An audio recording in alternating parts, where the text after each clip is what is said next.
This guy is sprinting home, trying to escape the rain as fast as possible. But the moment he bursts inside the building, he freezes. Standing right in front of him is a strange girl. She looks off. Not just unusual, but completely out of place. She appeared so suddenly that he actually drops his keys on the floor. For a second, he's caught off guard, but then he quickly pulls himself together and brushes it off. Just another cosplayer, he thinks. So he picks up his keys and starts heading up the stairs like nothing happened. But then the girl suddenly jumps back as far away from him as she can, like she's terrified of him. Despite this, he shakes off his thoughts and continues up the stairs, convinced she's just a dedicated cosplayer. Before he can step into his room, the woman calls out to him from behind, telling him to hold up. Juing pauses, turns back, and casually mentions that this is where he lives. The girl looks a bit spooked and quickly steps back, keeping a cautious distance. Seeing her reaction, he starts feeling a tad embarrassed, wondering if he looks so rough that even a girl finds him a random street molester. Anyway, he heads into his room. He takes a quick peek outside before closing the door, only to find her still lingering outside. After shutting the door, he takes off his soaked slippers and shirt, and after taking a steamy bath, he grabs a can of cola and also picks up the bag of cat food, calling out to his kitty, Melon. Right on cue, the little furball shows up with a sparkle in her eyes and eagerly digs into her meal. Meanwhile, our hero starts chugging down that refreshing cola as well, relishing that fizzy madness with every gulp. He takes another glance outside and sees that the rain shows no signs of simmering down. After a moment, he decides to check through the peephole in his door, and surprisingly, the girl isn't there anymore. While opening the door cautiously, he wonders if she's left, but as soon as his gate is wide enough, she appears right before his doorsteps. Feeling a bit awkward, he offers her an umbrella or assistance getting home if it's not too far. However, the girl doesn't respond to either option and instead asks where they are. Shuching points out that they're in his neighborhood on Baywong Road. The girl goes silent for a moment, unsure of what to expect. Then she asks who our hero might be. Well, that's another simple question our hero doesn't have a clue how to answer. So with a bit of confusion, he lets her know that he's just some random guy. He then tries to offer her his umbrella, but she just stares at this ordinary umbrella like this is some alien thing. After a moment of silence, she introduces herself as part of the Yan clan and confesses she has no idea how she ended up here. Her admission leaves our hero scratching his head, wondering if she's just a girl caught up in some cosplay fantasy. He sighs out of exhaustion and motions for her to come inside while he tries to call for help. As he dials Guardo's number, the woman's eyes lock onto the TV. An ad starts playing, and without hesitation, she slices the TV with her blade. Her face goes white as if she's seen some kind of dark magic that needs immediate vanquishing. The boy stands there stunned while the guard asks about the weird noises in the background. The girl turns to him with her bloodshot eyes, giving him an intense glare. Once our clueless hero is not in the position to utter a single word, the guard abruptly hangs up, thinking maybe our hero is tied up with something urgent. Shuing scratches his head, looking puzzled, and asks her where she came from. Meanwhile, the lady wants to know if the people inside the weird glass thing are dead, and she's curious about the folks he was chatting with on his brick. Seeing her those straw sandals she is wearing, the boy wonders if this quirky lady could even afford to replace the fancy TV she just sliced. Finally, he raises his hand in a calming gesture, reassuring her that he's a decent guy and suggests she puts her sword down. After she retrieves her sword from the TV, the boy asks her name and where she's from. She promptly replies her name is Zhang Hai, and she's a disciple of the Yang clan. He compliments her for coming up with such a cool name and jokes if her Yang clan is loaded enough with cash to compensate him for his broken TV. The lady gets confused and asks how he doesn't know someone as prestigious as the Guyan clan. The boy simply shakes his head, admitting he's never heard of them. Her silence speaks volumes, as if she's offended by this guy who doesn't even recognize her clan. Seeing her tense expression, the boy reassures her again that he means well and gives her the green light to ask any questions she wants. The lady timidly admits she just wants to find her way back to the Yang clan. Our hero, still clueless about where this Yang clan might be, reminds her that they're in the city of Jiangcheng and asks if she knows it. The woman stays silent, and now our clueless hero is starting to rub his head in frustration because he really doesn't want to entertain the idea that she might actually be from ancient times. So he asks her, who is her emperor? But the puzzled lady insists that her emperor is one everyone should know about, which leaves our hero scratching his head at her cryptic response. She stares at him in confusion, wondering why he doesn't know about the emperor. She then asks our hero if it's the 16th year of Kaiwan. Her answer shocks him, prompting him to pause and immediately start scrolling through his phone for information. He's amazed to find out that in the 16th year of Kaiwan, it was during the reign of the 7th emperor of the Tang dynasty, known for the longest reign in the dynasty's history. To confirm if she's truly from the past, he asks if she knows Liangji and mentions other famous figures from that era. The lady lights up with joy to realize he knows these names and eagerly asks where she can find them. With an anxious smirk, Shuqing jokingly tells her she might find them in a Chinese mobile game. Suddenly, a delivery man calls from the doorstep, and the lady instantly grabs her sword to confront the intruder. The boy rushes over, urging her to calm down because it's just someone delivering food, not a threat. Lady Zhang asks if the man is a servant, but our hero explains, this man is just here with a food delivery. As he accepts the food, the lady watches in confusion and amazement at this whole process of this takeout. The boy then asks if she's hungry and wants to eat something, but the girl nervously declines. Standing by the door, she asks him why everyone she's seen here has short hair, wondering if they're all exiles. Our hero reassures her that's not the case, but then he starts losing his and fears she might have already slaughtered someone when she first arrived here and saw those people. She quickly assures him she was just hiding in the dark. After that reassurance, he gladly proceeds to take a bite of his burger. But then the girl creeps over his face once again, asking about the short hair once more. With a mouthful, he explains it's just a local style, nothing special. Her eyes fixate on the juicy wrap filled with meat and veggies. She can hardly resist the temptation, but she snaps herself out of it and declines eating again. He suggests she quench her thirst with the soda if she does not want to eat anything, telling her it's super sweet and probably unlike anything she's ever had before. Lady John gets angry, feeling insulted by his comment, and accuses him of looking down on her. Our hero quickly clarifies that he was just trying to offer her something to eat. As their argument heats up, they start bickering like an old married couple. In the midst of their squabble, our hero accidentally knocks over his can of Coke, spilling it all over the place. The fizzy drink starts bubbling on the floor. Seeing the strange liquid spread, the girl stares at him in disbelief, thinking he was trying to force her to consume this weird, black, and disgusting substance. The poor guy sweats nervously, insisting that it's not poisonous and attempting to explain the concept of a carbonated drink. But these modern concepts make no sense to the girl from ancient times. In a fit of rage, she pins our hero down and glares at him with fiery eyes before she can slice his head off. Shortly after, she calms down a bit when he proves the drink isn't poisoned by chugging himself. The girl finally gets it, and our hero tells her to stop drawing her sword every time, mentioning how she freaked out his cat, Melon. He then looks at her and realizes there are only 3 options to get rid of her. Option 1, trick her into going outside and let her freeze or starve, but he knows she'd end up on the news. Option 2, call the cops, but she might go berserk and make a mess for him by killing those officers, and just thinking about it gives him the creeps. The third option is to keep an eye on her. Since she's from ancient times, he might learn some neat stuff from her, but he's also worried she might chop him in half if she keeps brandishing her sword. Instead of regretting it later, he decides to take her in and see how things go. With that settled, he offers her the burger. Although she's clearly tempted by the tantalizing food before her, she stubbornly looks away and asks him what exactly this thing is that he's holding. Deciding to prove it's not poisonous, he takes the first bite and she agrees, eagerly telling him to go ahead. As he eats, the lady watches him closely, and the boy realizes this amount of food might not be enough for her. So he decides to make a rice bowl instead, thinking her ancient stomach might not handle the burger well.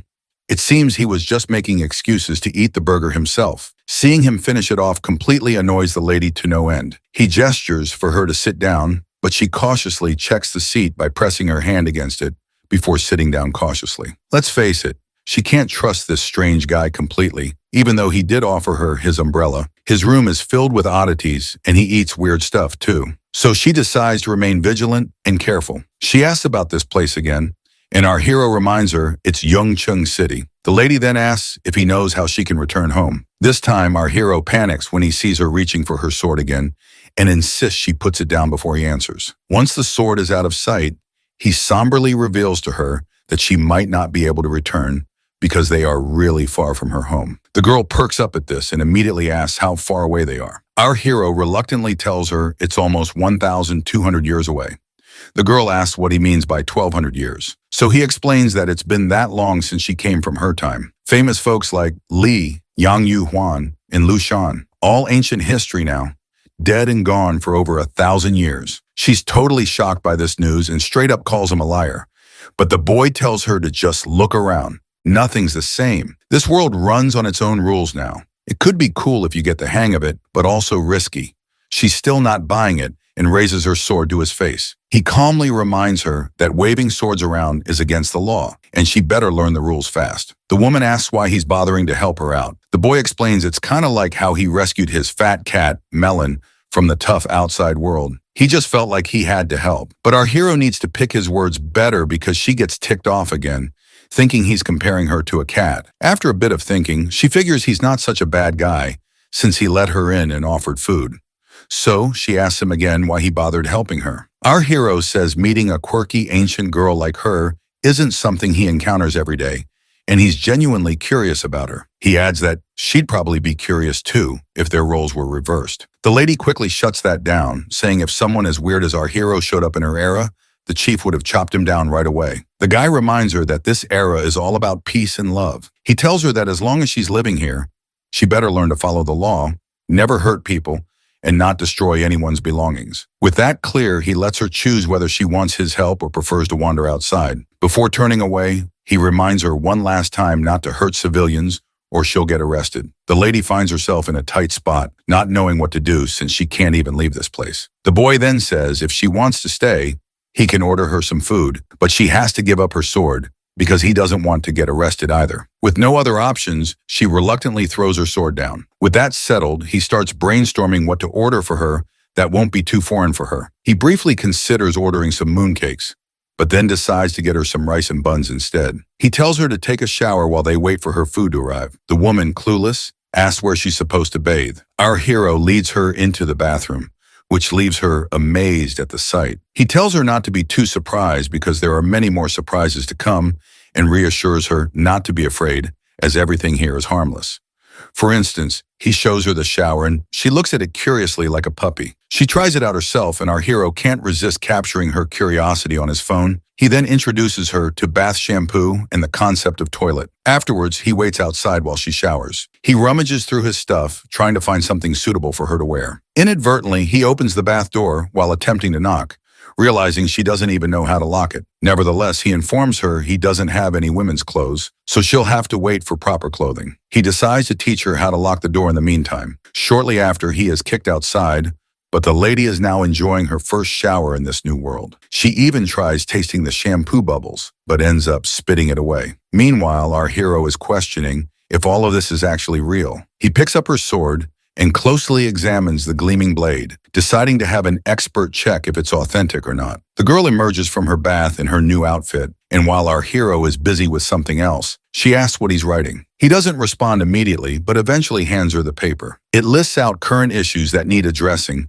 and she starts staring at it intently. There are everyday products written down which she is supposed to utilize in her daily life. She then complains about her current clothes, to which the boy says she looks pretty, and clarifies that he's not hitting on her. He's just giving a compliment like people usually do when someone looks good. But still, she sternly tells him to lay off any flirtatious remarks. Suddenly, he notices her straw slippers and tells her to put them away, promising to get her new ones tomorrow. While he's admiring her cuteness, a sudden knock on the door scares the lady, but Shuching reassures her it's just a delivery boy with food. Reflecting on it, he can't help but compare her to a wild cat, always attentive and ready to attack. After taking the food out of the plastic bag, he hands it to her. That is when Lady Zhang remembers something her vice captain used to say, that if someone is helping you for free, they must have ulterior motives. Hearing this, Shuching starts crying, but then she smiles and tells him that she believes he's actually a good person. In a few moments, once she finishes her food, Shuching decides to have a chat with the girl. He starts by letting her know that she's not in the primitive era anymore and needs to adjust her beliefs accordingly. He tells her that if she were to rely on her sword for survival and ends up killing him, she wouldn't last more than a week before running out of food. So he advises her to stop playing around with the sword and focus on other things like using the TV for entertainment. He also points out that the smartphone can be quite useful too. Basically, he's trying to reassure her that she's perfectly safe here and no one is going to harm her. Hearing this, the girl nods in acknowledgement, and our hero lets out a sigh of relief.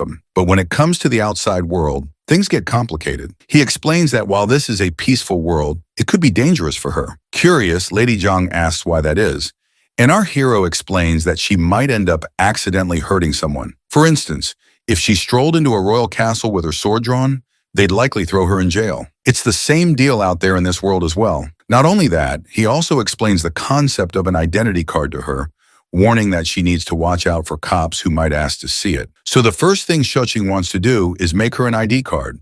Otherwise, she's going to stick out like a sore thumb wherever she goes, because she doesn't belong here. After hearing about the ID card, the lady asks if she's like some kind of refugee here. Shuqing tells her it's actually worse because the consequences are pretty serious if she gets caught. The lady gets freaked out, but Zhu Qing tries to calm her down, promising to help her out because meeting someone from 1200 years ago isn't exactly an everyday thing. Still, the lady remains hesitant, not sure if she can trust him and just wanting to go back home, to which the boy points out that it won't be easy for him to help her in her current situation, and their best shot is for her to cooperate as much as possible. After a while, the lady reluctantly agrees to cooperate and asks what she should do first. Shuqing wastes no time and tells her straight up, first off, never pull out that sword again.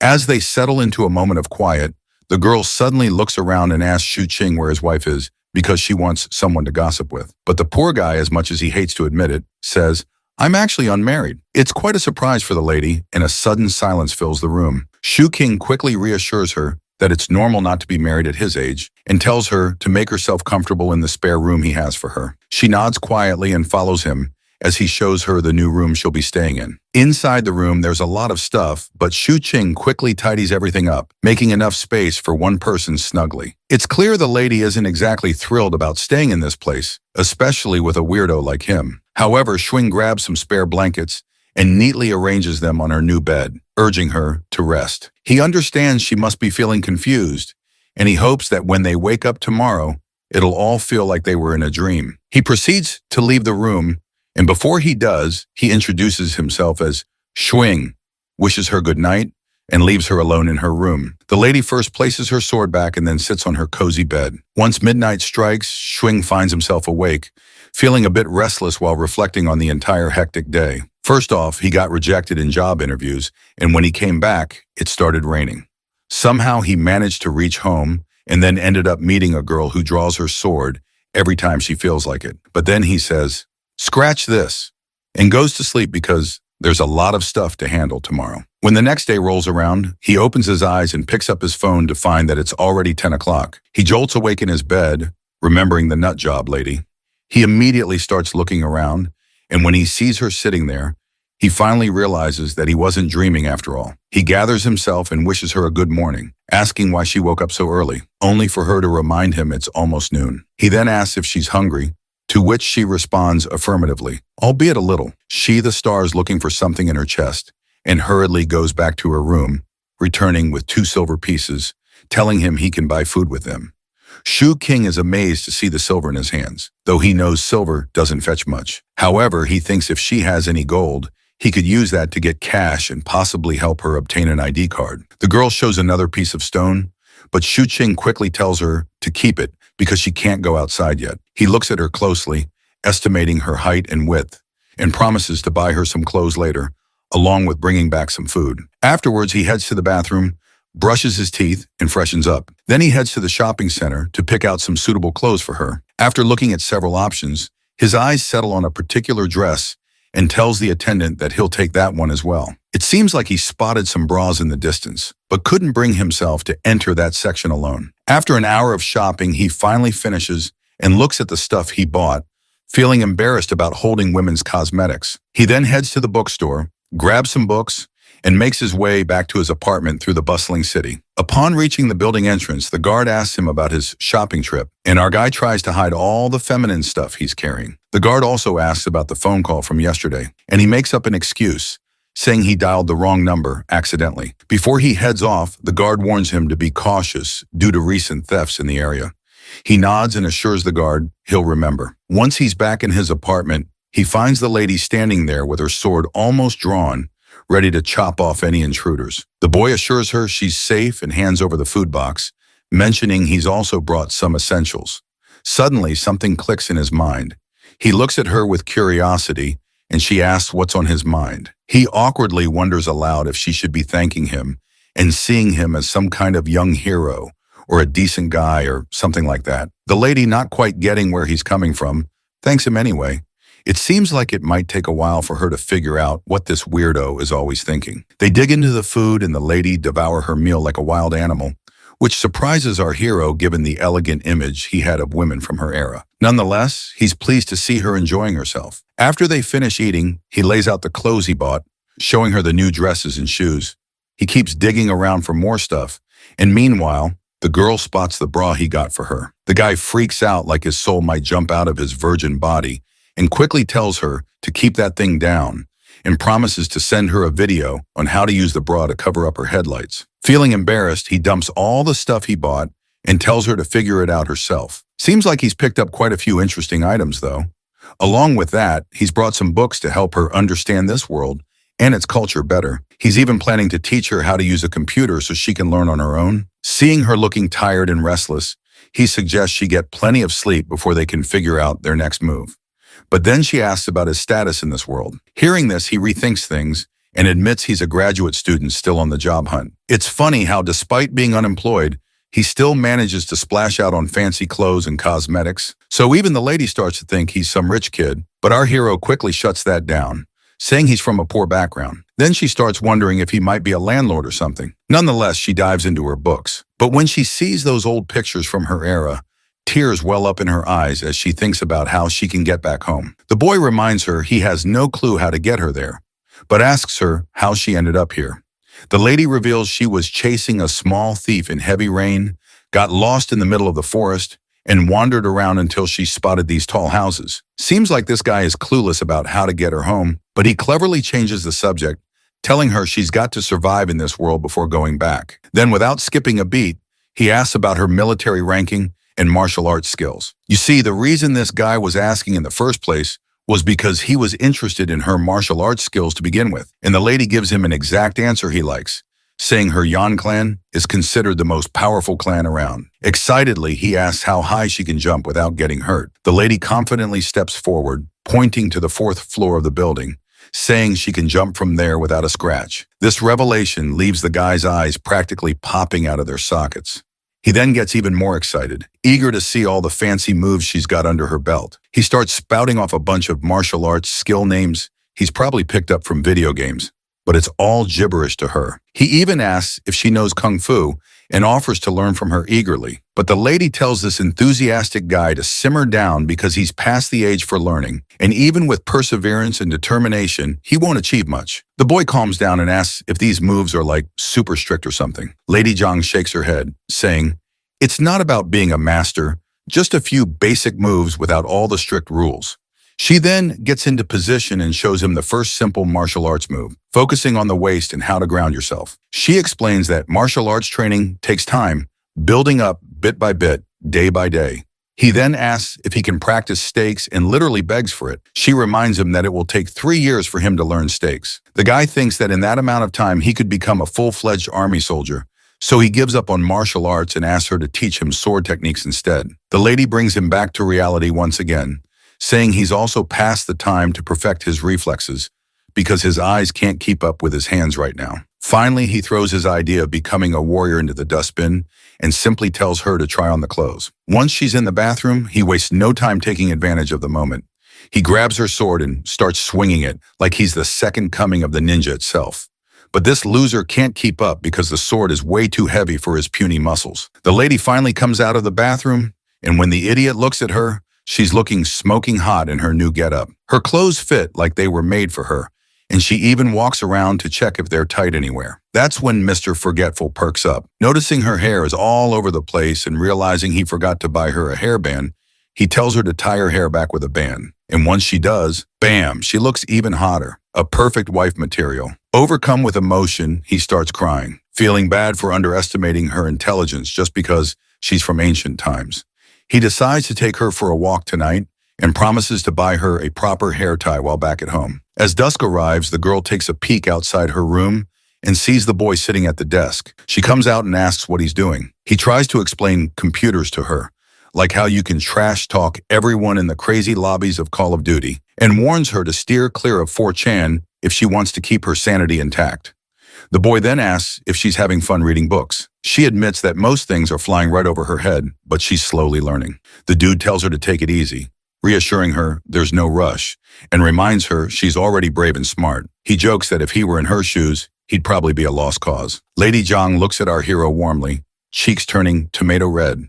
While he's chilling at his desk, the lady sneaks up behind him again and asks if he doesn't have to work. He shrugs, saying he's already hustling to make money in this world. But when she imagines someone making money, she doesn't picture a schlub staring at a giant screen. Our hero explains he's trying to make some quick cash online.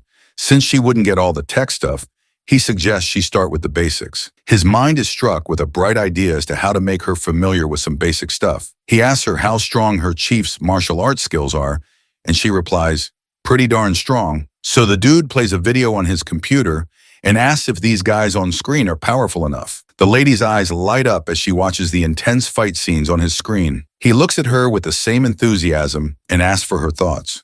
With a timid voice, she admits these moves are something she has not seen in her life before, and just imagining fighting these characters makes her nervous enough to pray. He then pulls up another ridiculous video where a guy smashes through an entire wall with just the palm of his hand. When she sees this, she's absolutely terrified out of her mind, trembling as our idiotic hero eagerly asks what she thinks of the video. With a pale face and a voice tinged with fear, she asks if everyone here possesses that kind of magnificent power. Quick to correct her, he reassures her it's all fictional and none of it is real. This just makes the lady angrier, demanding to know if he's telling the truth. The dude confirms, saying once again that the kung fu she just saw was all bullcrap. He then explains to her that in this world, people create things based on their imaginations. For example, the martial arts he showed her is what people here believe it to be, even though everything is blown out of proportion. Looks like Lady Zhang is starting to grasp all these concepts. He reassures her that with time, she'll totally understand about arts and movies. Shuing then finally asks his original question if her chief's kung fu is better than what she has seen so far. Well, she reluctantly admits it's not. He then asks about flying techniques. She confirms they exist, but most folks specialize in just one. She points out how unrealistic those movie stunts are because physical strength only goes so far. The boy thinks for a moment, pulls up another video, and asks if she can do that move. She mulls it over for a moment, stands up from her seat, and starts swinging her hands super fast, moving like a blur. Shu Qing is totally thrilled to see her nail the technique and excitedly tells her she's got it. She tells him to hit her up anytime he wants to learn it, promising to teach him. With those words, she heads out, leaving my guy doing a little happy dance, probably dreaming of becoming a warrior someday. As she walks to her room, she notices a fat cat in her way, but she ignores the little furball and simply shuts the door in the poor cat's face. Once inside her room, she lets out a sigh in fear, realizing there's actually no one in this world without ulterior motives after all. And the reason our hero is helping her is to learn some martial arts. This new world is really scaring her. All these weird things do not make any sense. But then she glances up at the wide ceiling, grabs her sword, and starts practicing. The noise from her room makes our hero curious if she's not going to take a nap. Feeling tired, he also drops down on his bed, finding it unbelievable that there's a woman right next to his room. The thought makes him really happy though, and he falls asleep with those sweet thoughts lingering in his mind. Suddenly, he is jolted awake by heavy voices. He looks outside to see dusk arriving, checks his phone, and realizes he spent the entire day sleeping. He immediately gets up and decides to take Lady Zhang with him to show her the real world outside. As she puts on her shoes, he advises her on the dos and don'ts in public areas, insisting she not do anything without his permission. After laying out all the rules, he asks if she understands everything, to which she meekly replies, yes. He also doesn't forget to take a photo of her before they head out. However, in the photo, her pretty face looks more like a molester who is looking forward to grabbing some peachy ass in the streets. The boy asks her to give him a smile, but her forced grin is even worse than her usual expression, and he nearly faints seeing it. He abandons the picture idea and decides they should just get going. But before they head out, he tells her to leave her sword behind because he doesn't want any trouble. Lady Zhang immediately refuses, but the boy reassures her that the people on the streets are as weak as he is, so she doesn't need to worry about anyone. The lady reluctantly gives up her sword. While she's standing there, he tries to snap another picture of her. This time, he manages to get a really good shot and cheerfully says, "Let's get going." Once they step out of the apartment building, the girl starts looking around anxiously. Our hero explains that this is a neighborhood where families live. He points out the main entrance and the road outside and mentions the stores on both sides where people can buy food, clothes, or whatever they need. Lady Zhang gets intimidated seeing a guy on a scooter, probably thinking it's some kind of magical ride. As they walk on, they notice some people. A fat woman immediately recognizes Lady Zhang for some reason. The girl hides behind the guy while the woman insists she's seen her before. Meanwhile, a guard asks if our hero has snagged a girlfriend for himself, but the boy just laughs it off and says she's just a friend. But it seems this fat lady isn't letting up. She immediately recognizes Lady Zhang as the sword-wielding woman from yesterday. The guard and the woman start discussing the sword she had, and the fat lady explains everything in detail. Our hero quickly jumps in, yelling that it was just cosplay where people pretend to be fictional or historical characters. Luckily, the fat lady buys the cosplay story, and our hero seizes the chance, grabbing Zhang's hand and walking away swiftly. Seeing them walking side by side reminds the old man of his own past. Once they're out of sight, Lady Zhang pulls her hand away and starts feeling grumpy. He asks if that woman saw her yesterday. The girl remains silent to this query, and the boy is now sure Zhang must have met that woman on the stairs. Nevertheless, they continue their journey together. The lady is quite shocked to see cars moving so fast. The boy then gives a brief description of cars and how they evolved from horse carriages to these robust, speedy machines. Since she can't understand how these things work, she assumes there must be a horse stuck inside, providing the much-needed horsepower to run the car. The boy then introduces her to the concept of cameras and explains how the movies they watched were filmed with these devices. He points out that if he were to misbehave with her here, people from far away would still be watching from that CCTV and could get them arrested. So he reassures her that as long as she behaves herself, she isn't their target. Lady Zhang picks up a few pebbles from the ground, and our hero quickly tells her not to even think about knocking out any cameras. She stops immediately, and he tells her to just put the stones away. He then explains traffic lights and how they work, pointing out that red means stop and green means you can cross the road. I'm narrating this because I want my friends and fellow viewers to learn too. Once they cross the road, Zhang's attention is caught by the bright street lights in the grocery stores. The high-speed cars are fascinating to her as well. As they walk, the boy picks out a hair ribbon for the lady, but when he imagines her with those cute fur balls on her head, he realizes it might not be suitable for her after all. He starts thinking while looking at all the cute, sparkly things laid out before them. Lady Zhang perks up at the sight, and when our hero asks if she likes a particular ribbon, she immediately says yes. Once she has the ribbon in her hands, she starts stretching it vigorously, but then she uses it correctly and puts it on her head, looking all cute and beautiful once again. Even our hero can't help but admire her beauty. As the sun sets and the city lights up, our duo heads into a restaurant.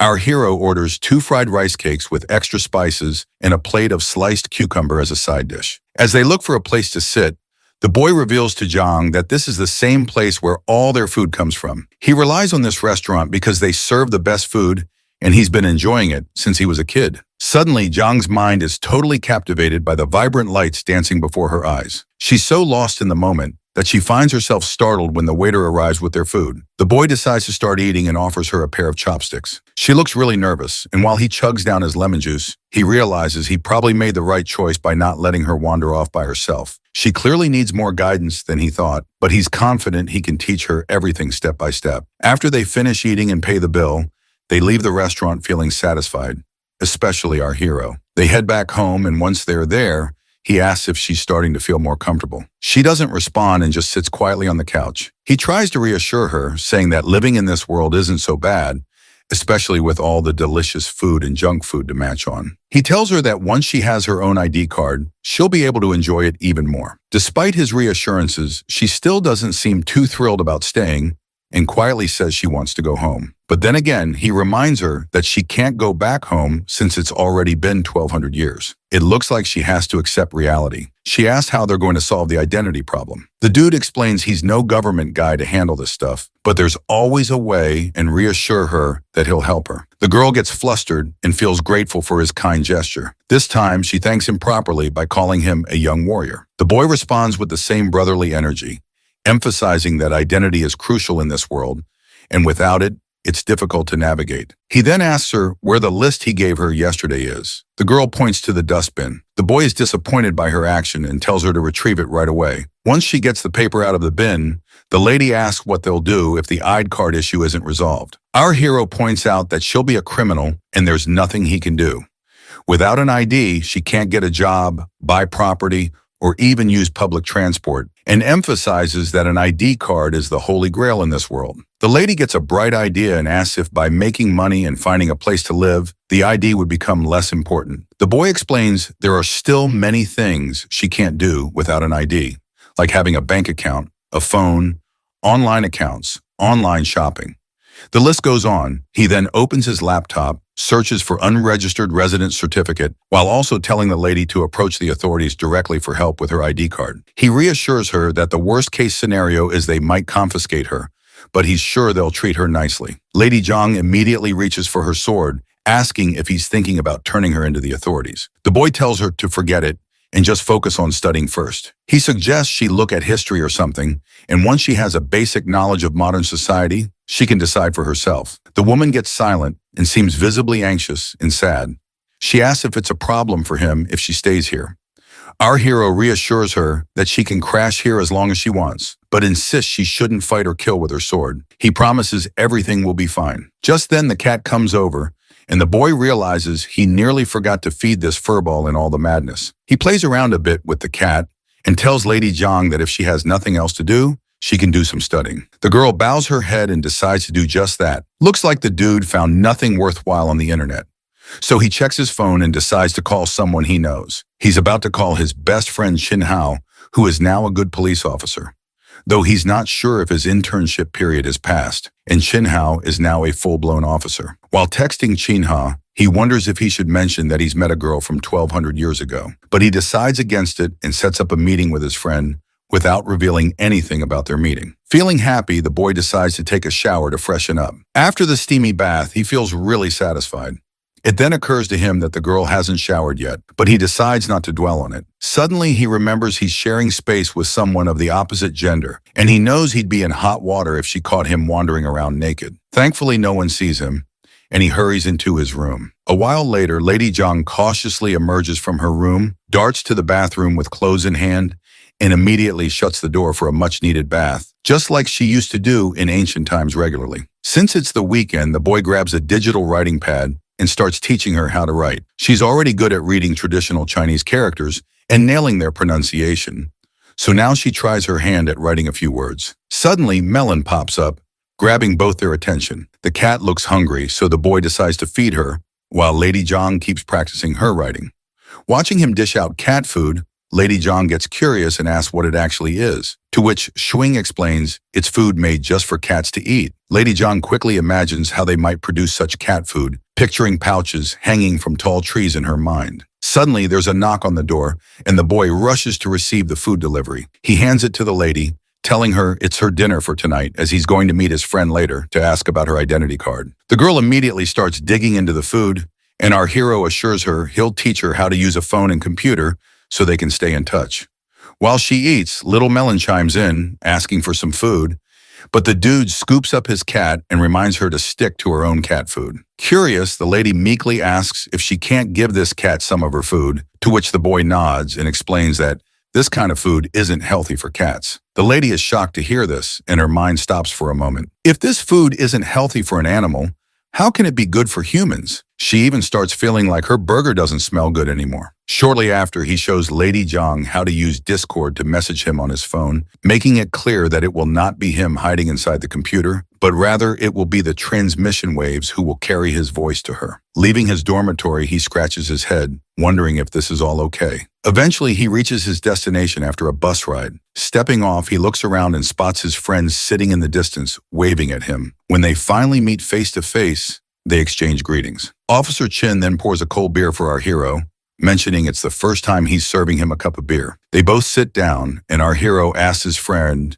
how he can drink as a police officer. Chin Hao explains that he's off duty and dressed casually, just here as an ordinary person. The boy then places his order, carefully, noting all the delicious items he's about to enjoy. They clink glasses and toast each other. Shuing asks his friend how his job is going and what it's like being an outstanding officer. Chin Hao bluntly describes it as terrible, and all the talk about heroes saving the day is nonsense. He shares how he's often pulled into trivial disputes between couples and ends up resolving conflicts with old ladies in the neighborhood. He hardly ever encounters thieves. Instead, he deals with daily disputes and nonsense. But our hero, Shu Qing, points out the brighter side, mentioning how people are generally living and working happily, which is a good thing. As much as Chin Hao hates his job now, he always dreamed of becoming a police officer when he was a kid. However, he stopped growing after hitting 1.6 m. Knowing that the minimum height requirement was 1.7 m, he cried a lot in our hero's arms. Fortunately, when the height requirement was replaced by the high jump,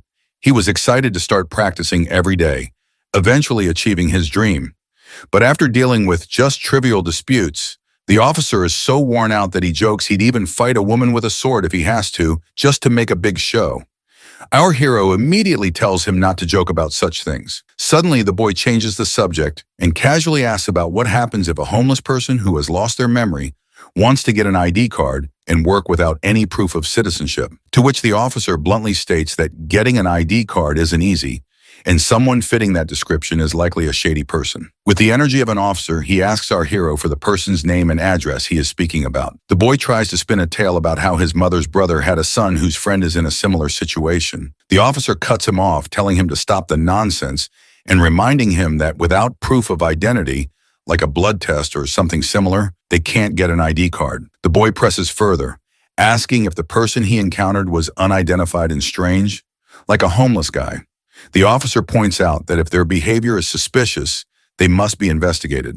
Seeing his friend's suspicious gaze, the boy quickly tells him to stop looking at him as if he's harboring a fugitive. He insists he's not here to discuss how to cover up anyone's identity. His friend agrees, reassuring him that he trusts him. He suggests asking for basic information from the stranger. They could also use a person's directory or DNA information to verify details. His friend suddenly grows irritated, telling our hero to drop the conversation and starts downing his beer.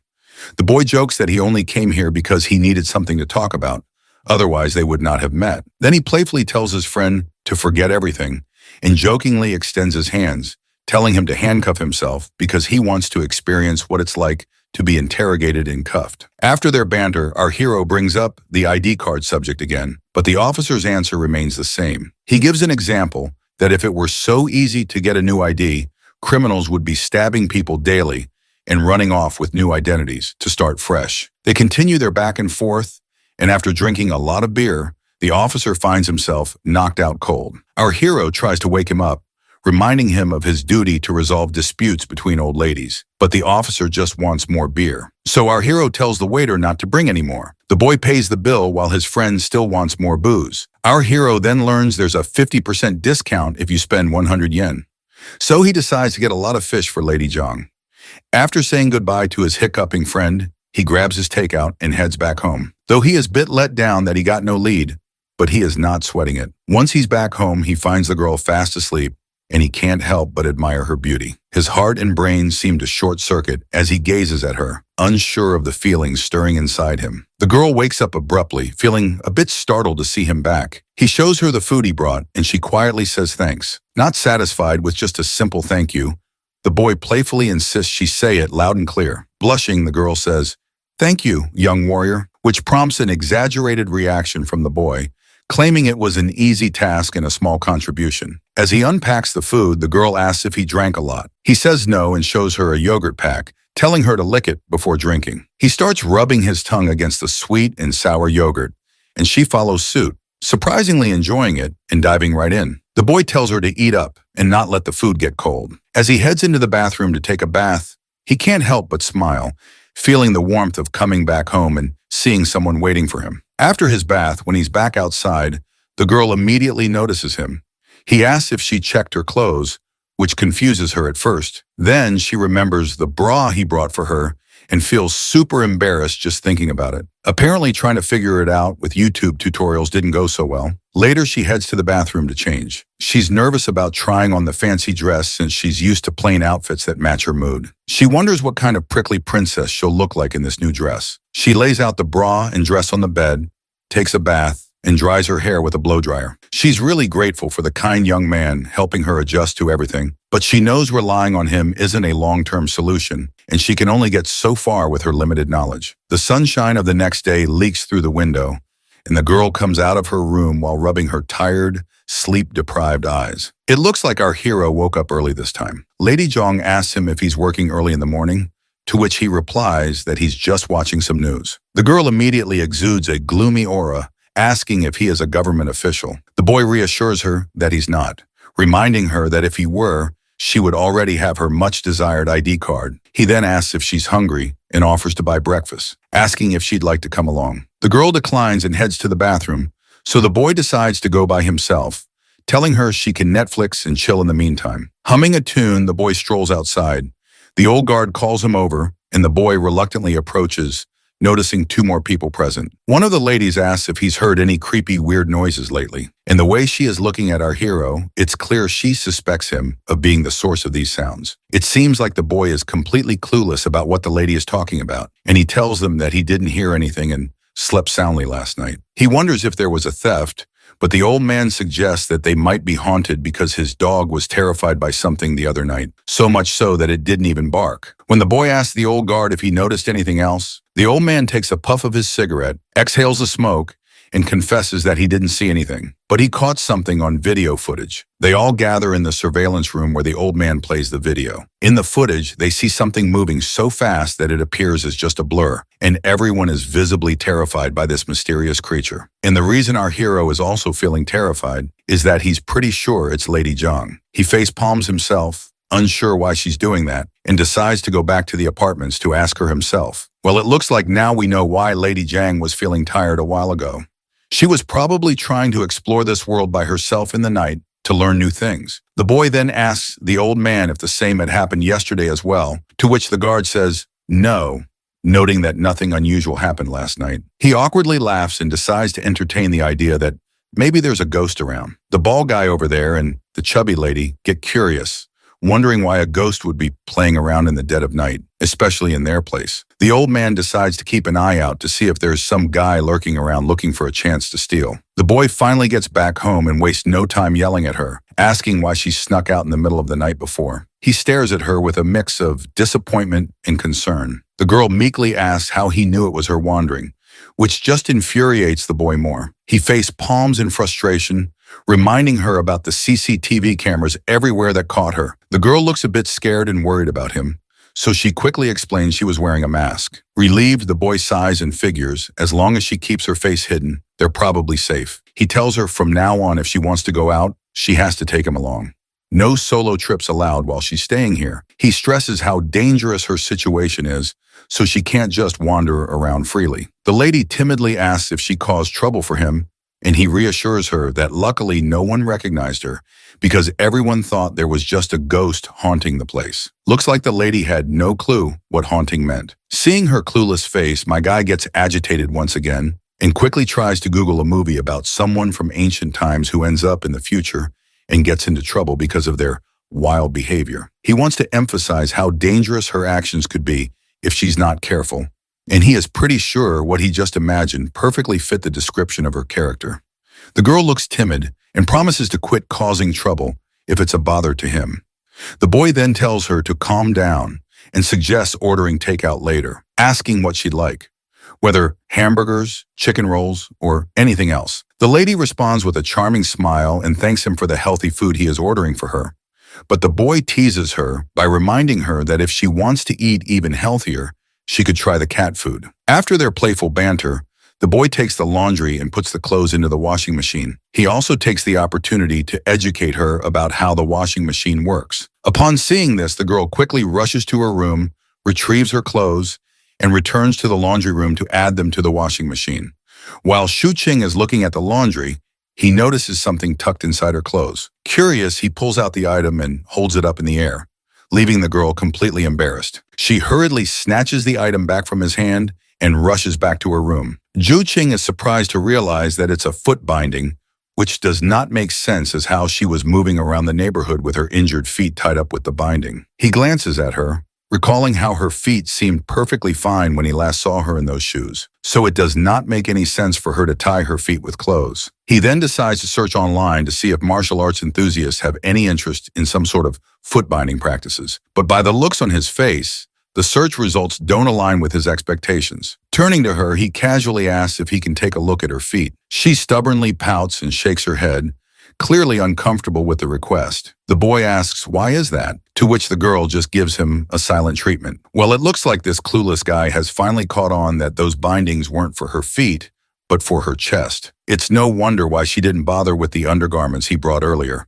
and he thought maybe her hooters were big enough already to fit anything. His soul nearly jumps out of his body as he realizes his foolish mistake. She shoots him an angry look, sword drawn and eyes blazing, seemingly ready to chop off his head. However, she manages to take control back to her nerves and turns around, leaving this weakling utterly terrified after getting scared to death. But since she's already mad at him, he tries to lighten the mood by calling her out and singing in his terrible voice. The lyrics are all about Lady Zhang, describing her modest stature, natural beauty without makeup, and how beautiful she is from head to toe. He even sings a song about a man who loved an ugly woman but had 5 children with her. He claims that only a Giga Chad with a Sigma male mentality could do such a thing, and he desperately wants to become one of them. Despite his attempts at banter, he ends up getting yelled at by the girl once again. Afterwards, he gets back to the main business and tells her to watch some tutorials on how to wear these undergarments, and he will be back in 5 minutes, hopefully with fewer jokes this time. Exactly 5 minutes later, he returns and checks on her progress. But to his surprise, she looks utterly spooked and asks if this is how everyone lives here. With a trembling voice, she mentions that while these undergarments might seem comfortable, they make her feel like a harlot. The boy tries to reassure her that there's nothing wrong with feeling comfortable, but she persists, calling it shameless. He challenges her perspective, asking what there is to be ashamed about. After a moment of contemplation, she falls silent. He launches into a humorous tirade about how she's stuck in the past, while modern women flaunt their assets in anything they like. He even throws in a jab, saying, if a man can wear half underwear, so can a woman as well. But she sticks to her guns, immediately rejecting what she calls immoral thinking. Seeing he couldn't reason with her, the dude decided to switch gears and calm her down. He revealed that besides studying and working, computers are also great for gaming. He warned her about the toxic fan base in games like Apex Legends, and instead introduced her to a game suspiciously similar to Super Mario. After seeing it for the first time, she became engrossed in the cartoonish world of jumping plumbers. While the lady was busy beating Nipsky's speedrun record, our hero quietly slipped away, thinking it's best to keep her occupied indoors. Later on, when he returned home, he interrupted her game to teach her how to defeat the final boss. After their gaming session, he felt exhausted and decided to take a nap while she continued playing on his laptop. Once he settled into his room, he reflects on how lucky he was not to land a job on that rainy day. Otherwise, even if the interview had gone well, managing a 200-year-old ancient girl would have likely forced him to quit. As dusk casts its yellow hue across the room, our hero returns to find the lady. He suggests they eat out and tells her to dress nicely this time instead of looking like a slob. He even advises her to try a different hairstyle. She looks at her options and emerges in a new dress, blushing as she adjusts to the modern style, albeit a bit too modern for her standards. The boy blushes too, struck by her beauty, but quickly urges her to change back to her original dress to avoid drawing attention in public. This sends the girl into a fit of agitation and frustration beyond measure. As they wander outside, the old security guard jokingly asks if he's taking his girlfriend shopping again. Our hero clarifies that they're just friends, not dating. The old man then reveals he's holding on to a talisman to ward off ghosts temporarily until his mahogany arrives. When asked if he resembles the god from the New Year's festivities, Shuing gives a thumbs up and hurries along, noting it's getting late. Meanwhile, Lady Yang is already occupied with her own thoughts about something. Once they're alone, she can't contain her curiosity any longer and asks Shu-Ching what girlfriend means. He explains it's just a female friend. Perplexed, she wonders why he denied she was his girlfriend earlier. He tells her to be patient and promises he'll explain later. Shuing is pretty sure that if Lady Yang figures out the true meaning of girlfriend, she might just pack her bag and bolt away from his place. As they start walking once again, the boy suggests she watch videos about her kingdom's history, but she expresses reluctance, noting that revisiting her past is painful. As they walk, Lady Yang notices the absence of curfews, street vendors, and muddy potholes in this peaceful environment. Everything feels surreal and dreamlike to her in this prosperous world. Their stroll halts at a tea stall, where Shuking orders bubble milk, tea, and other treats, and urges her to try it. She observes curiously but hesitates to drink. Looking around, she asks if people make money this way in this world, and if she could learn to do such work. Zhuing bursts her bubble gently, explaining she can learn the skills but can't earn money without an ID card. While she sips on her tea somberly, the boy reassures her that the identity card issue will eventually be resolved, so she shouldn't lose hope. He encourages her to enjoy the tea at the moment. As she drinks, he asks if she finds it tasty, but it turns out she doesn't really like it. She mentions the taste isn't quite to her liking, and the pearls are difficult to chew. The boy readily agrees, stating he feels the same and doesn't understand how people enjoy drinking this piss-like stuff. The girl gives him a cold stare, likely not appreciating being the subject of his taste critique. He quickly reassures her that he thought girls liked sweet things, which is why he ordered it for her. While his own drink is a bit sour, he invites her to try his drink instead. She cautiously sips his drink through the straw, and as the delicious flavor hits her palate, her face lights up with joy. So the boy exchanges his drink with Lady Zhang's pearl tea and gives her a gentle smile, genuinely pleased that she enjoys it. As they continue their outing, Lady Yang starts to feel that something isn't quite right, but decides not to dwell on it, focusing instead on sipping her drink once again. After finishing their meal, the boy shamelessly burps, indicating his full stomach. He suggests taking a quick tour before heading home, and they stroll through the vibrant city in the middle of the night. Suddenly, the boy decides to stop at a bus station and suggests taking her somewhere good. Since this is her first time hopping onto the bus, he tells her not to panic and just follow him. The boy proceeds to put a coin in and enters the bus, guiding her to a window seat so she can enjoy the ride to the fullest. As the bus starts moving through the busy streets, the girl is amazed by everything she sees outside. The boy is a bit surprised that she isn't overreacting, considering it's her first bus ride. She reveals that she has ridden horse-drawn carriages many times before. Once they reach the Liang Bridge station, they exit the bus and he introduces her to this new place called Lanjiang. He eagerly and proudly tells her that in her era, this place might have been desolate, but now it's the heart of the city's nightlife. As she takes in the sight before her eyes, she wonders if this is even possible. The boy encourages her to find her own answers by studying history if she finds it hard to believe. While they stand by the river, the boy takes out his phone and doesn't waste a moment before capturing a memento. The girl happens to be looking in his direction, creating a perfect pose for a picture, and our hero captures that moment with a single click. At that moment, he also promises her a trip on a plane once her identity card issue is sorted out. The idea of soaring into the sky is completely new to her, so he reassures her once more and says that for now she can stay in his cramped little room and learn about the world. Curious as a child, she asks, "What comes after understanding the world?" The boy pauses, thinking for a moment, and explains that she'll achieve true freedom, gaining a clear sense of what's right and wrong for her, and she can fully enjoy this future world. Checking his phone, he announces that the time has come. Right on cue, fireworks burst into the sky, painting it with vibrant colors and light. She can't help but wonder if her family would be amazed by such a magnificent sight. He smiles at her and encourages her to enjoy this time here on behalf of her relatives as well. The next day arrives, and the news our hero sees is rather unpleasant to say the least because Lady Yang can be seen doing her ninja moves outside by the lightning poles. Of course, the dude's face sour at the sight, but it's also kind of reassuring. Since she played ninja at midnight, the guards have been on patrol more frequently, so there wouldn't be any real thieves around for a moment. Suddenly, Lady Yang notices people gathered outside and curiously points her finger towards them, asking what's going on. Shuqing gets creeped out as he realizes they've started to perform rituals to ward off the ghosts in the area. Shortly after, they dig back into their meals and the lady points out that Shuing's lifestyle feels like being in a prison. He chuckles and reminds her how they went shopping earlier, watched documentaries, had lunch, shed a few tears over some anime, and then had dinner. He tells her that it's called having a home and an otaku's lifestyle, but the girl does not seem to understand anything.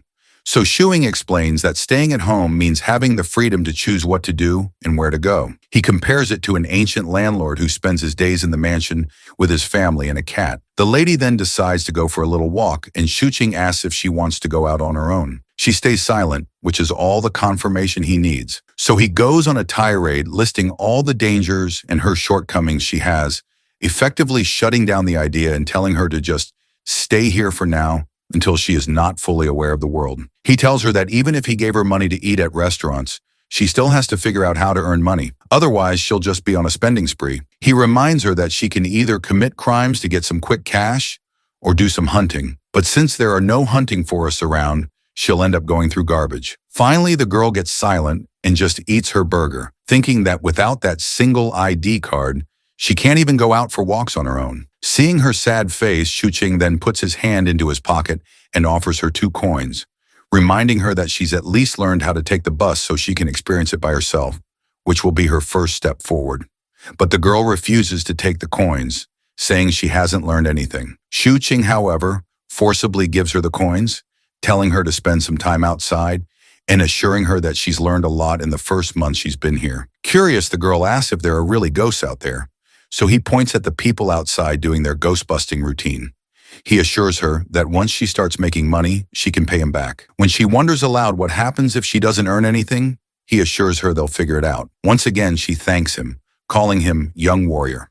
The boy then runs a game on his computer where she can play a character, explore, and learn how to make some cash. He suggests she give it a try to see if she gets the hang of it. When she asks why she can't just do what he does and work online for money, he explains it's pretty complex and she should start with the basics. Suddenly, the doorbell rings and the boy freaks out, telling her to hide in her room. But the person at the gate gets all antsy and yells at the boy to open up. When he hears that voice, Shuing gets even more jittery and hurriedly guides her into a room and locks the door before finally facing his father.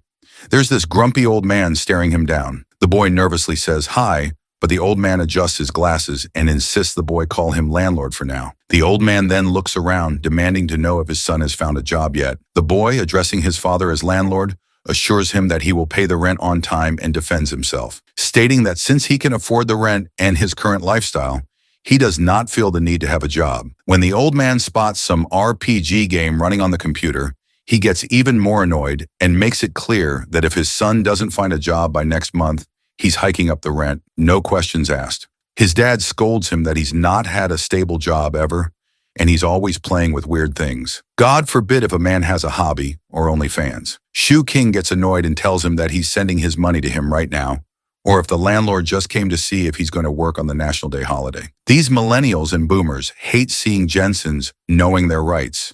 So his dad gets mad at him and threatens him to find a job, or he will increase his rent. But of course, he's a man with brains. He tells him to lower the rent since the place is haunted and has a terrible environment. Annoyed, his dad begins to leave when out, all of a sudden, the OnlyFans allegations are proving themselves to be true. His dad sees women's gowns hung in the bathroom. And before he could explain, Shuqing's dad is very sure his son is soon about to become his daughter, getting back shots by some closeted Black American. As his dad waits for an explanation, Shuing knows that he'd better tell him the truth rather than being known as the gay disappointment who bends over and dresses up as a woman. Other than that, the neighbors would end up telling his dad that there's a girl living with him anyways. So he makes up a story that it's his friend's sister who has come to stay with him for a couple of days. He knocks on the door and urges Yang to step outside. She does so and he introduces her to his dad, hoping she doesn't do anything weird. Jong wonders what to call him, almost calling him dad, and the dad notices that, but she calls him uncle and bows down in respect. Shuing's dad grabs his hand and takes him outside to have the talk, though the dad assures Yang that they'll be back. Outside, the dad asks for an explanation, to which Shuing says that it's just a friend's sister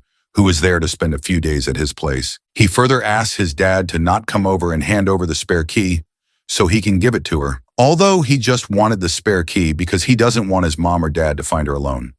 That would be way more unexpected and complicated, but his dad wonders if that's his girlfriend, and he denies straight away. But his dad ain't that dumb. After all, he was 17 once too. That's how he got Shuqing's mom to spread legs for him. The dad asks how old the girl is, and Shuqing admits she's 18. That's what 14-year-olds these days lie about too, so they can end up being baby mamas to men who don't even want them. The dad sounds unconvinced, but that annoys Shu Qing, to which he says that even if they are in love, what's there to be surprised about? Well, probably he's unable to believe that someone could love his dusty son too. Well, the dad came down to check if he can pay rent and have a job, only to find a chick in his apartment. His dad once again points out he doesn't have a job, to which he bursts that being a content creator pays off well too. Well, his dad ain't even wrong. It's high time he finds a real job being a McDonald's cashier. Being annoyed, he asks his dad what the rent and utility bill is, and then transfers it to his dad right away. He urges his dad to give the spare key because now he's properly renting out the apartment. Xing's dad tells him to pay on time every month or else he will have to pay more than others. And if he has a problem with it, he can find some other apartment. But the boy's smart. He knows whatever his dad owns will be his someday. So he continues to stay here. The economy got him excited about his dad's demise. It's really that bad. Anyhow, before he leaves, he tells him that he has to be back for dinner and looks at Zhang. Annoyed, he yells that she isn't his girlfriend, but the dad's really not a fool. Of course, being his dad, he guides him that starting a relationship that early could lead to problems, and he should also find a job. He begins to leave, but he turns back to Shuing and tells him to take all the safety measures, and Qing gets embarrassed. Suddenly, Qing stops his dad to have a look at Zhang's sandals. He asks him the value of it since it's from the Tang dynasty. Hero knows that his dad has been studying archaeology for almost half his life, and he is an expert in this field. He also elaborates that these sandals are from the time of Liangji. His dad thinks he's crazy and suggests a mental health institution to attend, which all the kids in this generation need though. His dad is about to test out his skills to have another kid. It's never too late and leaves pretty quick. The wife better be in an apron. As Shuing's dad leaves, he thinks to himself that he made a son who is nothing more than who is stuck to his computer all day long. He sigh with no hope of becoming Elon Musk overnight. He knows that these shoes are said to be from Kalyuan period,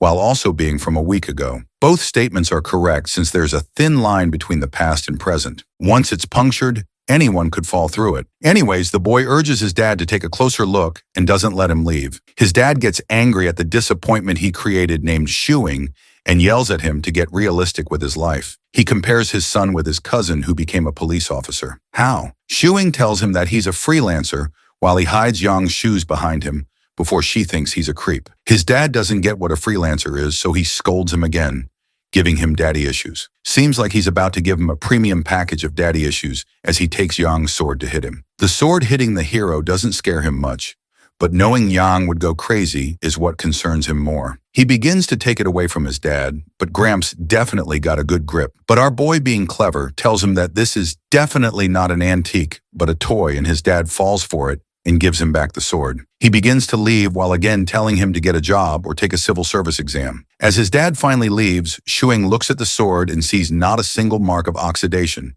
which makes it look pretty recent. He notices Zhang peeking at the sword and he tells her to take it away and not take it out often. Then he wonders why she wants to call his dad.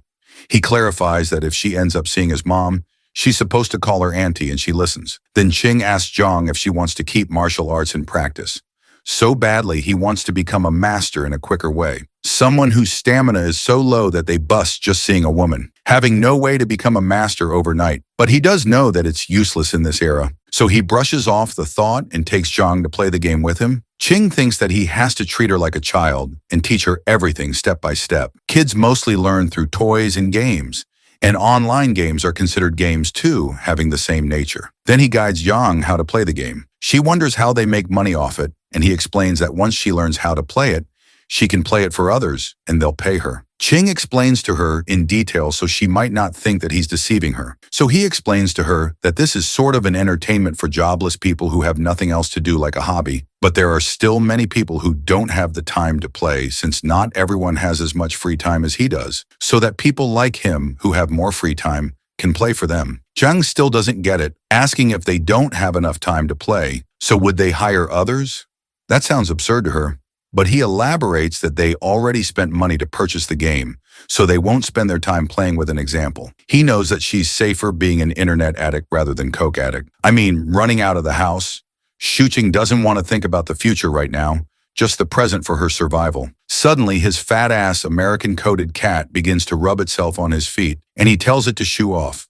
So the cat goes and jumps on the computer table and then sits on Yang's lap, making her blush. In the police station, one of the police officers wants to order a meal together, and they ask Hao as well, but the soft boy politely declines. He sighs and says they have nothing to do today, which is boring him, suffering from success. As soon as Hao says that, all of the police officers look at him, confusing him. One of them asks if his master didn't teach him not to say that. Suddenly, the phone begins to ring, and it's a work call, and now they got to work all night long. Later on, Hao is taught to never say by the old police officer in the car, "We have nothing to do today." As soon as anyone says that, they get tons of work for the whole night. It's something metaphysical, and they don't have any explanation. Hao thinks if this is the same thing mentioned, speak of the devil. Then they both reach their destination, and they headed towards the 6th floor of building number 14. It was late at night in the residential compound, and suddenly they spotted an old alcoholic man.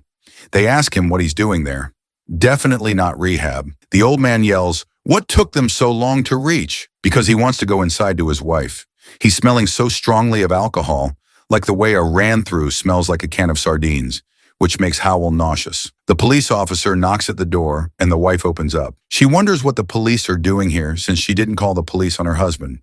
It was the husband himself who wanted to go inside since she locked him out. She apologizes to the police for inconvenience and promises to teach him a lesson. Lucky old man is about to get some spanking tonight, but it seems like the old man doesn't like the idea of getting a lesson, so he screams at her that she'll be the one getting the lesson. Would love to see what happens between them. As soon as the police see the man angry, they threaten to arrest him so they can sober him up by locking him up. The old man gets sobered up by the thought of it, and hence another case gets solved. Then as they are leaving, they get another case. The curse that Hao is putting the rest of his co-workers would have had us bawling. In the middle of the night, Ching wakes up and goes to fetch a glass of water. Suddenly, he sees Yang trying to sneak out to scare off people again, but his vision is sort of blurry. As soon as he realizes it's someone else, he screams, and Zhang was behind Ching this whole time. It was a thief who sneaked in, and he began to run away from the scene. Well, we got a little Bruce Lee from the Tang Dynasty here. Zhang slams the thief's head on the floor and begins to press it as hard as she could. Shuing quickly realizes that if she doesn't let go of his head, his skull will crack open like a coconut. He urges her to stop, and she does. Then Ching takes off the veil, and the thief has a North Korean haircut. He sits nervously and embarrassed that he got undertakered by a girl. Meanwhile, Shu Ching slaps his head, wondering what just happened. The protagonist realizes how powerful her grip must be because the thief almost got choked to death. Personally, I think that's an honorable way to die. Getting choked to death by a hot chick. There's literally a mark on his hand. Anyways, Ching goes to make a call to Hao. Since he's also a policeman, the thief begs him not to call him and spare him, and he's already gotten beaten up, so he promises to learn from his mistake. Coldly, Ching says that he deserves to be beaten up because people's hard-earned money isn't his, and he should instead find a job. Yeah, projecting his daddy issues on the thief. But the thief admits it was his first time stealing. He explains that he knew the building was haunted, so he tried to take advantage of it, but he got beaten up to death instead. Not just that, he's hella scared of Zhang. Her aura is something to be scared of. Ching asks for an apology, and the thief apologizes right away. However, Shu Ching thinks that the apology is not sincere enough, so he turns back to call the police again, and the thief begins to cry to let him go. Ching notices how scared the thief is and realizes this actually is his first time. Well, there's certainly a first time for everything. Ching, being kind, lets him go from the same way he came inside.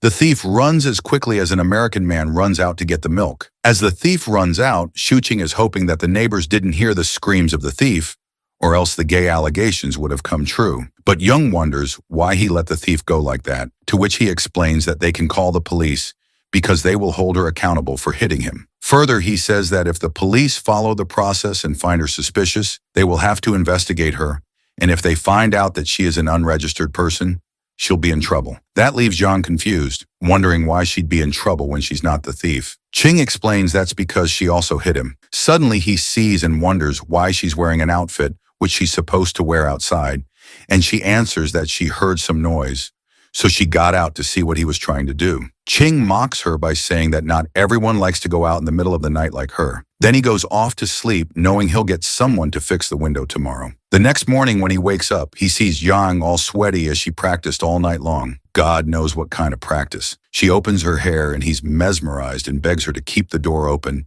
so he can see her practice. He should have reported himself to the police for the creepiness.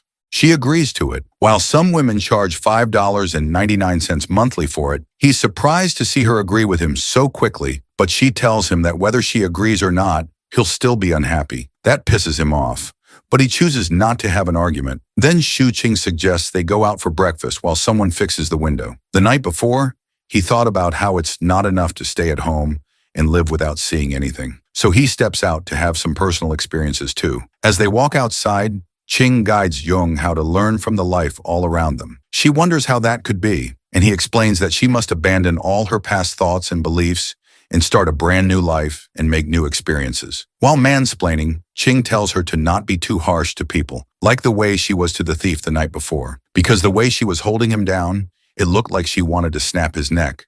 But she denies because she reduced the amount of force. Further, he elaborates that hurting someone in this era could bring upon trouble on them. So he guides her to not kill anyone. That leaves her confused. To what extent can she beat up someone? Well, I'd say if it's a man, better not hold back. But Qing guides that it depends on different factors. Jen follows up with a second question. If he sneaks into her room at night, how hard should she beat him up? Hopefully he's not into that. He yells that she can't just beat him up because he's not some creep. But Zhang tells him he is the spitting image of a creep.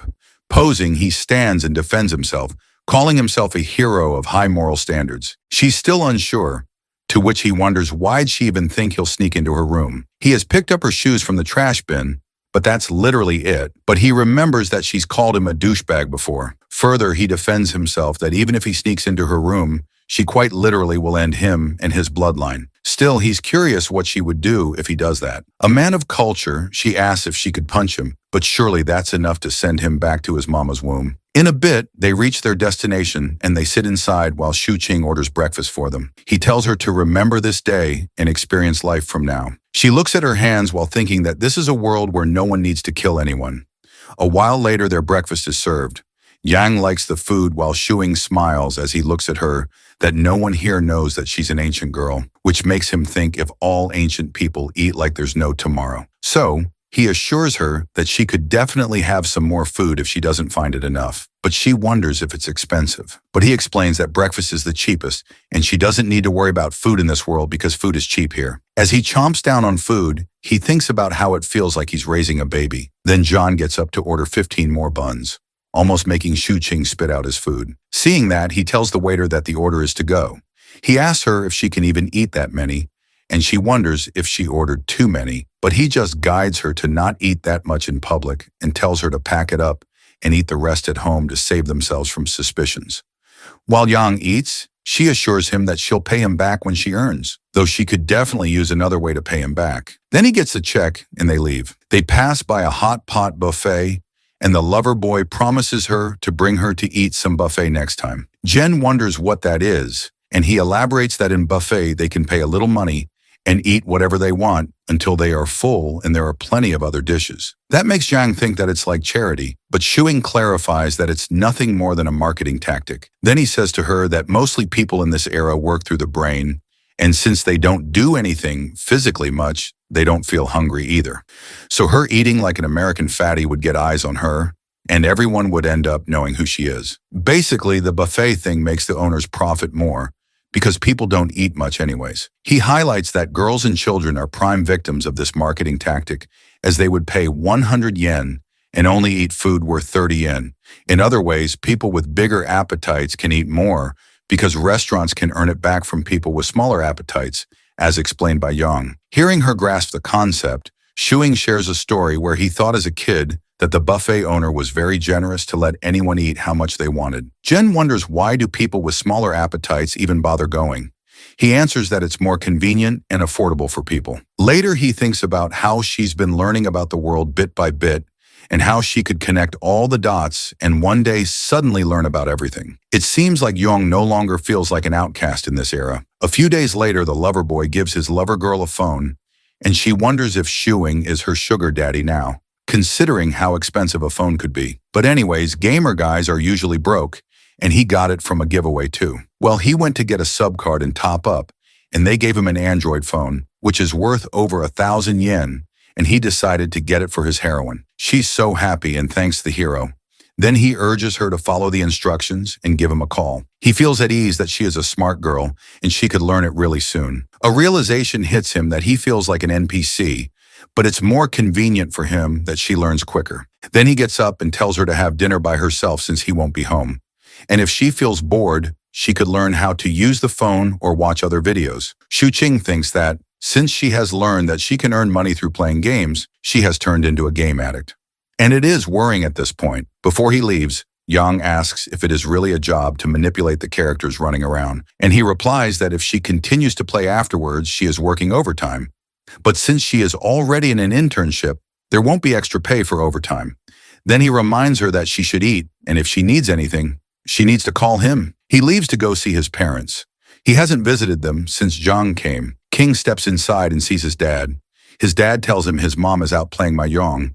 Then he asks where his girlfriend is talking about Yang. Shuing gets annoyed and explains that she's just a friend who will stay with him for a while. The dad utters that he wouldn't let a man stay, but Qing defends himself that Hao has lived with him, but he's considered an exception by his dad. As the dad thinks that Howell could really be his girlfriend if he wasn't a man, Qing knows there's no winning from his dad and calls his mom instead, who is a Mei Jiang addict. They wait for her to come back home, and Shuing informs his dad that his apartment was broken into by a thief, though he fixed the window. But can he reimburse him for the cost? His dad mocks him that there isn't anything worth stealing at his place, and the only thing that is worth stealing is the computer which he sleeps with. So nobody can really steal it from him. He's committed to his computer. Can't really judge the gender of the computer. Will end up getting me canceled. His dad asks if he was hurt, but Shuing explains that the thief was beaten up and chased away. Of course, not by this weeb. Then his mother returns from mahjong and begins to cook right away. She seems happy, which makes them think that she probably won more than usual today. As she cooks, she wonders where her son's girlfriend is. And again, he protests that he doesn't have a girlfriend, and his dad is blabbering false news. His father wonders that they live and eat together. That sounds pretty much like a relationship. His mom didn't know that, and she is surprised at that news, and she urges to show her the picture of Yang, though she was trying to go and look at her by herself. But her husband stopped her because it's not considered respectable to go without telling these days. He doesn't show her picture and says that she is just his friend and nothing special, while he thinks that his mom has always been persistent. So she won't let them go until she sees it. So he ends up showing a picture of her, and she thinks how pretty Yang is. Of course, being a boomer, she starts swiping through the album and wonders why he has so many pictures of his just friend. He snatches back his phone while thinking that this is his record of observing antiques and wonders why has his mother started discussing her so much as if she is her daughter-in-law. The thing about Shuing is no matter what Jiang is doing, he always quickly takes random pictures of her. Even though they aren't officially dating yet, he definitely feels something for her, and she quite literally stays with him. Anyway, back at dinner, his mom asked him which school she goes to, but he replies that she doesn't attend school. His mom wonders why a pretty girl like Yang wouldn't go to school. He doesn't understand what being pretty has to do with going to school, because to him it's normal for someone from a poor family not to attend. His father mocks him, questioning why a girl who's good at her studies would even consider dating a loser like him, because all he does is sit at his computer all day. The only difference between him and a Discord mod would be the weight. Both parents feel bad for Yang, and their son insists that he's stable and not a freeloader. His mother then wonders how they even met and if Jiang isn't a local of Yangchang. He dodges the question again and redirects the conversation to his joblessness. Meanwhile, he reflects on how Yang hasn't even figured out how to survive in this world yet, and his parents are already trying to ship them together. Later on, after the dinner, he gets up to leave and tells them to rest. He also points out to his mom that she shouldn't play mahjong every day because his dad is practically starving like the African kids. His dad gets slightly annoyed at his mom, saying she's even more stubborn than his son's joblessness. Suddenly, she remembers something. She hears that Shuing's neighborhood is haunted and recalls the sound of a woman's cry in the middle of the night. She wonders if everything is okay. Shuing demands that his dad cut the rent in half or he'll stop renting the apartment because it's haunted. His mom agrees and says the rent should be reduced now that he has a girlfriend and more things to spend money on. His dad reminds her that Yang isn't actually his girlfriend, but the deal sounds so solid that he ends up agreeing Yang is his girlfriend anyway. Later that night, when he returns home, he sees Jiang holding her sword. He wonders if she was practicing, but she runs off to take a shower, and he's confused about why she would take her sword with her. He asks if something happened while he was gone, but she denies it. He's left wondering who exactly she feels the need to defend herself from. But then again, as long as it's not him, he figures it's fine. He sits on the sofa, and his imagination runs wild thinking about her. Of course, she probably does need protection from him, but he brushes off the thought. Then he notices his computer had been on standby the whole time and decides he'll start working tomorrow. Meanwhile, she comes out of the shower shining like Aphrodite. Looking at her, Shuing wonders if practicing martial arts makes her prettier. Back in the day, she would have been exposed to extreme temperatures, but her skin is still smooth. She reminds him that she once asked him to learn martial arts, and he refused. He yells back that he can't learn just by standing in a stance. An idea pops into his head. She could start a beauty class through martial arts practice, but that would probably flop since people these days don't even exercise to lose weight, let alone take up martial arts. Jen sits down and while trying to use the hair dryer,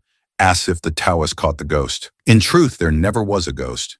It was just her sneaking out by mistake, and people assumed it was supernatural. She gets mad because she's a human, not a ghost. The lover boy realizes she isn't used to using a hair dryer, so he takes it from her and helps dry her hair. She hands it over and he continues the conversation, affirming that yes, she is human. But the problem is that no one in this era has ever seen a real martial artist. Someone flying across rooftops at night would easily be mistaken for a ghost. She wonders aloud why people don't practice martial arts anymore. He explains that living conditions have improved. People no longer worry about food or clothing and want to live more comfortably. Martial arts just aren't necessary anymore. People today have better options for enjoyment. He starts telling her a historical story, but she interrupts saying she doesn't know those people. He explains the story was written by Mr. Jinny Young. He concludes that martial arts is basically dead now, and people can only rely on technology to live comfortably. He tells her to put her sword down.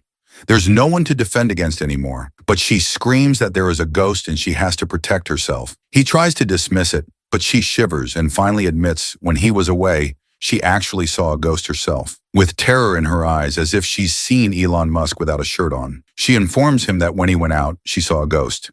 He starts to sweat as he hears her words. He thinks to himself that she probably just saw an old lady taking out the trash while wearing a mask. But then she begins to describe what the ghost looks like. She says its hair is longer than hers, and she elaborates on how it looked at her. It is pale white and wears an odd blue robe with long sleeves, which unnerves him. He begins to wonder what kind of thing she actually saw. He can't help but consider if there really is a ghost, but he brushes off the thoughts by telling himself that ghosts don't exist. Science can't prove their existence. According to him, she might be having hallucinations due to stress. Janong frowns and says that in her era, ghosts are something to be feared, but the hero assures her that they don't exist, all while blow-drying her hair. She emphasizes that she saw it and admits that she's scared, that even her sword can't protect her. Though he starts to wonder if time travel is possible, then the probability of spirits existing might be real too. He tells her that he'll borrow Mr. Xiao's mahogany sword tomorrow.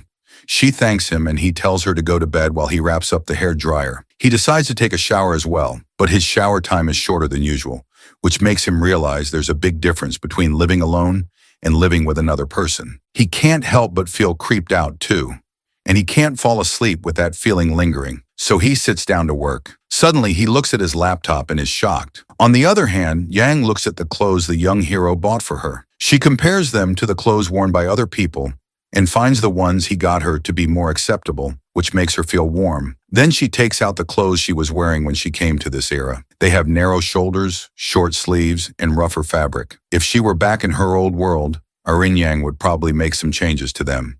That takes her back to old memories where the chief teaches her martial arts to make her stronger. But Yang urges her to act a little more girly so someone can marry her in the future. She thinks about that, begins to cry, and resolves to practice martial arts enough to fight the ghost she saw. Suddenly, there's a knock on the door. When she opens it, it's Shu Qing with his laptop open, asking if that is the ghost she saw. She pulls out her sword, yelling that that's what scared her. It turns out it's just a horror movie playing halfway through, and that was the ghost she saw. He tells her to go back to sleep and that they'll talk about it tomorrow, but she's still really scared. So he shuts the laptop and shows her the baby girl sealed inside the laptop, assuring her that she can go to sleep peacefully. The next morning when Yang wakes up, she realizes that the ghost really doesn't appear anymore. Then she gets up to practice her martial arts and leaves the door open so he can watch her. Even though he hasn't woken up, she still continues to practice. She knows that in this era, she can only protect herself by practicing martial arts. Crawling out of his pit hole, Shuing wakes up and goes to see Zhang. She is feeding the cat while he thinks that everything is going well, and that if there's a street check, she will be able to hide her ancient personality as long as she doesn't go crazy. Not just that, she is a woman with women's privileges. If someone who time-raveled were a chief with a bearded face, or tall or muscular, the neighbors would probably report him to the police right away. While he brushes his teeth, he wonders what the chief looks like, and she explains that the chief is a little taller than him and has a beard, which makes her wonder why Zhuing doesn't have a beard, to which he replies that he's one of the literati and not a roughneck. She holds her face in shock, saying that even the literati in her world also have beards. His male ego is hurt, and he says that they use razors now, which is why he doesn't keep a beard. Then he angrily tells her that they have to go out for breakfast. She keeps her voice down while she tells him that the cell phone he gave her yesterday hasn't been working since morning. He realizes that the phone is probably not charged, and after that, they go out. As they're outside, he tells her that she doesn't need to work today because it's the weekend, and she should focus on learning how to use a phone. He explains to her the concept of Wei Chun, which she can use to make and spend money. He opens the bank app and shows her that her balance is 0, and he transfers 100 to her so she can spend it however she wants to, and she can pay him back later. It makes him think that he has never lent anyone money, and the ones who usually need to borrow money have never borrowed from him. So this is the first time in his life that he is ever lending money to someone. On the other hand, Hao reaches back home and asks his dad if there's anything to eat since he's as hungry as an African child.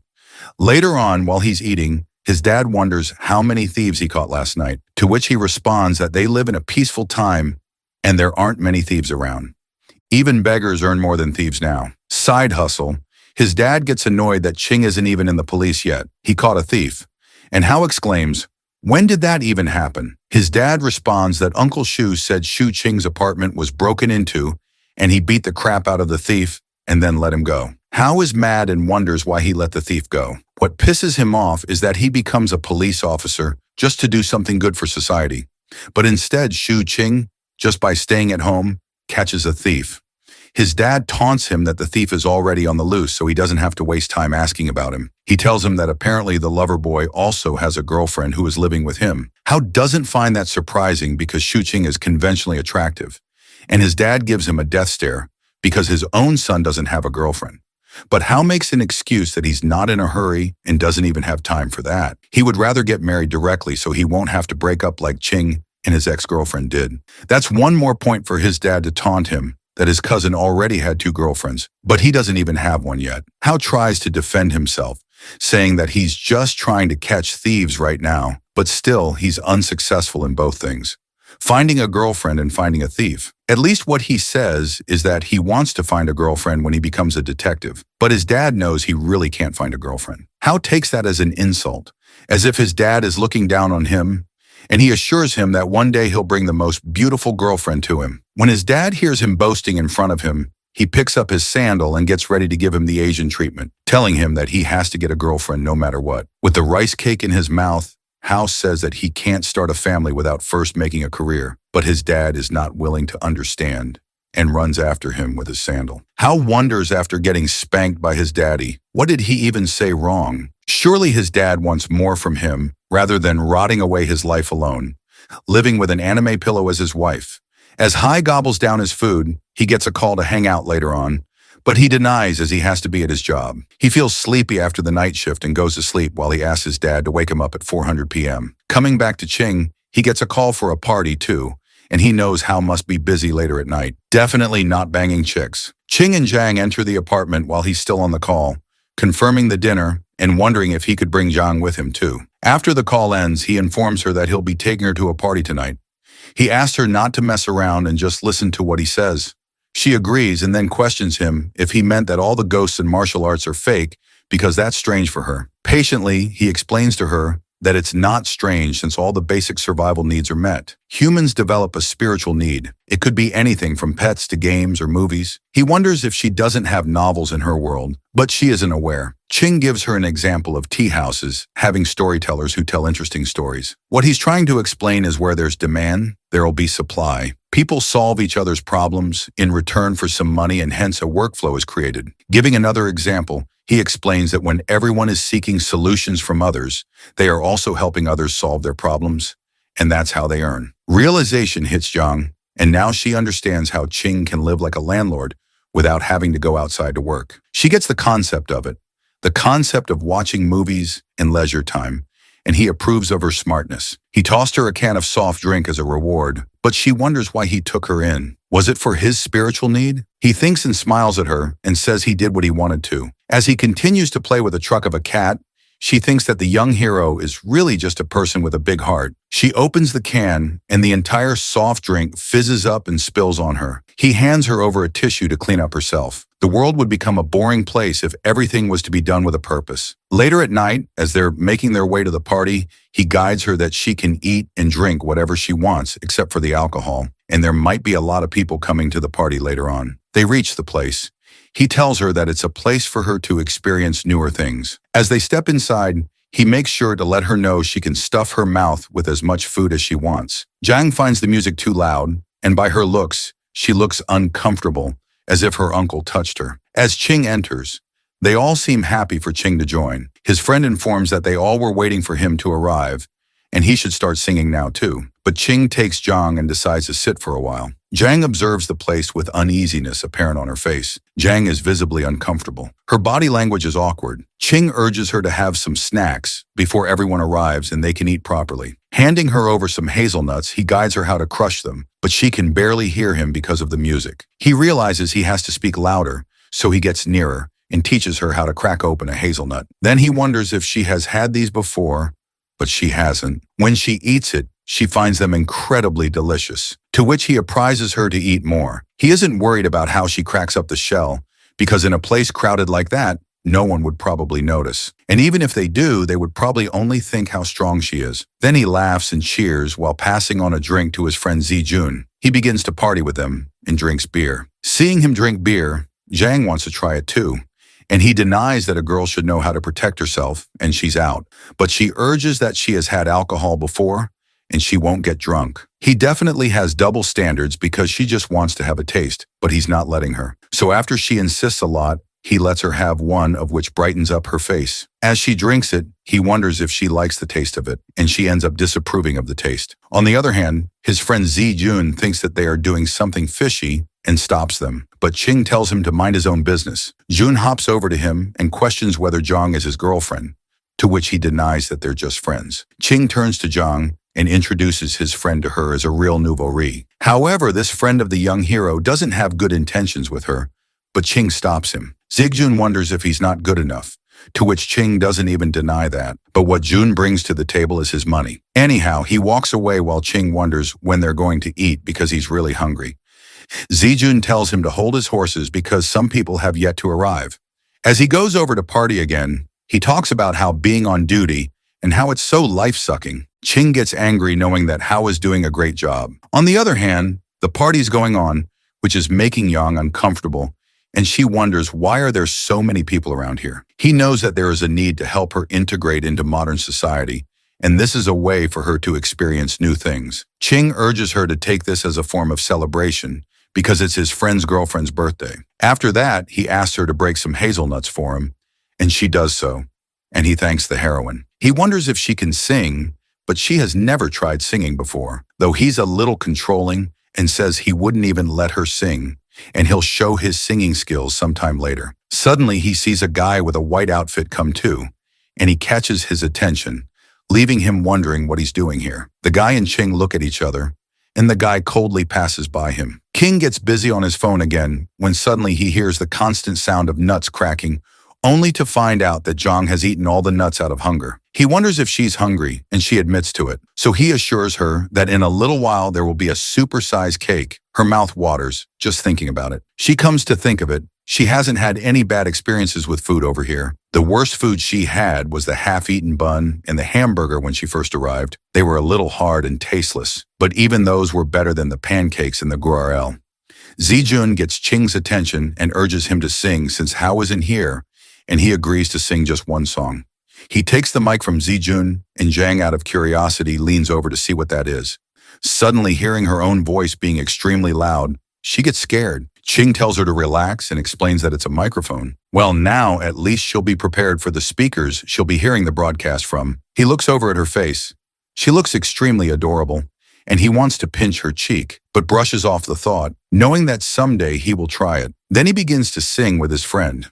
Zigjun looks around and sees that everyone is here, so they're about to get things started. And then the cake arrives.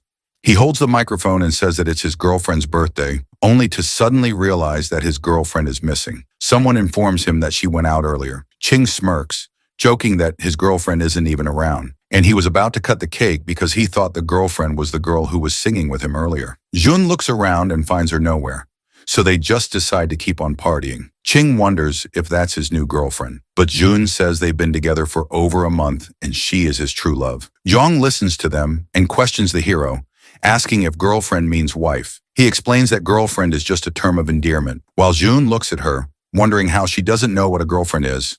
Ching mocks Jun, giving an example that his girlfriend would one day be someone else's future wife, and to some extent, his friend agrees.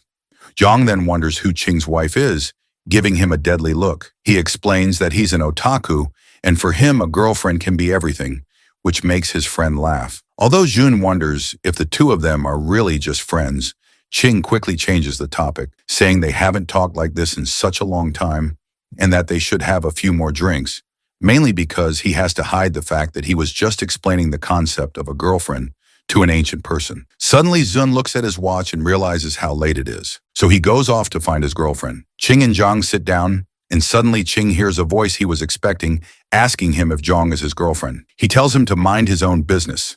It's the same guy who's curious to know how Ching finds so many beautiful girlfriends all the time, hoping to learn something from him, but Ching shuts him down, saying he's too ugly for that. It seems like Ching and his rival are standing face to face while he actively harasses him to have a drink with him. Ching stops Lang from being weird because he doesn't want to talk to him. Suddenly, Jun enters the room again and is scared to see that the two of them are standing face to face. He begins to panic because they had been roommates for a few years and now they are enemies. This is the reason why Jun called Liang over, but it seems like the situation is completely messed up. So Zun stands between them and tells them to talk nicely and not to fight. Turning to Ling, Zun wonders why he had to provoke Ching, to which he says that he was just trying to have a drink because it's been a long time and they haven't caught up at all. Ching looks at Jun and questions if he invited him over, to which Zun panics and says he thought they could talk about it. Smirking, Ching says that he never considered this to be that big of a deal, to which Ling agrees, adding that he never thought of it as a big deal because the past is the past. Ling admits that he was just asking for advice and trying to have a toast with him, to which Ching says that he just despises him for his weird tone. Ling had been waiting for the right moment and then gets reminded that he wasn't beaten up hard enough the last time, and everyone starts to gossip that they are about to fight. Zijun has no idea that it even happened and wonders why they both have to act like children. So he tries to make Ling calm down so they can celebrate his girlfriend's birthday. But it seems like Ling really wants to have a toast with Ching, yet he denies him again. Ling now wants to have a toast with his girlfriend, talking about Zhang. Angry, Ching says she doesn't drink and advises Zhang not to talk to Liang since he's a bad guy. Finally, Jun takes Liang away to put an end to the fight. He returns and sits with Ching, questioning when they even fought. Ching admits that if he had known Lang would be here today, he would not have come. Xian clarifies that if he had known these two were on bad terms, he wouldn't have invited him over in the first place. Zhang wonders why Liang called her Ching's girlfriend, to which he explains that Liang is ugly, and that's why he thinks they are dating. Both of them, Zhang and Q and Ching, are pretty, so brainless people automatically assume they're dating. Hearing the term brainless, Zun yells because at first they also thought Zhang and Ching were dating. She wonders why anyone would think a handsome guy and a pretty girl are dating. She isn't even wrong. These baddies end up with guys who look like only their mothers would find them attractive. Then Ching advises her not to talk to anyone, including Jun, to which Jun screams that he already has a girlfriend. Finally, Jun's girlfriend returns, and he happily goes to the waiter because it's time to cut the cake. As the cake is revealed, Zhang is mesmerized by the size of it and wonders if it is all edible. Ching admits that it is edible, yet he finds the situation a bit weird and off. Ching takes Zhang and hides her under the table beside the sofa, guiding her to keep hiding until he gets back. promising her a huge slice of cake. She waits for him as he leaves and wonders what the cake will taste like. She's curious whether eating cake while hiding is some sort of rule. She waits excitedly. Meanwhile, at the party, everyone is smashing cake on each other and enjoying it, and she feels a little terrified. Surely I'd be terrified too. It looks like a Diddy party. Suddenly he returns with the cake. He sits down beside her and tells her he knew June only got that humongous cake for smashing. So he took a slice before they started, just for her to try. A man giving princess treatment in this era was rather unexpected. Still, her eyes look really sad. She takes a bite of the cake, and when he asks if she likes it, all she can think about is how much Yang would love the taste, but she could barely eat something sweet for long. Feeling sad, she wonders why they have to toss around something so delicious. Ching hears her and promises he will get her a better cake, and they'll eat it together without wasting any. She thinks about it deeply. Is this the era people dream of, where they get their clothes dirty and waste food and be happy about it? When everyone is done playing, Ching gets up and assures her that no one will be playing anymore, so she can come out now. He goes to the bathroom, and afterward he tells her they'll be leaving soon. She stays there waiting for her hero to come back when Liang approaches her, covered in cake, asking her to be friends with a nasty look on his face. She angrily replies that she doesn't want to engage in any conversation with him, but he's stubborn. Seeing her clean clothes, he realizes she didn't participate in the fun. So he tries to smear cream on her from the cake, and she exclaims, backing away. As she defends herself, about to knock him out, Ching returns and punches Liang in the gut for even daring to get close to Zhang. That makes Liang furious, and he punches Ching, who falls onto the table. Hearing the commotion, Zun enters the room, panicking as he sees Ching and Liang fighting. Ching and Liang are beating each other up as if they'd get a reward for it. The crowd begins to pull them apart, but they are unsuccessful. Suddenly, a hand grabs Ching out of the feud with Hercules kind of power. It was no one other than Zhang. Everyone who witnessed that just thinks how incredibly strong she is. On the other hand, Jun regrets putting them together, and Ching laughs that Lang ruined a good party and he should beat him up a little as well. Jun yells that he'd rather punch him. Then Jun calls off the party and begins sending everyone back home. After everyone is gone, Ching once again begins to trigger Liang to fight him, though Jun seems concerned for Ching as his face is totally swollen. He brushes it off, saying that he's okay, and turns back to his rival to fight him again. He talks about having the guts to touch his girlfriend's face, so now they can solve it if he has any other issue, hinting that he is going to beat Liang up. Suddenly, there is a knock at the door, and Zun tries to send them away by saying that they're busy, but it turns out it was the police who got the report of a fight happening here, along with another officer. It was Hao. Hao feels a little nervous knowing them too well. As the police officer steps inside, they see Lang on the floor while Ching clearly shows the signs of being beaten up. Zijun tries to explain that there is a misunderstanding and there wasn't a fight. Lang and Ching only fell while singing. On the other hand, Zun makes sure to tell Hao that he looks super smashed in the uniform. Getting back to the police officer, he asks Ching about the situation, and he lies that they just fell while being drunk. The police officer asks him for his ID number, but Ching doesn't have his card. The police officer confirms once again if they didn't fight at all, and Ching tries to assure him that there wasn't a fight. They were just messing around. But Liang decides to back off from the plan that he hit him, and they did fight indeed. Hao asks if they really fought or not to, which Ching admits that they did fight. Nervously, Zun still tries to cover up the situation by saying that they're drunk, but the police officer shuts him up, saying that they all are going to the police station to settle it. Ching asks Zun to help him send his sister back home, and he will go to the station. He was only talking about Zhang, which leaves Zun confused whether she is his girlfriend or his sister. The police officer wants all of them to go there, as they all are the witnesses of the situation. That really sounds like bad news for Ching and Zhang. Ching urges that it's not necessary to take her because she has to complete her schoolwork, but the police officer shuts him up, asking why a high school student would even come to a place like that. Jun thinks that Ching is usually smart, but suddenly he sounds like he's spitting nonsense. When he volunteers himself to go instead of her, the police officer angrily says that all of them will be going.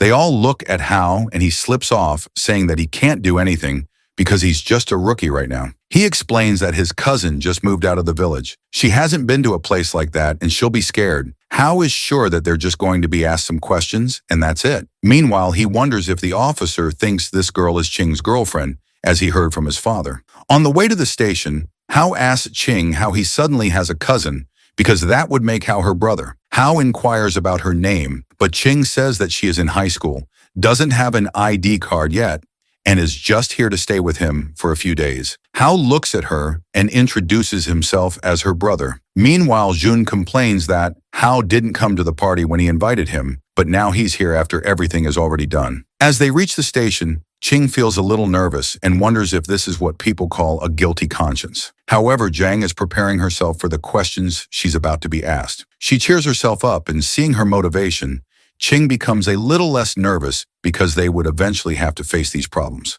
So now they're just becoming familiar with it. Ching and Liang sit together in a room with the police, and Ching begins telling the story of how the fight emerged. Liang knows he won't get any benefit out of it, but makes sure not to let Ching get out of the situation easily. So he starts to play the victim, saying he was just trying to make a harmless joke when he suddenly got punched in the guts. The police officer asks what kind of joke it was and says he needs to know every detail, urging Ching to go first, but Liang snatches that chance away from him and begins ranting. On the other hand, Ching is worried about Zhang being interrogated in the other room because it's still too early for her to deal with situations in a modern way. After Liang is done telling his story, Ching emphasizes that he left out one important detail. Liang started insulting Ching first. He adds that it was his rival who provoked him in the first place, to which Liang defends himself by saying it was just a joke, but the police officer doesn't fall for it, so he gets straight to the point. How are they going to solve this? Liang wants Ching to be detained and arrested for the incident, but the police officer says it was mutual combat. If one person falls for it, the other can't get away either. It's not like Ling got beaten up too badly. There's just a red mark, and that's it. All they can offer is going through a medical examination and then considering detention and compensation accordingly. Ching smirks, knowing that either they can shake hands, both get detained, or go through a medical examination. Liang really thought he could have gotten Ching arrested after getting beaten up. The police officer tells them that Ching will be fined 500 and detained for 8 days, and Liang will be fined 200 and detained for 5 days. Or they can simply choose to reconcile or go for a medical examination. Liang's plan really went down the drain. The officer notices the injuries and mentions they'll take time to heal. Since it's getting late, he offers to drop them home, but Ching hesitates, unsure if the officer should leave his post during duty hours. He points out that nothing usually happens this late. Still, the officer warns Ching to watch his words, hinting that there are strange forces moving quietly through the night, ones that shouldn't be taken lightly. Moreover, the officer still insists on giving them a ride, though Ching prefers to take a cab and asks where his cousin is, to which the officer replies that they're waiting outside. He also mentions that he had asked his cousin to wait inside, but she didn't want to. While heading out, the officer remarks that his cousin Yang seems a bit slow, but Ching quickly defends her, saying she's actually smart. As the night calms down, Ching decides to go home and reminds the officer that they can meet again later. It's getting close to 1 a.m. and Liang has already left, but Ching is still not done, and Zijun and Zhang are waiting outside in the cold. After some time, Ching comes out of the police station and wonders why they didn't wait inside. Shun explains that staying in made him too sleepy. Besides, the night has clearly been exhausting. Jun sigh, calling the whole day a mess. Despite the trouble, Ching jokes that if he gets another chance, he'd give Liang another beating. Suddenly, Ching remembers and asks about Jun's girlfriend, the one he's been dating for a month, to which Jun explains that she couldn't stay awake and went back to the car to sleep. Zijun offers them a ride home, but Ching declines, saying they'll just take a cab since it's already so late. As they get ready to part ways, Ching quietly reflects that with others always around, it's hard to talk to Zhang about the things that really matter. The night grows colder. Jun comments on how chilly it gets this time of year, and jokes that in a moment like this, Ching should be offering his jacket to Zhang. But Ching doesn't react, and Zhang, standing calmly, mentions that she isn't cold at all. Her response carries the weight of someone used to much worse. While Ching looks like a delicate modern guy, Zhang comes across as someone much stronger, almost like someone from another time. Moving forward, there's a moment of silence when Jun tries to figure out the connection between Ching and Zhang, but the answer isn't clear. It leaves more questions than it solves because she doesn't quite seem like a cousin or a girlfriend, and the lack of clarity makes their relationship even harder to place. Eventually, they reach home, and the tiredness from the night begins to settle in. King watches as Zhang walks ahead with quiet steps. So light it's hard to hear her at all. Despite the long, messy evening, Ching starts to realize he might have been the only one who actually enjoyed the chaos. Now walking home slightly drunk and in the dark, the feeling of excitement begins to fade into a strange kind of loneliness. As they walk, Ching asks Zhang to walk beside him instead of behind, joking that it feels like a sidekick is following him, to which Zhang agrees, reminding him that she never saw herself that way. Once they reach home, Ching collapses on the sofa, feeling drained after the long day. But he's curious about her police questioning. He thinks back and learns that Yang only gave simple answers, mentioning a cousin and a birthday, and stayed silent on the rest. After hearing all of this, Ching admires how well Zhang handled it, realizing her clueless act was just smart thinking. In the end, Zhang feels that the police aren't as scary as they seem. After that, Ching reflects on how the day turned out and feels that despite everything, they handled the situation well. Also, Ching didn't lose anything from the fight and even managed to bring Zhang out for a bit of fun. Indeed, Zhang also got a first-hand look at a police station. Other than getting home late, Ching considers it a good day, especially since Zhang reacted well under pressure. Later, Ching teases Zhang a bit about being too obedient, but she calmly reminds Ching that she only follows him because she believes he's a good person. Additionally, Zhang admits she's been relying on Ching because she doesn't fully understand the world yet. Also, Zhang trusts Ching because he's been kind, giving her food, shelter, and support. Moreover, Zhang believes that if she couldn't trust Ching after all that, she might as well be wandering the streets to Zhang. Ching is the only one who has truly helped since she arrived. After the serious conversations, they also joke about the fight earlier, agreeing that if Liang had actually touched Zhang's face, the outcome would have been much worse. Following that, Ching wonders if their fight seems childish from an outside view, to which Zhang, unimpressed, doesn't even consider it a real fight. Janung asked our boy why he had hit that guy. Xuan replied that the man had deserved it and that punches were meant for people like him. He explained to Zhang Ha that if someone ever annoyed her that she couldn't hold back, she can't use her full strength, just enough to make the person feel some pain without actually injuring them. Otherwise, she could end up in jail. He went on to explain that there were many kinds of people in the world.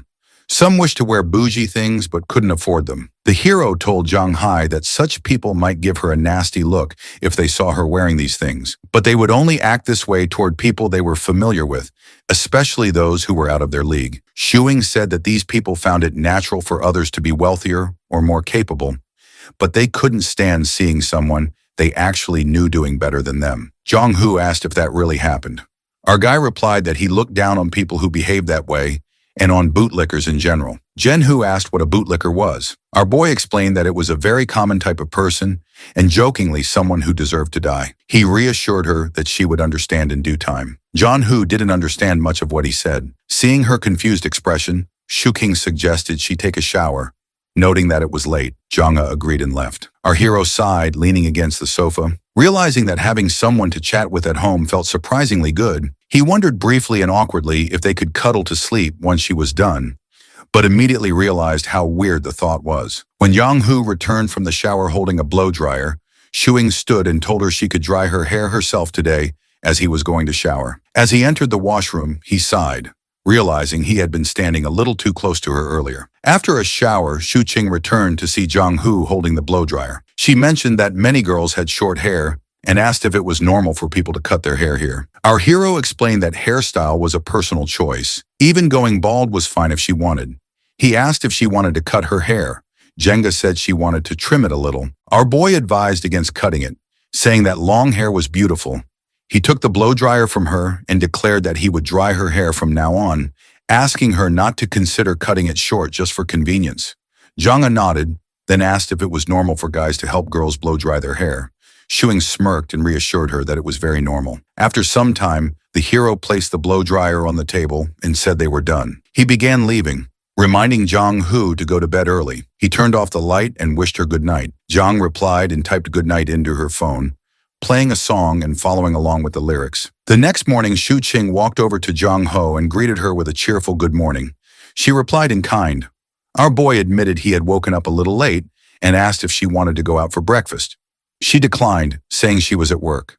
Our guy smiled and said he would buy breakfast for them both. As he prepared to leave, tying his shoelaces, Shuing realized that living with Young Hu for so long had subtly influenced his life, giving it more routine. Meanwhile, Yang Ha searched online about girlfriends and began reading the Wikipedia page on the topic. Yang Hu continued reading the Wikipedia page on girlfriend. Afterwards, her curiosity led her to search whether ghosts existed in this world. Shu Hing returned home and urged Yang Hu to take her breakfast. She replied that she was busy working. Shu Hing insisted, telling her that she could take short breaks even while working. Janga said she would eat later, but our boy showed her the food he had brought, light, easy-to-digest buns and soybean milk. Janga picked up a bun and mentioned that she had been playing the game for a while. She asked if she could help other players level up. According to our boy, a mining expedition earned her 18 yuan, enough for 6 buns. Zheng Ho realized that a day of mining expeditions would provide enough for 3 days' worth of food. Our boy checked his phone and promised to find a request for her later, reassuring her that she could try it if she was able. He knew gaming was primarily meant to keep Zhang Ha occupied, preventing her from wandering outside late at night and startling people. Zhang Hu exclaimed in excitement that she really wanted to help others level.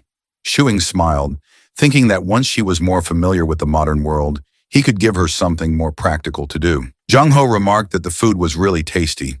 Shu Hing reminded her that it wasn't her first time eating it, but Zhang He insisted it was delicious, adding that the cake from yesterday had been amazing as well. The hero chuckled and asked when her birthday was, offering to get her a huge cake to enjoy by herself. Zhang admitted she didn't know. Our hero smiled and suggested that they could celebrate the day she came to live with him as her birthday. Yuhu, excited, asked if she could eat cake on that day next year. Shu Qing, looking at her happy face, said she could even eat some cake today as a belated celebration and promised to buy one for her later. Zhang thanked him joyfully but then hesitated, worried that cake might be expensive. Shu King chuckled, assuring her it wasn't, and told her to relax and wait to enjoy it. Later, our boy asked if Zhangyi had brought any copper coins from her time since her era primarily used copper over silver. He explained that if she had some, they could potentially sell them for money. Youngha said she didn't have any copper coins. They were usually managed by the second miss. She did, however, have some broken silver pieces sewn into her shirt hems for emergencies. Youngha realized there was no one now to discreetly place money into her clothes. Our boy sighed, thinking that hiding a few copper coins wouldn't be of much use, and if there were too many, she would have used a proper money bag. Looking out the window, he reflected that no one would have guessed that a simple trip outside could lead them here. Meanwhile, Hyozi was riding his motorbike and greeted an elderly lady along the way. He reached home and parked outside, feeling a strong sense of fulfillment from protecting ordinary citizens. Inside, he noticed a puppy and asked his father whose dog it was. Chin replied that it was Wang's dog's son and instructed Hyozi to train it as a police dog. Hyozi groaned, protesting that he didn't even know how to train dogs. The two argued for some time. Eventually, Howie asked for the dog's name. Chin hadn't decided yet, but wanted a name that exuded strength and power. Hyozi sighed in annoyance and then asked if Shuing had a female cousin. Haz's father doubts that he might be interested in the female cousin of Shu King. Hyozi's mind drifts to how close his and Qing family is. Even when they were born, their marriage was fixed. But when it turned out they both were males, the marriage was called off. He explains to his dad that the girl Qing's cousin he met yesterday was pretty but kind of odd. Hearing him call a girl pretty, Hyozi's father assures him to talk to Qing's father about the girl and his son. Though Hai isn't interested in her yet, he found something suspicious about her. It seemed to him that she wasn't able to understand anything. And the way our boy acted at the KTV, it wouldn't be okay to call it weird, but seemed a little deliberate. On the other hand, outside his apartment, our boy greets Uncle Zhao playfully, asking if he saw any ghosts lately. But Uncle Zhao didn't get the sarcasm and is really satisfied with the exorcist who came earlier, and according to him and the people of the building, made that spirit leave. Hearing this, the hero laughs nervously, thinking that when this old lad retires in the future, he will definitely have tons of rumored stories for his grandchildren, and those will definitely go viral if made into a book. As the hero and Yang, who stroll down the street, he playfully teases Zhang Hai, reminding her of how scared the old man was. Jen frowns, assuring not to do that stunt again, and is upset that they think of her as his girlfriend. Seeing her upset, he assures her that he has clarified to everyone that she is not his girlfriend, but it is on them to assume whatever they want and to change her mood. He decides to take her for drinking some kumquat lemon. Even though he changed the subject, still Zhang, his mind races with thoughts. She doesn't understand why people assume they are in a relationship. They slept in different rooms, never crossing any boundaries. Though she knows they ate together and he helped her with a few things, it doesn't mean they can assume stuff. She tries to ignore all this by reminding herself that as long as her conscience is clear, everything is okay. While Ching buys them milkshakes out of curiosity, Young-hoo questions our boy about what girlfriends do so that she will avoid them. Taking a long pause, our boy explains to her all the signs of what girlfriends do, and it is similar to what they do all the time. This freaks her out. Noticing her uneasiness, our guy assures her that with her, there is an exception as the situation is different for them. It doesn't really give her that much assurance, but she tries to forget it. While they are drinking milkshakes, Chung picks up the cake from the nearby shop he ordered. As soon as she sees the cake, she realizes that the debt is increasing for her.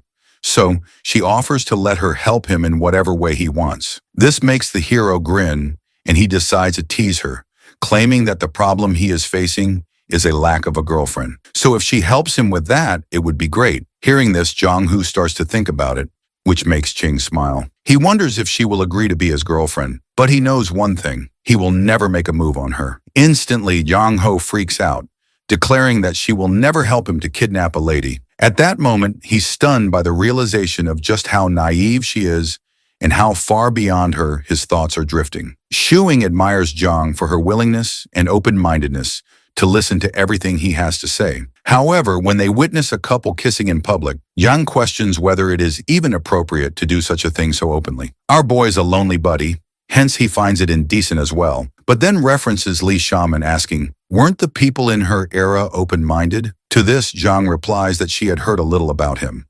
While talking to Jang, our boy thinks about his father, who had dedicated his entire life to historical research. He worries that if Yang's information doesn't match the historical records, it would mean that all his father's work was of no use. Our boy wants to inquire more if she has seen anything like that before, but she wasn't bothered much by what the emperor did in his life. Shushing agrees with her answer, thinking that historical records often show powerful people like emperors and officials engaged in questionable behaviors, and she may not have been aware of it. Our boy then imagines the tales of conquering the world with a sword, feasting on meat and wine, just a part of his vivid imagination. He exclaims that he wants to know about Zhang's life, which sounds fascinating to him. Jen pauses for a moment, recalling a gory scene, and responds that our boy wouldn't love to hear it all. Shu King insists, saying he would love to hear it as a story tale. Later, our boy opens up a cake box and shows Zhang the birthday candles. He explains that he didn't know her exact age, so he asks the shop assistant for candles for an 18-year-old.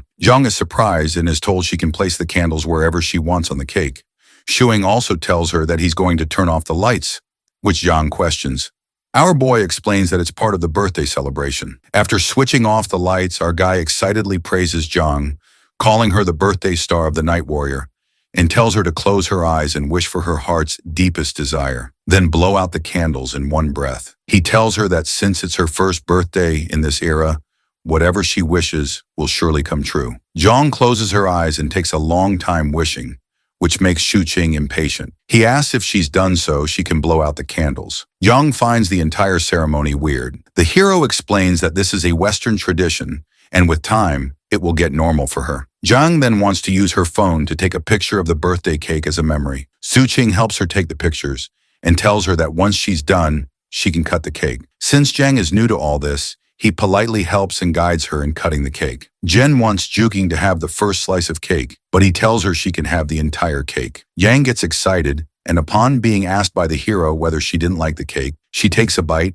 and happily tells him that it's delicious. Our boy shares that he had the same reaction when he first tasted cream as a child, but he's not fond of it anymore. Perhaps because he's had tastier food since then. Later, Shu Qing proposes a toast with Zhang using cola, thinking to himself that while it might be just another day for him, she is lucky to be here. He wants to commemorate their meeting, acknowledging that life is short and moments like these matter. Yong-hoo and Shuing sat in the living room as Yong started sharing her past. She remembered that in the 4th year of Caillou, a swarm of locusts had devastated the region, but Lord Tao succeeded in wiping them out and prevented a greater calamity. After the disaster passed, the second miss fled into the wild and later arrived in Gu. The second miss believed she was living in a golden age and regarded Lord Tao as a saintly figure. She even set up an altar at home where she prayed for his long life. She also formed the habit of eating only half as much as others, no matter if the city was thriving or struggling. Although the city's leader considered her foolish,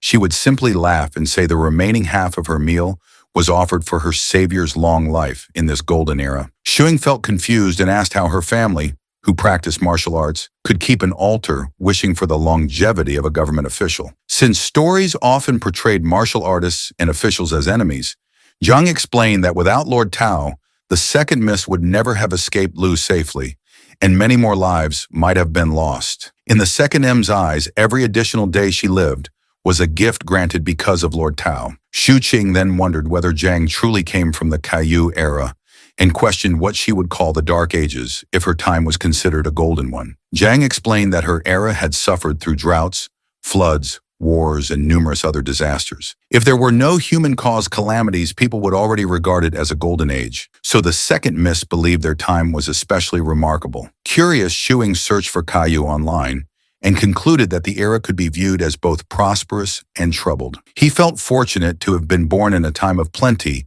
and realized how lucky he was compared to living in Yen's world. He told her not to dwell on it too much and simply enjoy her cake. Janang thanked him and asked if she could eat the remaining cake from the previous day. Holding a birthday card, she quietly admired the modern world. Food could be wasted just for amusement. People could dress boldly, and couples could even act affectionately in public. Thinking about the second miss, she came to understand that compared to her own time, this era truly deserved to be called a golden age. A few days later, while Shuing was working on his computer, he noticed Zhang peering shilly from behind the door. He soon realized she had run out of sanitary pads, but was too embarrassed to ask. Without hesitation, our boy ordered a box online.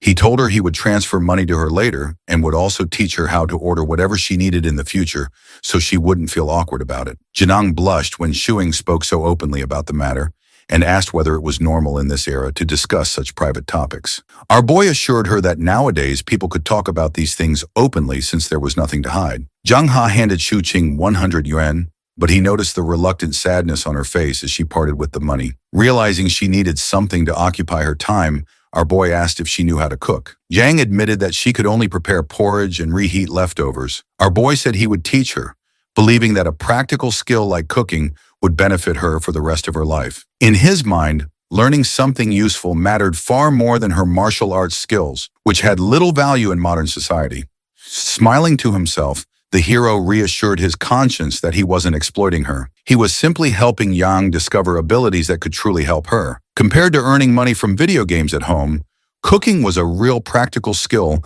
that held value in any era. Yang's eyes sparkled with excitement when she asked if she could really learn. Our boy agreed and brought her into the kitchen to show her how to make stir-fried potatoes. Since he rarely used the kitchen himself, the first step was cleaning it up. Our boy then left to buy ingredients while Zhang stayed behind to tidy everything. She cleaned thoroughly, feeling excited about the chance to learn how to cook tasty meals. When Shuing returned from shopping, tired from carrying the groceries, Zhang pointed at the round ingredients and asked what they were. Our guy explained that they were potatoes, a crop known for its high yield. He said potatoes could be eaten as a vegetable or as a main source of carbohydrates, and they were extremely inexpensive. Laughing, he joked that if the Tang dynasty had potatoes, famines might have been avoided and life would have been much easier. They carried the groceries into the kitchen together.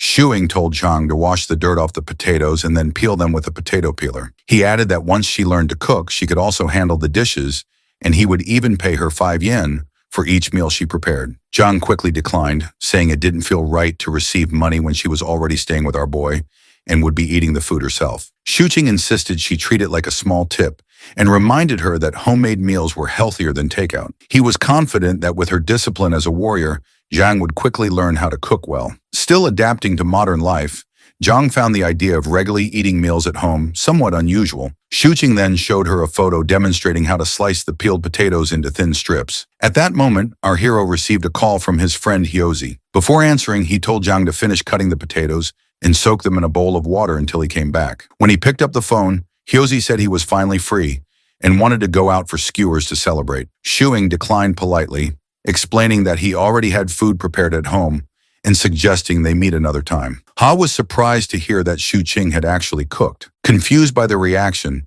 our boy asked why it was so shocking and added that he didn't have enough ingredients to share even if Hyozi came over. After ending the call, he made sure his friend wouldn't drop by since he preferred that Hui and Zhang didn't meet unless it was absolutely necessary. Meanwhile, Zhang sat with her phone searching online to find out whether it was normal for a man and woman living together as roommates to cook meals together at home. Shuing was showing Yang Ho the different seasonings in the kitchen. He told her to carefully observe the amount he used and memorize it well. Yang, however, wasn't fully paying attention. Instead, she kept looking at our boy while thinking about something she had read online earlier, that cooking together can bring two people closer and may even lead to starting a family. Seeing that she seemed distracted, our hero asked if she had remembered the measurements, warning her not to add too much, joking that too much MSG might turn her into a fool. Slightly irritated, Jung said she remembered everything. The hero asked why she was behaving oddly. Zhang first said her conscience was clear, then quickly changed her answer and simply commented that the food smelled wonderful. Once the dish was finished, Zhang was amazed by the rich aroma.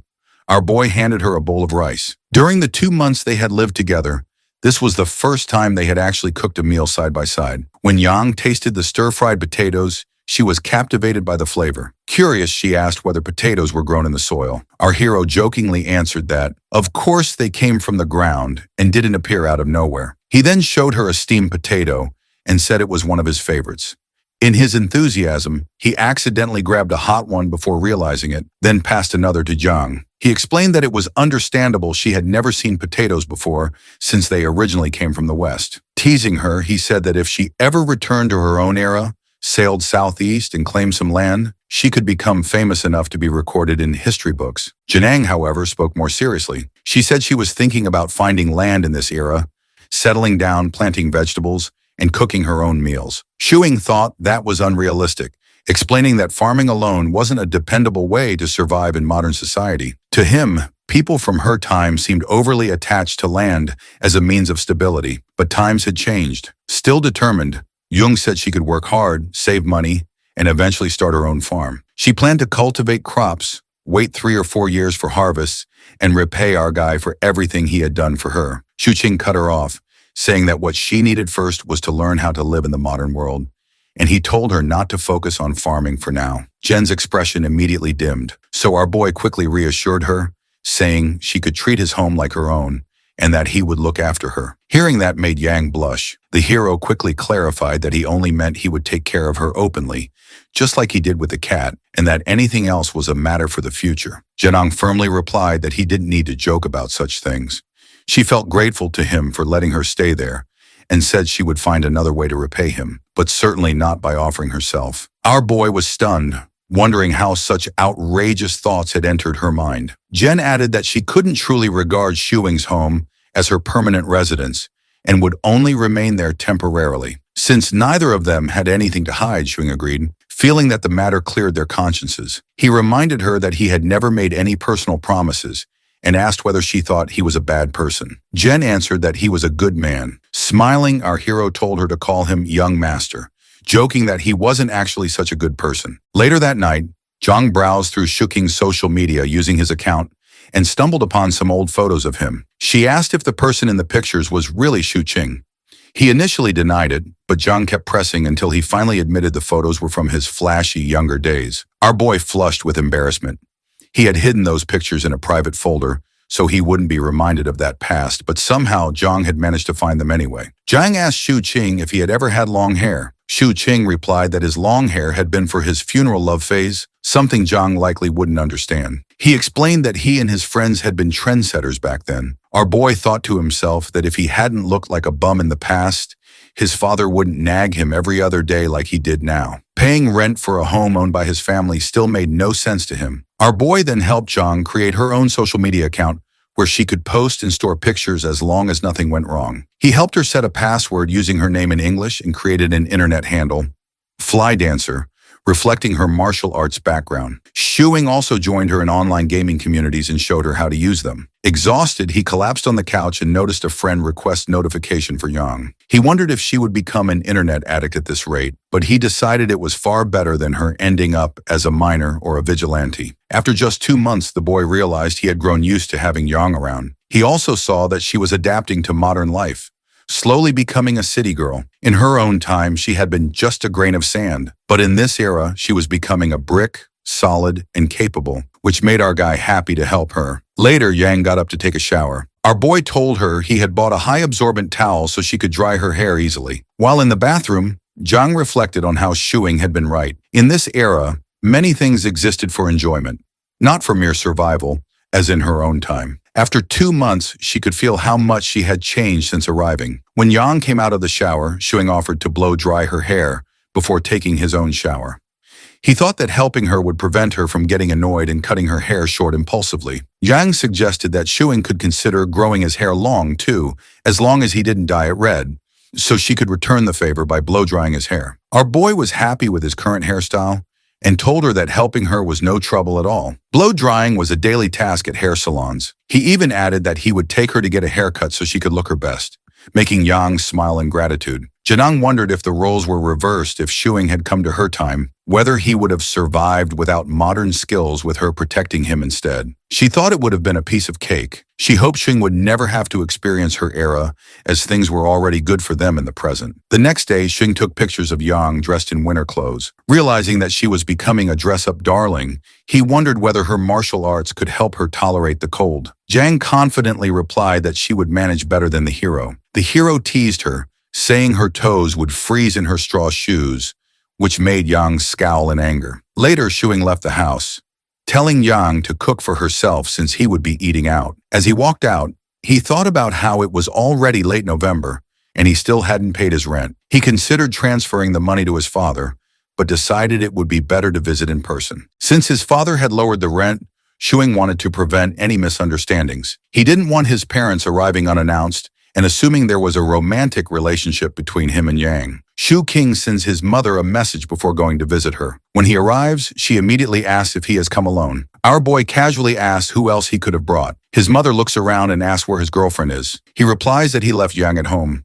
His mother asks why he did not bring her along.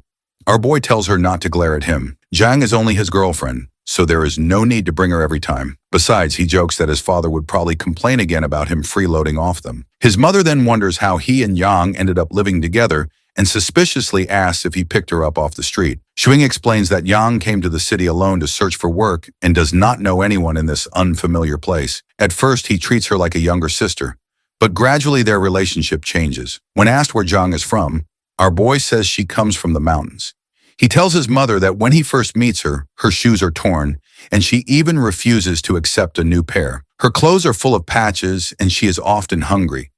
His mother finds it difficult to believe and assumes he is exaggerating, since Yang does not seem as miserable as he describes. Shu Sing insists that Zhang is not like other carefree girls who have everything provided for them. She has supported her family since she was young. In truth, he prepares these stories beforehand to mislead his mother. The topic then turns to their future since they are living together. The hero becomes nervous and quickly explains that nothing inappropriate is happening. Yang sleeps in the storage room instead of sharing his bed. His mother still warns them to be cautious. Shuku King replies that Zhang is only staying there temporarily. His mother tells him to bring Zhang along next time and advises that if they are not compatible, they should separate early. Our hero jokes that if they do get along, maybe his father will stop charging him rent. She then asks whether he has found a job yet, and Xing admits that he is still looking. When his father returns home at 7 o'clock, the first thing he asks is whether his son has brought the rent. Our hero smirks and says he only came for dinner. His mother calls everyone to wash their hands. During the meal, Shu Qing keeps thinking about what Zhang might be doing at home, which makes his father notice that he is behaving oddly. Later, while helping his mother wash the dishes, the boy sees that she is growing ginger sprouts.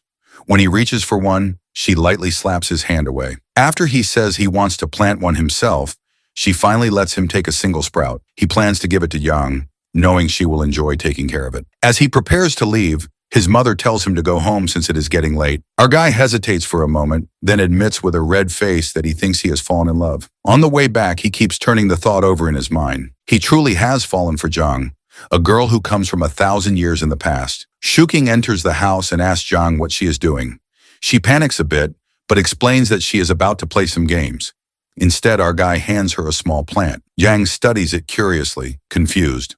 Our hero explains that it is a sprouting ginger plant. He tells her she can keep it in her room or place it in the kitchen. After a moment of consideration, Yang decides to put it in the kitchen. Shuing then asks if she still wants to play games, but Yang feels tired and plans to go to bed instead. He reminds her to stay warm in the cold weather, assuring her that the weather will get better in a couple of weeks. Before Yang leaves, our boy calls her over and asks her to sit beside him. After hesitating for a moment, he asks if he can hold her hand. Jen refuses right away. Our boy says he only wants to check whether her hands are cold. She still declines, but he gently reaches out and briefly takes her hand anyway. As he holds it, he studies it carefully, which makes Yang feel a little uneasy. When she asks what he is doing, he casually says he is curious whether martial arts training makes a person's hands rough or unattractive, adding that he is thinking of learning martial arts himself. In reality, he is already considering buying her hand warmers for the cold weather. Feeling embarrassed under his scrutiny, Zhang quickly escapes to take a shower. As soon as she disappears, Shuqing rushes to the computer to check what she had been doing earlier, suspicious about her strange behavior. Looking through the browser history, he discovers a series of unusual searches that leave him puzzled about what she has been thinking. When Yang returns from the shower, our boy offers to help blow dry her hair again. She notices the strange expression in his eyes and asks why he has been acting oddly all evening. While plugging in the hairdryer, our boy suddenly begins lecturing her. He explains that search engines are not always reliable because they are created and managed by people, and people can make mistakes. He also warns her that some individuals online are scammers, so she should not believe everything she reads on the internet. Jen watches him suspiciously and asks why he suddenly feels the need to say this. Shuing awkwardly answers that it simply crossed his mind and insists it has nothing to do with anything she might have searched. Later that night, lying in bed, our boy reflects that at the rate Yang is adapting, she will soon fit seamlessly into modern society. Thinking about it makes him analyze everything about her, until he finally decides he needs to find a way to officially make Yang his girlfriend. The next morning, Yang is brushing her teeth while Shu Chu-ching stands nearby, staring at her. His constant gaze starts to irritate her. Yet the longer he watches her, the more perfect she appears to him. Unable to keep it to himself any longer, our guy casually asks if she would like to visit his parents' house sometime when she is free. Shushing remembers how his father visited the previous month and questioned why he and Yang were living together. Thinking back to that suspicion, the hero now asks Yang to pretend to be his girlfriend and accompany him to a meal with his parents, hoping it will stop them from meddling in his life. When she hears the word girlfriend, Zhang looks confused and asks whether that means they would have to sleep together. The hero quickly reassures her that she does not need to do anything like that. She only has to join him for the meal. Then jokingly, he adds that he would not mind if she wanted to share a bed. Jung rejects the idea immediately. After some thought, she agrees to act as his girlfriend. Delighted, Shuing suggests they should rehearse beforehand.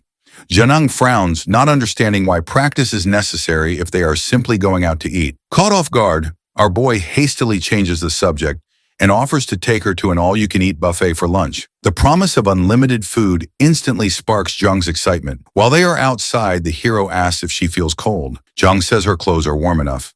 Our boy jokes that if she returned to her own era wearing that coat, she might as well stuff some potatoes into her pockets too. Yang seriously asked whether she could earn enough money to buy a computer and bring it back with her. Our boy explains that a computer would only be useful if she first downloaded a huge amount of information onto it, and even then, it would make her seem odd in her time. Potatoes, he concludes, would be much more useful. Zhang decides that after tasting them, she will learn how to grow them herself. On the way, Shuing notices Auntie Chong struggling to carry a large bag of rice. He asks why she is handling such a heavy load and wonders where Uncle Wong is. Auntie Chong explains that Uncle Wong has been dealing with high blood pressure and asks Shuing to help carry the rice if he has time. Our boy agrees immediately and asks Zhang to help lift the sack onto his shoulder. He casually adds that he is just about to take his girlfriend Zhang out for a meal and that it is lucky she happened to meet them. Auntie Chong brightens when she hears Shuqing openly call Zhang his girlfriend, though she realizes she does not even know Zhang's name, despite seeing her around. Shuqing introduces her simply as Zhang.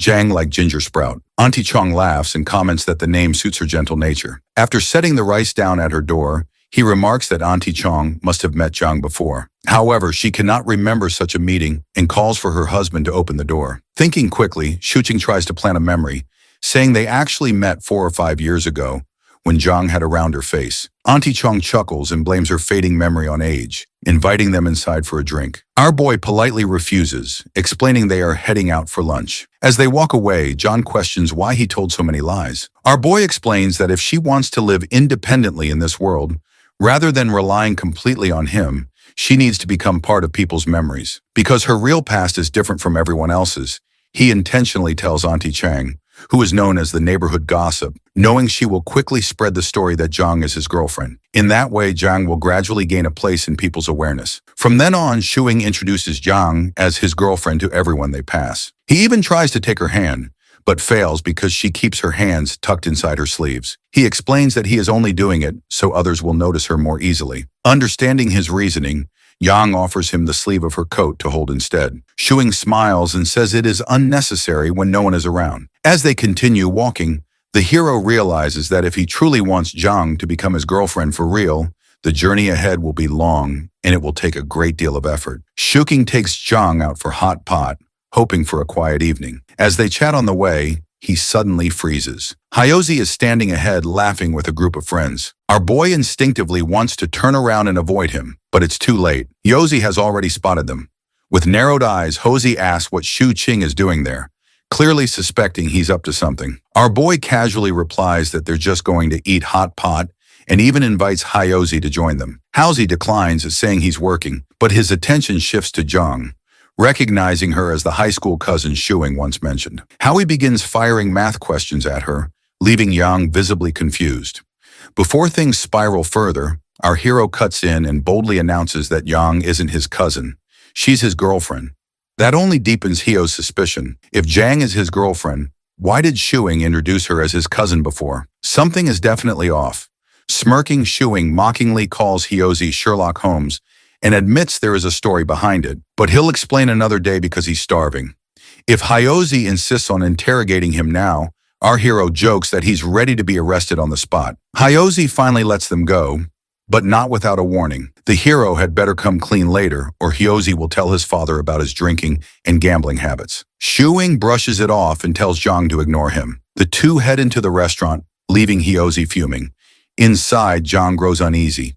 She wonders if she shouldn't have come out at all. Our boy gently asks if she would rather stay cooped up at home all day. He explains that she can't learn about the modern world unless she experiences it herself. When Zhang nervously points out the police officers nearby, Shu Qing reassures her. As long as she doesn't reveal her true identity, no one will arrest her. And even if the police question her, she can simply say she's a wanderer. They'd probably help her find her family. Zhang hesitates, saying that's not what Shuing told her before. He smiles awkwardly and replies that times have changed. Soon the food arrives. Zhang thanks him shilly for the treat, making Shuing blush. He asks her to take off her hat and jacket so she can eat comfortably. Curious, he asks whether people in her era had hot pot. Zhang says she's never tried hot pot specifically, though they had similar communal meals. Our boy recalls a poem about such gatherings and recites it while adding more meat to her bowl. Zhang's eyes sparkle with gratitude as she tastes the food. Mesmerized by her expression and her beauty, Shuing barely touches his own meal. Zhang notices and asks why he isn't eating. He laughs and claims he's already full. Instead, he peels shrimp for her, explaining that friends should help each other. Janang thoughtfully notes this as another modern rule. Eventually, Zhang is full. Our boy suggests they walk home so she can digest the food. He carefully helps her put her hat back on, and together they step outside. As they stroll down the road, Shu Qing points out the surroundings, enjoying the quiet moment by her side. While walking down the road, Shuing asks Jianhu if she knows how to walk on water. He tells her that there was once a monk who could float across water using a single reed leaf. Jungho replies that she doesn't know how to do that and comments that modern people are strange. Shuing then points at a stone and asks if she can split it in half with her bare hands. Jung sigh, questioning how human flesh could possibly be stronger than rock. A moment later, our boy grabs her hand and leads her toward a nearby tree. Pointing at it, he asks if she can break it. Genha clenches her fist and punches the tree, even after receiving a warning that the attempt is dangerous. The tree snaps. Both of them stare at it in shock before he suddenly shouts that this counts as destruction of public property. He quickly grabs Zhang He's hand and starts running. Annoyed, Zhang He reminds him that he was the one who told her to do it. After a moment, she asks him to let go of her hand. Shu Hing releases her and walks a few steps ahead. Sighing, he tells her they are going home and that they will play some games. When they arrive home, the hero sits on the sofa to relax. Zhang He calls out to him and asks what romance means. His eyes widen instantly and he jumps to his feet. Walking over to her, he looks at the computer screen. Zhang He shows him the message she received and the hero reads it carefully. He tells Zhang He to start preparing dinner and says he will handle the matter. After she leaves, Shu Qing sits at the computer and adds the person who messaged her to his revenge hit list. He whistles to himself, thinking that he hasn't even made his move yet, and someone is already thinking about Yang Hai. Soon after, someone knocks on the door. The hero opens it and sees his father, Shu Wenbin. He immediately asks if it is rent day already. Shunbin walks inside and explains that he was on his way home from work and decided to check whether the heater was functioning properly. As the landlord, he says it is his responsibility to fix any issues. However, Shu and Bin freezes when he notices Zhang He standing there. She politely greets him. Adjusting his glasses, he silently wonders what is going on, as this was not how he imagined things. On his way over, he had planned to lecture our boy and whip him into shape. Looking around, Shunbin notices that the house is spotless. Everything is neatly arranged. He remembers that the last time he visited, the place looked like a pigsty. He can't understand how it changed so drastically. He greets Jang Ho properly and repeats that he only came to check the heater. Shuing sighs and assures him that it is working perfectly fine. After a brief pause, Zhu Wenbin says he should leave before his wife starts nagging him. Before exiting, he invites Young Hu to visit sometime. Once Shu Wenbin leaves, Zhang He tells Xu Qing that she is going back to cooking. Our boy watches her with a soft smile as she continues preparing dinner. Jung Ho and Shuing begin to eat, and our boy asks if she has thought about the future. Jang Ho replies that she imagines the future will be just like this. Our boy chuckles and reassures her that it's perfectly fine if things stay this way. Jung Ho tells Shuing that she won't trouble him constantly and adds that, since they are unrelated, she feels extremely blessed to receive so much help from him. She recalls that the second miss once said, "No one owes anyone anything, and those who help do so out of kindness, they shouldn't be taken advantage of." Hearing this, our bro says that they could become related since both are unmarried, and meeting each other is fate. Jang Ho shakes her head. She reminds him that he is her benefactor, and that she cannot treat him otherwise. She insists that she needs to repay everything she owes him. Shuing imagines a moment where Zhang Hu offers herself to repay him. He quickly responds that he wishes for both of them to willingly be in a relationship. He yells at her, saying this is how it should have developed. He asks if offering herself in marriage is considered a way to repay a benefactor. Jung Ho firmly denies it. She says the second miss taught her that all debts should be repaid, and offering oneself for marriage is the most shameless way of all. It only makes the person dependent on the other. Shuing imagines the second miss cutting the red thread that connects his and Yang's love. He grits his teeth, struggling to control his anger. He asks her not to treat him as her benefactor, but she insists that he is, and there is no need to pity her. Zhanga declares that she will work hard to earn her own living and not rely on anyone. Zhuing sigh, realizing that Zhang Ho's view of him as her benefactor is the biggest obstacle in his attempt to make her his girlfriend. He watches her play games on the computer. Based on the power leveling rates in the game, he knows it will take her years to earn enough to repay him. He considers whether he should force her, but then remembers that she could break his neck as easily as she broke the tree. Thinking practically, Shuing sends his cat into Zhang's lap, realizing that besides adjusting to modern life, she must learn to support herself. Otherwise, she will always feel insecure and never truly belong in this era. At the beginning of December, Shuqing sits in a restaurant with his friends. Hezi demands that our boy tell them where his girlfriend came from. Our hero explains that Zhangyi has no relatives nearby. Feeling pity for her, he brought her home to be his girlfriend. Another friend protests that this isn't normal procedure,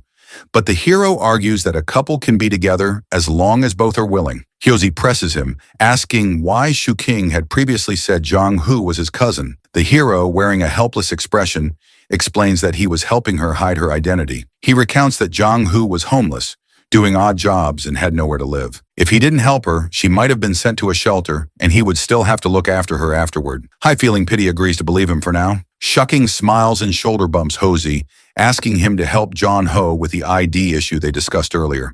Hai gets annoyed, and another friend shouts at them to stop fooling around.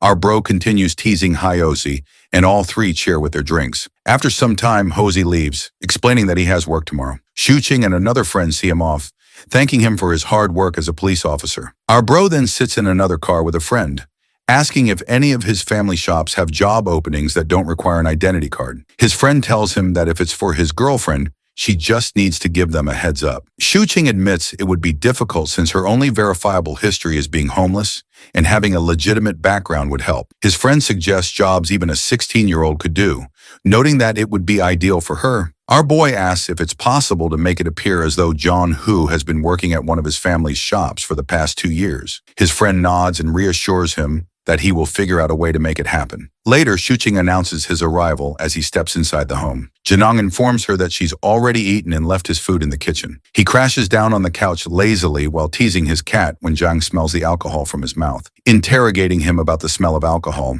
When she accuses him of visiting a brothel as well, he jumps out of shock. After he sniffs his coat, he asks her how she reached such a conclusion. So she explains that it is due to the scent coming off of him. Out of confusion, he once again smells his coat, and this time, he can also smell the floral scents coming off his coat, which makes him think that they must have gotten onto him due to sitting in the car of the playboy of all time, Zun. Shuqing quickly defends himself, claiming he's a model citizen, and tells her that brothel and prostitution are against the law, so they are almost out of existence. Therefore, she doesn't need to worry about him wandering off or selling her off to someone else. When Zhang gets surprised at the number of laws and ordinances in this world, Shuqing enlightens her about their importance by giving the example of selling off body parts in the name of legal transactions if it weren't for these laws. Shuqing cautions Zhang about not being too defenseless, since even in the peaceful times, darkness still lurks around.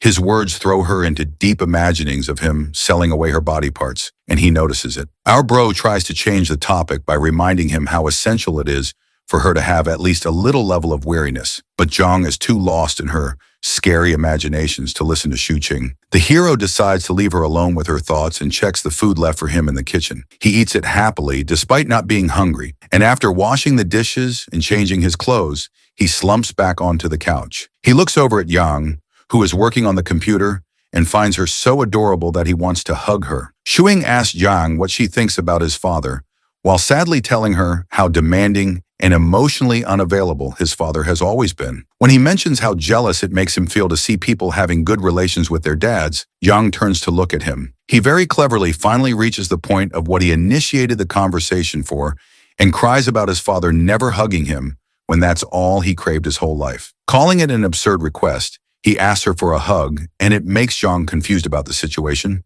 Noticing Yang's expression, he brushes it off, but it makes her feel bad, so she hugs him.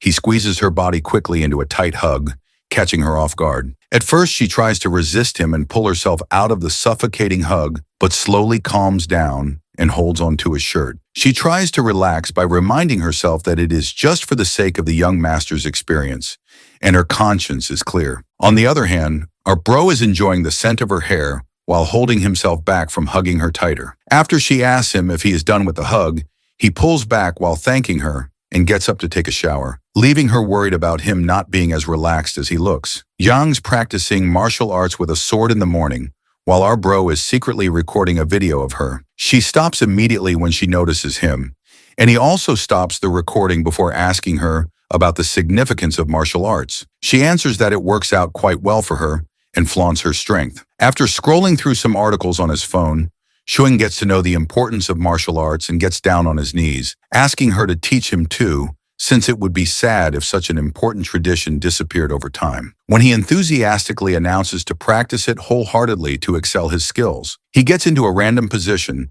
and asks her if his stance is correct, and she affirms even though it was nowhere near correct. As expected of him, just after 10 minutes, Shuqing was on the ground panting for breath on all fours. Jen realizes how unskillful he is and pushes him to keep going instead of sitting like that. When she tries to make him understand the role of practice in martial arts in order to become a top-rate martial artist, he extends his hand forward, gesturing to her to stop since his goals have altered now after he has seen what martial arts takes. When he expresses his wish of having a strong body, she tries to motivate him to push himself to the end so that once he is able to maintain that stance for an hour, she promises to teach him some techniques.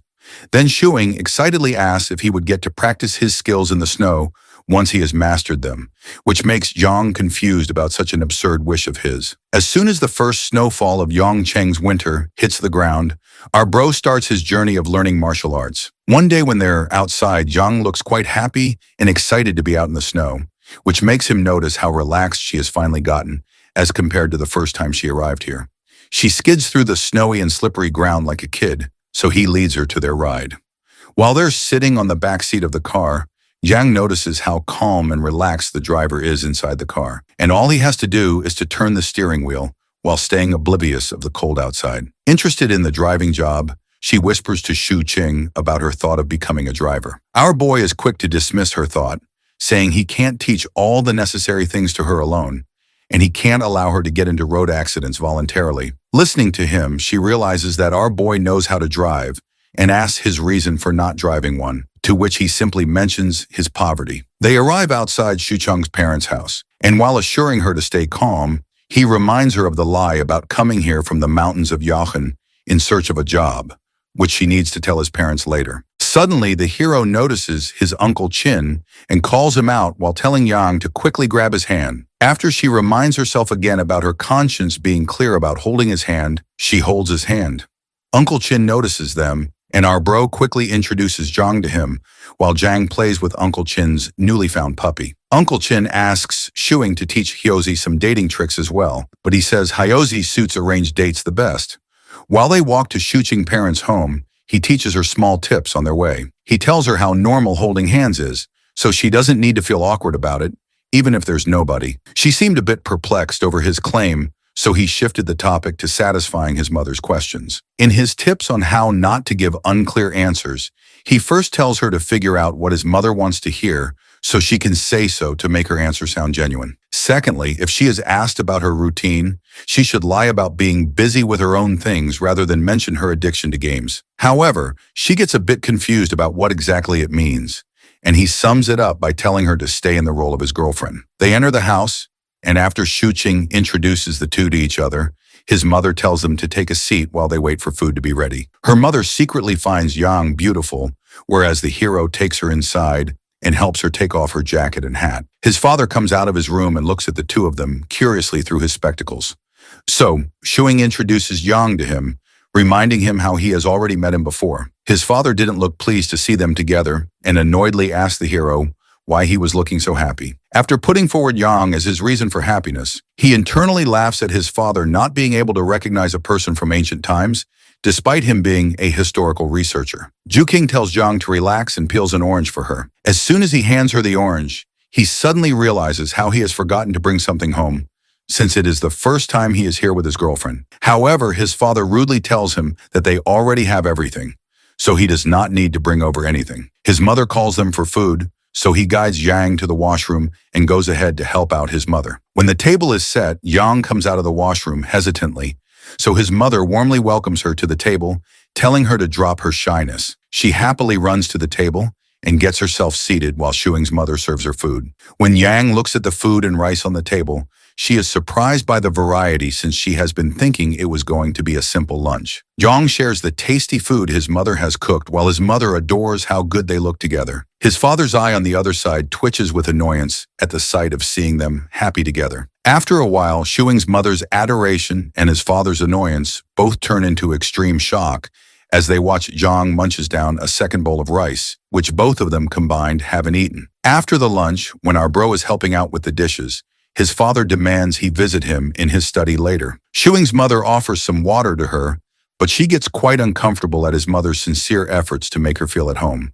She tells her not to get so formal with them and asks her to sit with her. Once the both of them have sat, his mother, while talking about their relationship, asks her where she is from. Remembering the answers our guy had taught her earlier, she quickly claims to have come from the mountains. Xing goes to talk to his father in the study where he asks our boy about his future plans, since he and Yang are cohabiting. Xing casually assures him that it's nothing more than simply sharing a space, but his father gets angry. Angrily, his father says that he knows all about what young people think these days and asks him about his future plans once again. Shu Qing thinks to himself how he and Zhang is not actually dating and asks his father not to worry about them and just forgive the rent for him. However, his father does not buy his excuses to change the topic and forces our guy to answer him. Our hero gets annoyed by his father continuously pressing him for answers, so he claims to have more expertise in this domain. This fuels the old man's anger, and he kicks Shuing out of the study. Shuing looks at his mother and Zhang.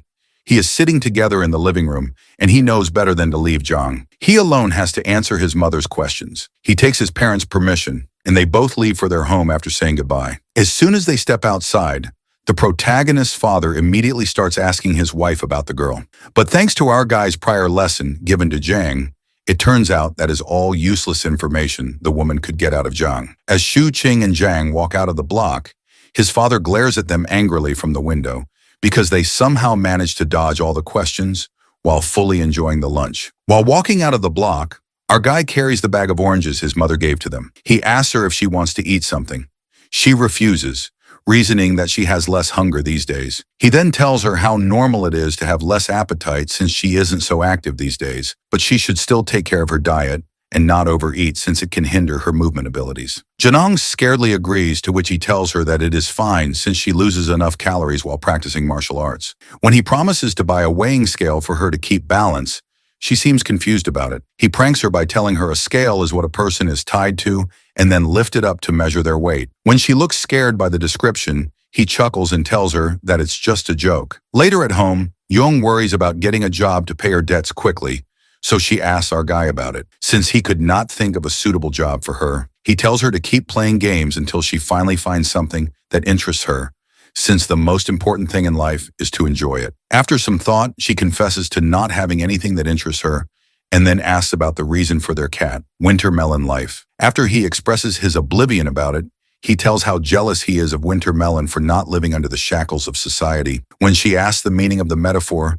he teases her by saying she just would not get it and gets up to take a shower. She insists on him annoyedly, wishing to smack his face before he stops in his tracks, telling something about two types of people he hates. One he describes to be those who don't complete their sentence. And when she asks him about the second type, he walks into the washroom without answering, making her even angrier. Shuking educates Zhang about the two kinds of dealers in games, one being the wealthy ones who can have as many resources as they want, while the other being the ones who take advantage of the communication gap, which is when one knows about something that others don't. So he buys the resources in exchange for the information. To make her understand better, he gives an example of how people in her era used to monopolize by stocking resources in exchange for information, and later selling it at high prices, making the poor have to sell anything they have. To tease her, he asks her to be his slave bride while acting like a monopolizer.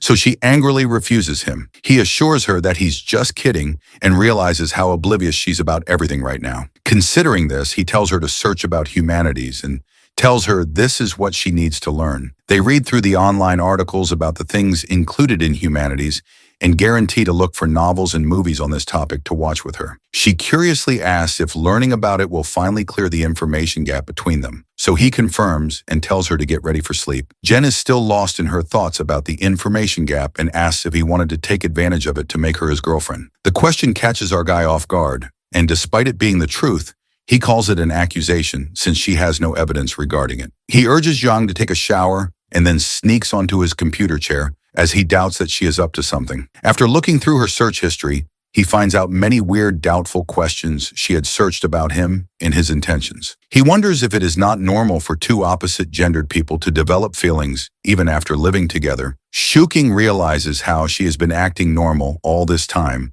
while having her deep concerns. Jen comes out of the shower, and after looking at her, he looks away with a smug smile.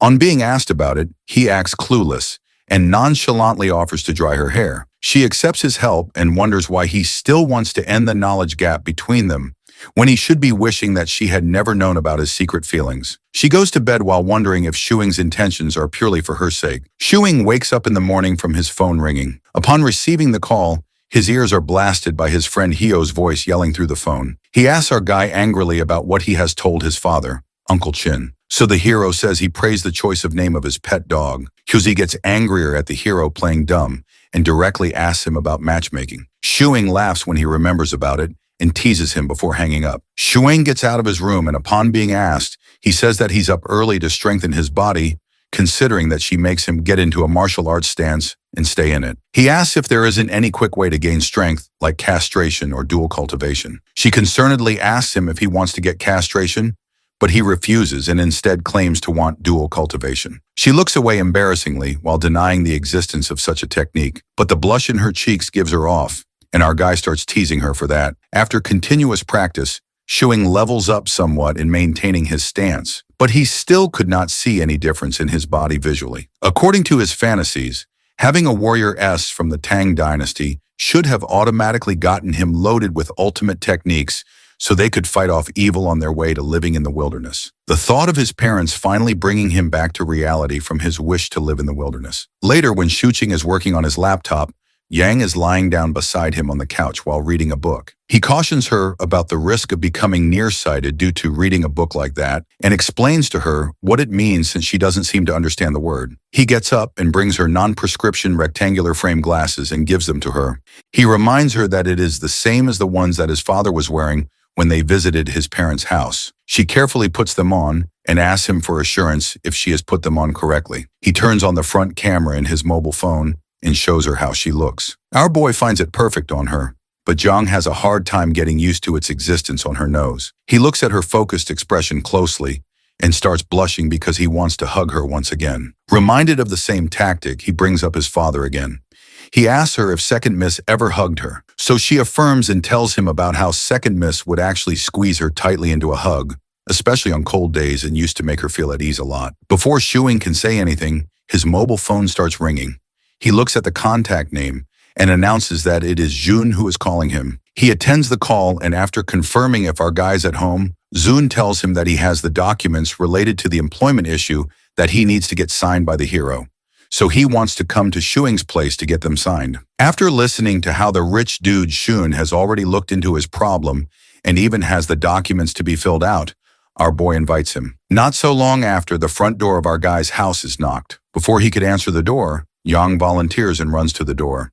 She peeps through the peephole before opening the door, and this makes Shuing confused. The reason Zhang makes sure to look through the peephole is because she finds it quite useful in case there is some kind of threat on the other side, so she can be prepared with her sword to defend herself. Jenning looks closely at the person, and when she recognizes him, she finally swings the door open. Shi Yun, who is shivering cold when he looks at Yang, quickly turns to leave, thinking he has knocked on the wrong door. Our boy drags him inside, assuring him that it is surely his house, and asks Zun the reason for him being so forgetful when he has already met his girlfriend Yang before. After the clouds of confusion have cleared, Jun slumps down on the couch beside our bro. He looks over at Zhang. He is playing a game on the computer and teases our boy and whispers, saying he just realized where Shuing has disappeared to these days if it was not for his mistress. Changing the topic, our boy gets it confirmed if the forged work experience documents are good to go and asks Zhenang to sign them. Zhang looks closely at the documents that were handed over to her by Shuing to sign. On inquiring about them, he tells her that these documents will prove her 2 years of work experience here.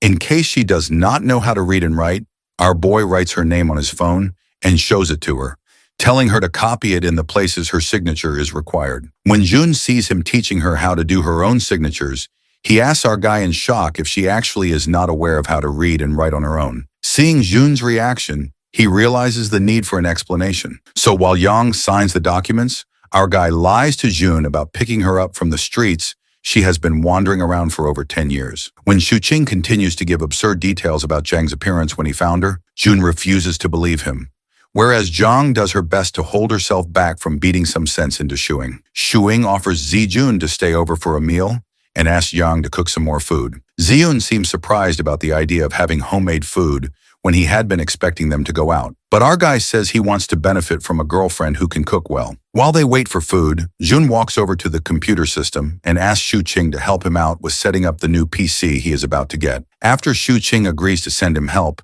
Zijun notices the computer's default language is set to traditional Chinese. When he asks Shuing about it, he makes up an excuse about liking it better these days, and it makes Jun suspicious of his recent behaviors. Nonetheless, Jun compliments our guy for having so much knowledge. Shuing mentions to him how this is the difference between a poor person's hunger for knowledge to earn and a rich person's hunger for ease. Thus, he spends on the poor. Jun gets up from the chair in shock and asks Shuqing if he is up to some wrong medications, since it is not like him to talk like this. The protagonist also realizes that he didn't need to tell Zun in such detail as if he were young. Zhuqing makes up an excuse of going through so much since the last 6 months, so Zun asks if it is because of being jobless or if it is due to dating the girl. In response to this, the hero simply asks Wanzi if he has watched the K-drama My Love from the Star. Zijun misinterprets it and laughs at him, asking if he also has a weird professor. But Shuing refuses and says to him that based on Ziyun's IQ level, it would be useless to explain things to him. Our boy then excuses himself to check up on Yang. Seeing her focused on the work, he couldn't help but compliment her, thinking how she looks like wife material. She angrily shoos him out of the kitchen by scaring him away with a sharp knife. After he is gone, she wonders why he came to the kitchen. Zijun seems to like the food quite a lot, and when Shuing tells him to enjoy and eat as much as he wants, Yang gets the sudden feeling of a housewife who cooks meals for the guests while her husband entertains the guests. Before leaving, Zun reminds Shuing about his promise to help out in setting up Jun's PC, and our guy assures him that he will do so after he's done with his matter. When our guy sees Yang still busy at work, he tells her to rest and talks to her while doing dishes. He tells her that she needs to stop being a person from the ancient era and needs to revise her personality according to the current era. He improvises her life trajectory to be an orphan from the Yang Mountains, who later did random jobs with Yung Chang from the age of 16. Afterwards, she meets a nice kid named Shuking, and they become friends and then lovers. Shuking helped her find her parents, but when they failed, he invited her to move in at his place. After his made-up background story is over, our guy tells her that it's the only realistic story they can have. To make people understand their reason for living together, they need to tell them that they are deeply in love. When he asks her if she has understood it, she confirms in a flustered manner. Shuking then tucks a strand of hair behind her ear and informs her that they will go to the officials to resolve the matter of her identity once she has completely gotten used to the modern day in life. Jung is still stuck on the moment when he tucked her hair and angrily asks him if he was trying to flirt with him, while her heartbeat quickens, making her confused. Shuqing, however, completely denies her claim and says he was just fixing her hair, since it's normal to do so as they're dating each other. She reminds him that it's just fake dating, and he shouldn't take advantage of being her benefactor. To calm her down, he sits her down on the couch and sits beside her, regretting why he touched her. After giving it some thought, he decides to tell the truth and confesses that, just like the phrase familiarity breeds fondness, he has also started to have feelings for her after cohabiting for months. When he asks if there is something wrong with liking someone, she asks him in disbelief if that is actually the truth. So he confirms he has a crush on her. She asks him to not like her, so he asks her what's wrong with that since they both are single. He uses the word licking in the context of wanting to pursue her, and that scares her even more. Janang scoots farther from him, threatening to hit him if he licks her. She feels uncomfortable and gets up, announcing she's leaving, but stops in her tracks by getting reminded of the gratitude she owes him. Shuing tells her that there are no debts between them since she's taught him martial arts in return for him helping her out to adjust in the modern world. Therefore, she can leave whenever she wants. However, he asks her to teach more martial arts while he helps her find a new home. Looking at him still willing to help, she asks him the reason. So he simply states again that he likes her despite the debt she owes. He then says that she might have mutual feelings, but is overlooking them since he seems ordinary to her because they are cohabiting. When he complains about her excluding him from her consideration, she refuses and tells him that she's leaving because he wants to lick her. He tries making her understand its actual meaning, but she refuses to talk to him due to feeling off about the situation. In her room, Yang does a self-assessment of her feelings about Shuqing and leaving his home. On the other side, our guy is in the living room, wondering if she is going to leave since she hasn't come out of her room for so long. Just as he is about to tear up about losing her, she walks out of her room, and after stealing a glance at him, she walks straight into the kitchen. Happy to see her, our guy jumps out of his seat and follows her into the kitchen, asking about her decision. While washing the oranges, she acknowledges that what he said was right, and since the debt and the feeling he has for her are two different things, he can continue to like her without crossing the boundaries. He immediately promises not to do anything like that again. She thinks about it and mentions how it would not be so good if she ignored all the things he has done for her in the duration of half a year, which she has spent with him and just selfishly left. Thus, she shyly avoids eye contact with him while telling him to talk about their future together. After she has cleared all the debts, Shuqing is quick to hold on to her words and repeats them for confirmation, so she confirms it. Later, when she's preparing a meal, he leans at the doorframe and keeps looking at her. On being questioned about his presence there, he says that he's confused if she now knows the difference between gratitude and since it would be like deceiving him if she only feels gratitude for him and is thinking it is like. Jen quickly refuses to have any feelings for him, and our bro realizes that she is just in denial. Therefore, when she still seems to be stuck on how to differentiate the feelings, he proposes to do a test to check whether she likes him or not. After making her promise not to retaliate on the basis of the test, he pulls her into a tight hug.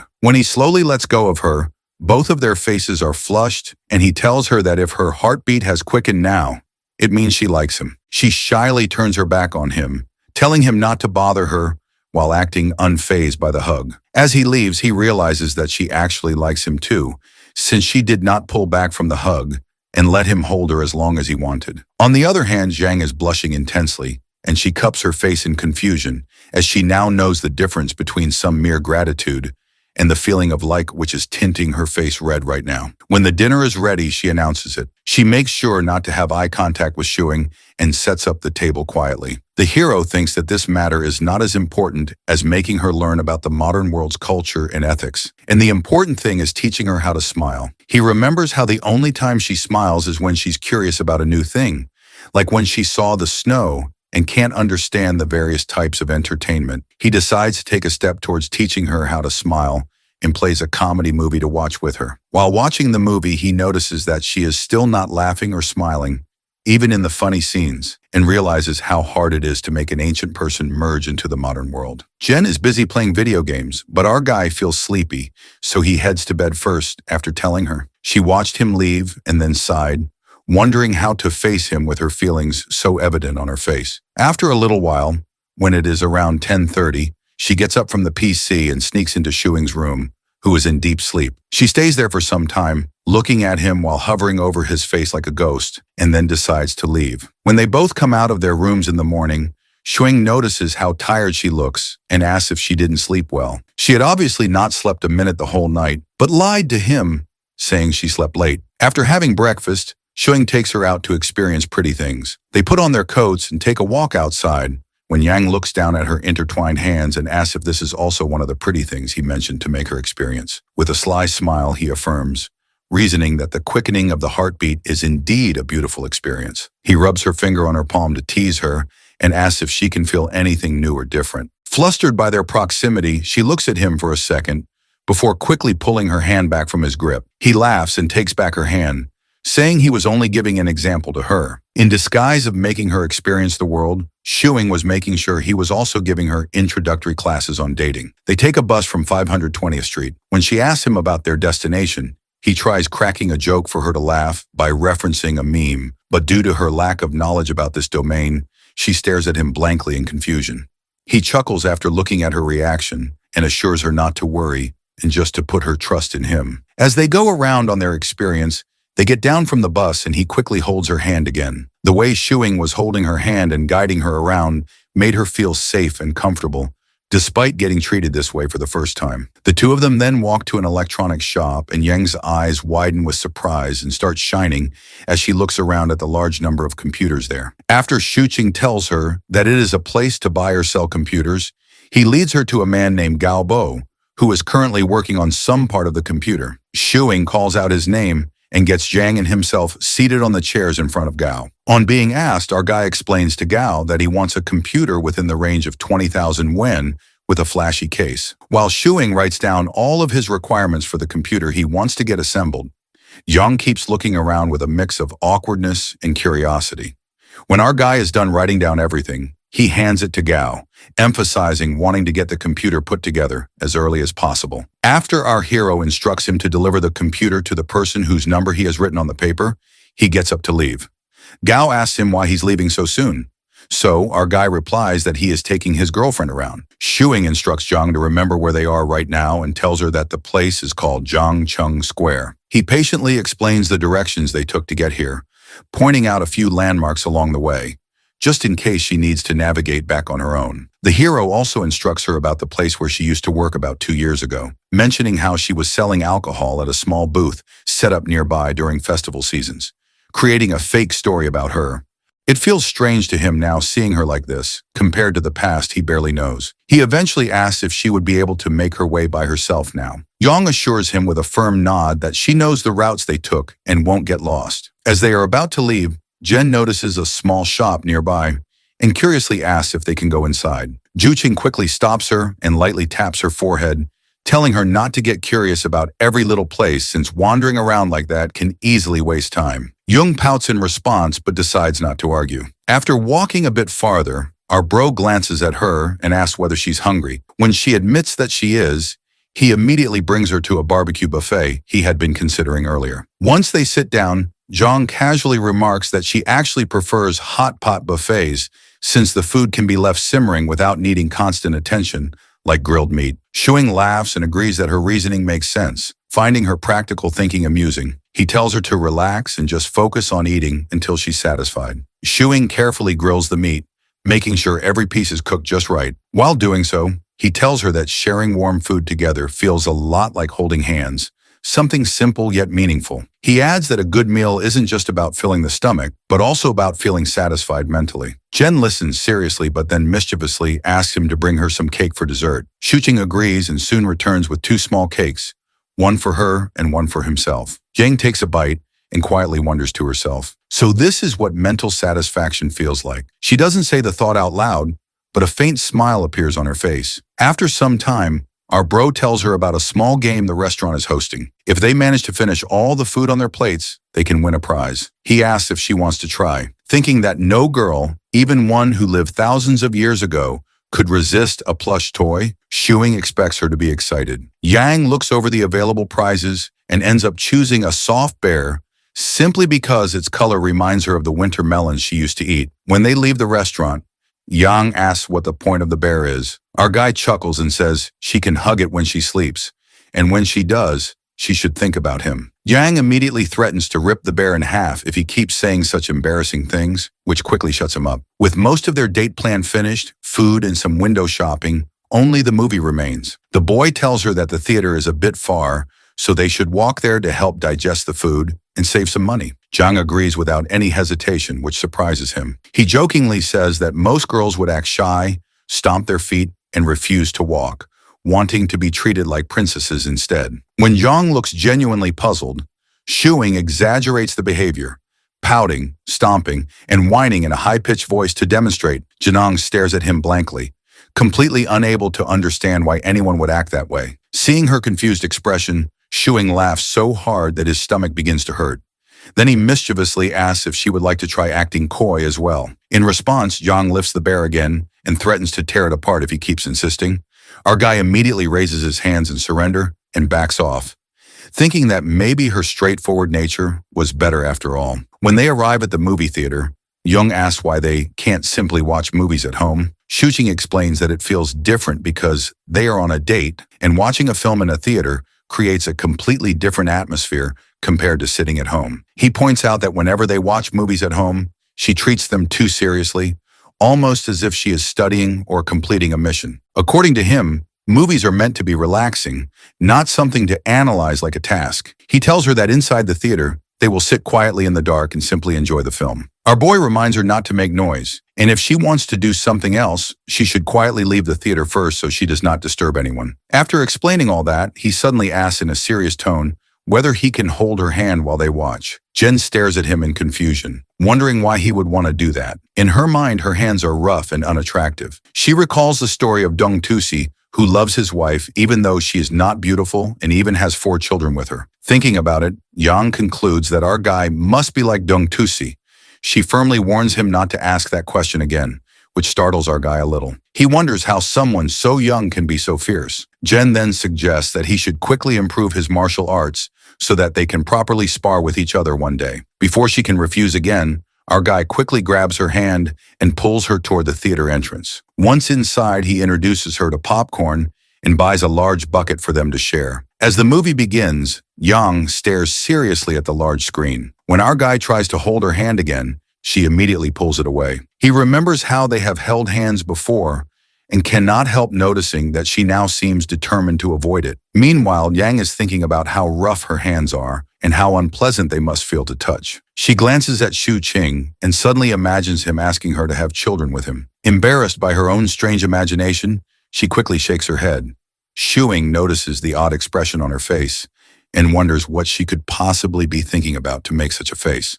After the movie ends, they slowly walk out of the theater. Janang suddenly asks why he likes holding her hand so much. The hero does not know how to answer and awkwardly looks away. Janang then stretches out her hand and tells him to hold it properly this time. Shu King senses that she must have gone through some kind of internal struggle before saying that. He carefully takes her hand, feeling quietly thankful inside. Smiling, he calls her his little warrior S and asks if she likes the movie. Yang no Diaz and says it is good. As they walk, our guy tells her that watching movies can actually help improve her thinking. He explains that films can broaden her horizons and help her build what he calls the three modern views: her worldview, her values, and her outlook on life. He says it will be a slow process, but he will guide her step by step. Then, half joking, he admits that he might trick her a little along the way and asks her not to hit him when she eventually realizes it. Jen looks at him thoughtfully, considering his words. Unsure how to respond, she decides to remain silent for now. Shu King wonders if Jang has noticed that she has become a bit empty-headed lately. When she questions him, he explains what he means. When they first met, she was like a wild kitten with its fur standing on end, ready to draw her sword and show her fangs at the slightest provocation. In the months that followed, she began drawing her sword less often, though she still kept her guard up. On the surface, she appeared calm, but she remained cautious and would quietly verify things behind the scenes. However, recently, ever since the day he told her he liked her, she has become much more gullible, believing almost everything he says. Shuing jokes that if he really wanted to, he could easily trick her into kissing him without much effort. Jen immediately tightens her grip on his hand, wondering what exactly went wrong and why she has started acting like that. Our boy calmly explains that it is normal for girls in love to behave foolishly sometimes, especially when it is their first time experiencing those feelings. Yang shouts that she is not in love at all. She is simply enjoying the beauty of the world while simultaneously crushing his hand in her grip. She finally releases him, and our guy admits that he will not rush her to figure out her feelings. He even suggests that perhaps the reason she is acting this way is not because she likes him, but because she has grown dependent on him, much like she once depended on her second miss. Jen quietly admits that he might be right. Zhu Qing then tells her she should learn how to distinguish between gratitude and genuine feelings towards someone. Otherwise, if she keeps being so naive, he worries that he might not be able to resist taking advantage of that innocence to trick her. Janang grows flustered when he leans closer and casually admits that he is falling more and more in love with her. She thinks about how he is practically giving her advanced warning before trying to trick her. Shushing confesses again that it is simply because he likes her. Jang smiles faintly at his sincere words, and the two of them board the bus together. She asks about his hand, wondering if it still hurts. Our guy jokes that she should try using less strength next time. Hearing that, Jang quietly notes that he is already talking about it next time. When they arrive home, Shuing opens the door and is greeted by Winter Melon. He kneels down and asks if the cat is asking for food. After playing with it for a moment, he gives it something to eat while thinking about how Yang still seems completely clueless about anything related to romance. In fact, she seems to understand it about as well as he did when he was in 5th grade.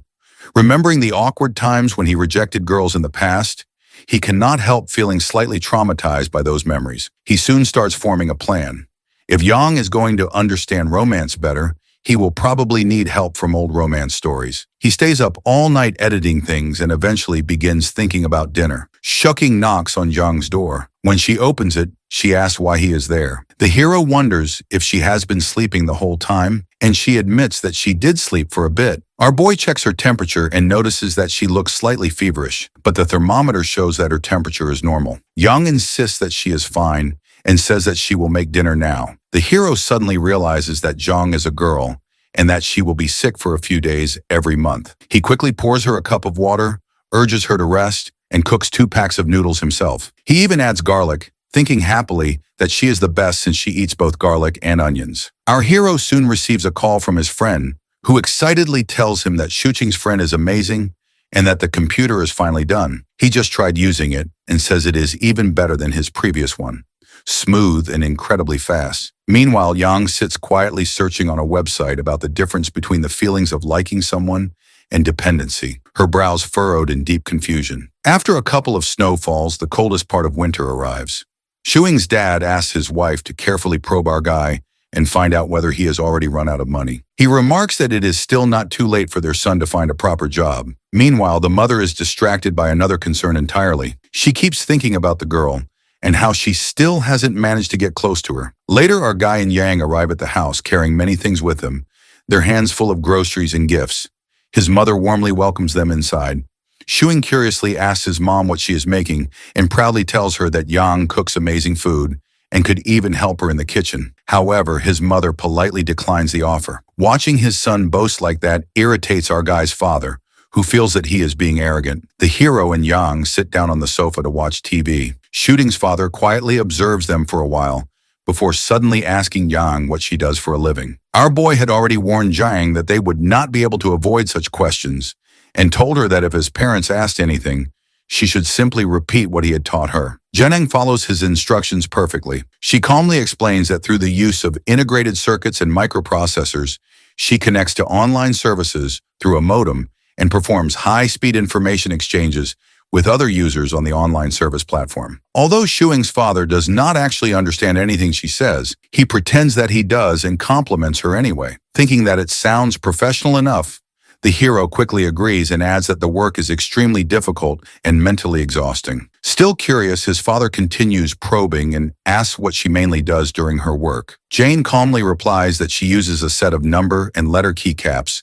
to coordinate the X and Y positions of the on-screen cursor in order to initiate a sequence of interactions with other users. This explanation impresses our guy's father even more. He thinks Yang seems extremely capable and concludes that our guy must have used up all his luck in life to find such a competent girlfriend. However, he still cannot resist lecturing his son. He tells Shuing that he should join a proper company, hinting that making videos is not a reliable career. According to him, Shuing's videos might be enough to feed one person for now, but they will never be enough to sustain him for the rest of his life. Shuing immediately asks why his work has to sustain him for his entire life. His father then asks what he actually plans to do in the future. Our guy confidently declares that he will grow his work into a large and powerful business. He says he will open an office, establish a company, and eventually get it listed on the stock market. By that time, he proudly claims he will be the CEO of a listed company, and his father will be the father of a CEO. Their family will become wealthy in this generation and earn the respect of everyone around them. His father becomes furious upon hearing this and angrily curses at him, asking if he thinks his father is a fool. He even threatens to beat him, but suddenly stops halfway through his sentence when he notices Yang sitting nearby. He quickly restrains himself, thinking that family matters should stay within the family and should not be displayed in front of outsiders. Shuing calmly argues that everyone has their own fate and asks why his father cannot understand that. He then remembers that his mother once took him to have his fortune told. An old man read his fate and wrote several things down on a piece of parchment. Our boy retrieves the parchment and reads it aloud. It says that he is destined to resist becoming an official, that he enjoys having fun, that he is fair-minded yet aggressive, full of energy, and compassionate toward those weaker than himself. It also says that he possesses the temperament of a tiger. After reading it, our guy firmly tells his father that this is simply his fate and that no matter what happens, he cannot work in a company. Shuqing's father questions why he even bothered taking a picture of the fortune slip. Our guy explains that he wants to keep it so he can later have his girlfriend's fortune told as well, since she believes in such things. Hearing this, his father bursts into laughter, saying that fortune-telling is something only fools believe in. Yet Shuing still takes it seriously. The hero shoots back that the fortune-teller only wrote favorable things about him because he nearly turned into a hooligan when he was younger. His father grows irritated and insists that it was only because he, as the boy's father, kept him under strict control that our guy did not go astray. He immediately argues back, saying that every teenager goes through a rebellious phase, and it was not solely because of his father's discipline. The argument escalates until the father and son stand face to face, glaring at each other intensely. Before things can get worse, Shuing's mother sharply orders them to stop fighting.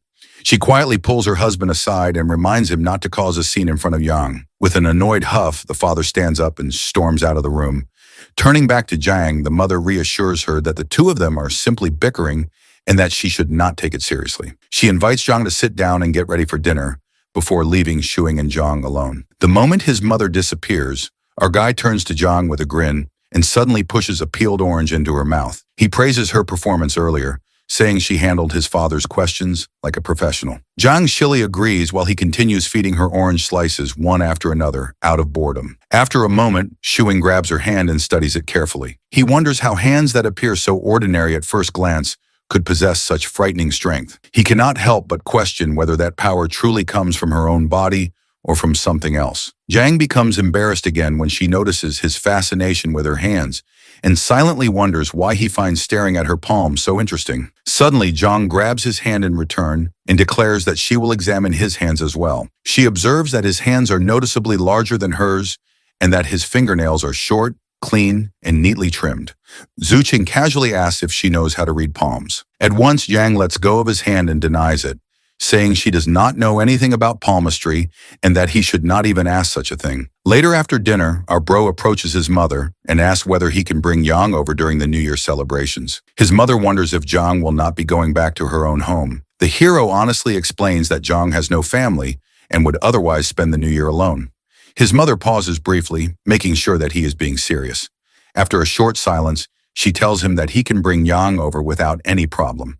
She then teasingly asks whether he has enough money to take care of a girlfriend. The boy proudly puffs out his chest and declares that he definitely has enough. Feeling satisfied, he begins carrying the dishes to the table. When dinner is finished, Shuqing and Zhang say goodbye to his parents and prepare to leave. However, just as they are about to step out, a potato suddenly drops out of Zhang's pocket. His parents immediately notice it and ask why she is carrying a potato in her pocket. Thinking quickly, Shuqing makes up an excuse.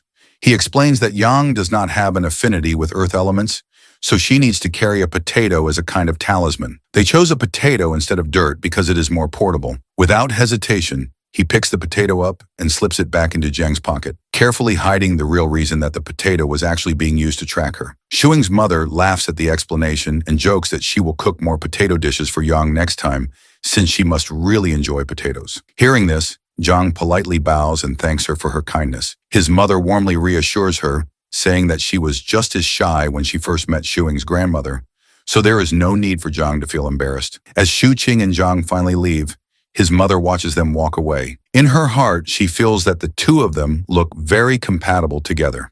She quietly hopes that they will not face disagreements in the future and that they can continue living happily side by side. As they start walking, Yang asks the meaning of like, to which Shuing explains that if she wants someone to be all hers, she will want to get closer to that person. Like when she wants to buy a delicious cake, she has to spend money.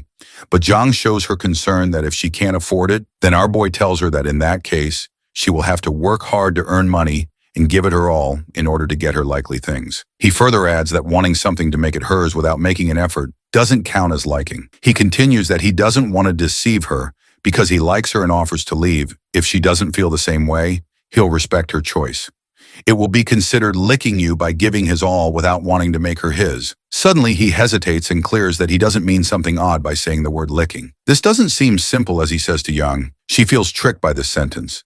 She wonders if he doesn't want her to be his, then why he would touch her hands. Xing smirks and adds that being willingly tricked by someone is sometimes considered as liking, at which Yang shouts, clearing that she doesn't have feelings for him. Our guy smiles intentionally and says he is talking generally. He doesn't mention anything about her liking him, at which Zhang blushes and wonders if she likes when he blows dry her hair, helps grill meat for her, cook noodles for her, or she likes her hand to be held. A minute later, she asks about love, which makes our guy wonders if she is enlightened all of a sudden, as she is asking questions like these recently. Then he answers that when the hearts of two people become one, and they spend time to understand each other, it's called love. Zhang asks about his feelings, to which Shuing offers her a kiss to be able to understand his feelings. Zhang trembles, saying she doesn't believe him as her face gets all red. Later, they left to get home. Upon reaching home, Shuing decides to finish his video edits before heading to bed. Janang sits beside him and asks if he ever thought about what if someday she goes back clueless. Our boy replies that she will be able to make a name in history and become successful as long as she is able to protect her achievements. Jane clears that she is talking about him, to which our guy replies, referring to liking someone as an irrational thing, and her going back doesn't change his feelings. He smirks and asks if there is something between him and her able to go back. Zhang blushes. He suggests enjoying the moment rather than thinking of some conditions. She is in front of him, at least for now. Zhang wonders if she is being tricked or coerced. Our hero mentions they are in a state of ambiguity as long as she doesn't hit him and hands her a bear, suggesting to hit it if she wants. Jen says that she doesn't believe him and her previous self would have definitely hit him. Shuing offers that she can hit or pinch him if she doesn't like his advances. He won't do it, but Young refuses, at which our hero declares that it could be feelings of liking or else she would be sick of him. This is the part of his plan, and he accepts that he tries to get close to her because he likes her and wants to show off his good parts in order to gain her recognition, which proves that he will treat her well. Jen nervously calls him shameless and dung-tusi. Just then, she hits him in the stomach and leaves with a red face. The following day, Yang offers to teach Shuing a martial art after he mentions wanting to improve his physical strength. However, she trains him with such intensity that our boy begins to suspect she might be taking the chance to get revenge for the other day. Feeling uneasy, he tries to decline the training, but Zhang insists that once he learns the technique, he might finally be able to land a hit on her, instead of constantly being on the receiving end.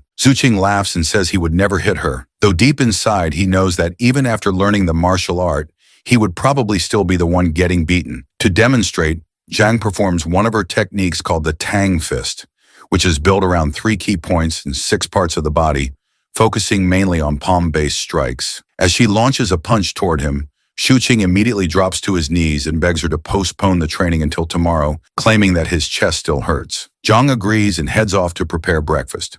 While working, Yang starts thinking that if Shuing ever surpasses her martial arts skills, it would mean he truly has talent in this field. If that ever happens, he might stop fearing her completely, since he could simply overpower her and make her do whatever he wants. Meanwhile, Shuqing is still lost in his own thoughts when Yang suddenly appears beside him, startling him and reminding him not to slack off and to keep working hard. Later, before leaving the house, Shuing tells Yanang not to open the door for strangers and to call him if anything happens. Since he expects to return later than usual, he quickly grabs her hand and gives it a squeeze before rushing out the door. The sudden gesture leaves Yang blushing, though she also feels slightly annoyed. After some time, Shuqing arrives at the house of his friend Jun to remind him about their upcoming class reunion. Jun had completely forgotten about it and asked our guy to come inside while he changed his clothes. The hero hesitates, half expecting to walk into some inappropriate scene, but Zun quickly explains that he recently broke up with his girlfriend. He even asked Shuqing if he did not see the posts about it. Once Jun finishes getting ready, the two of them head out to meet their former classmates. During the trip, Zun complains about how his girlfriend suddenly dumped him without any clear reason, describing the whole relationship as a complete mess. Our boy then casually asks about his car, since he came specifically hoping to get a ride. Jun awkwardly admits that he cannot afford it anymore, after getting into a fight with his father and losing financial support. Slightly annoyed, our guy suggests that they simply take the train instead. While riding the train, Jun suddenly notices a girl carrying a yellow handbag that looks strangely familiar. Moments later, the girl angrily calls out to him, confirming that she is actually one of his ex-girlfriends. Nervous, Jun tries to ease the tension by speaking sweetly to her. When he notices several paintbrushes in her bag, he recalls that she used to enjoy painting. Instead of being impressed, she responds with heavy sarcasm. Trying to avoid further awkwardness, Ziyun quickly suggests they not dwell on the past and asks how she has been lately. She calmly replies that she has been doing well, eating properly and staying healthy. She then looks at him and comments that he, on the other hand,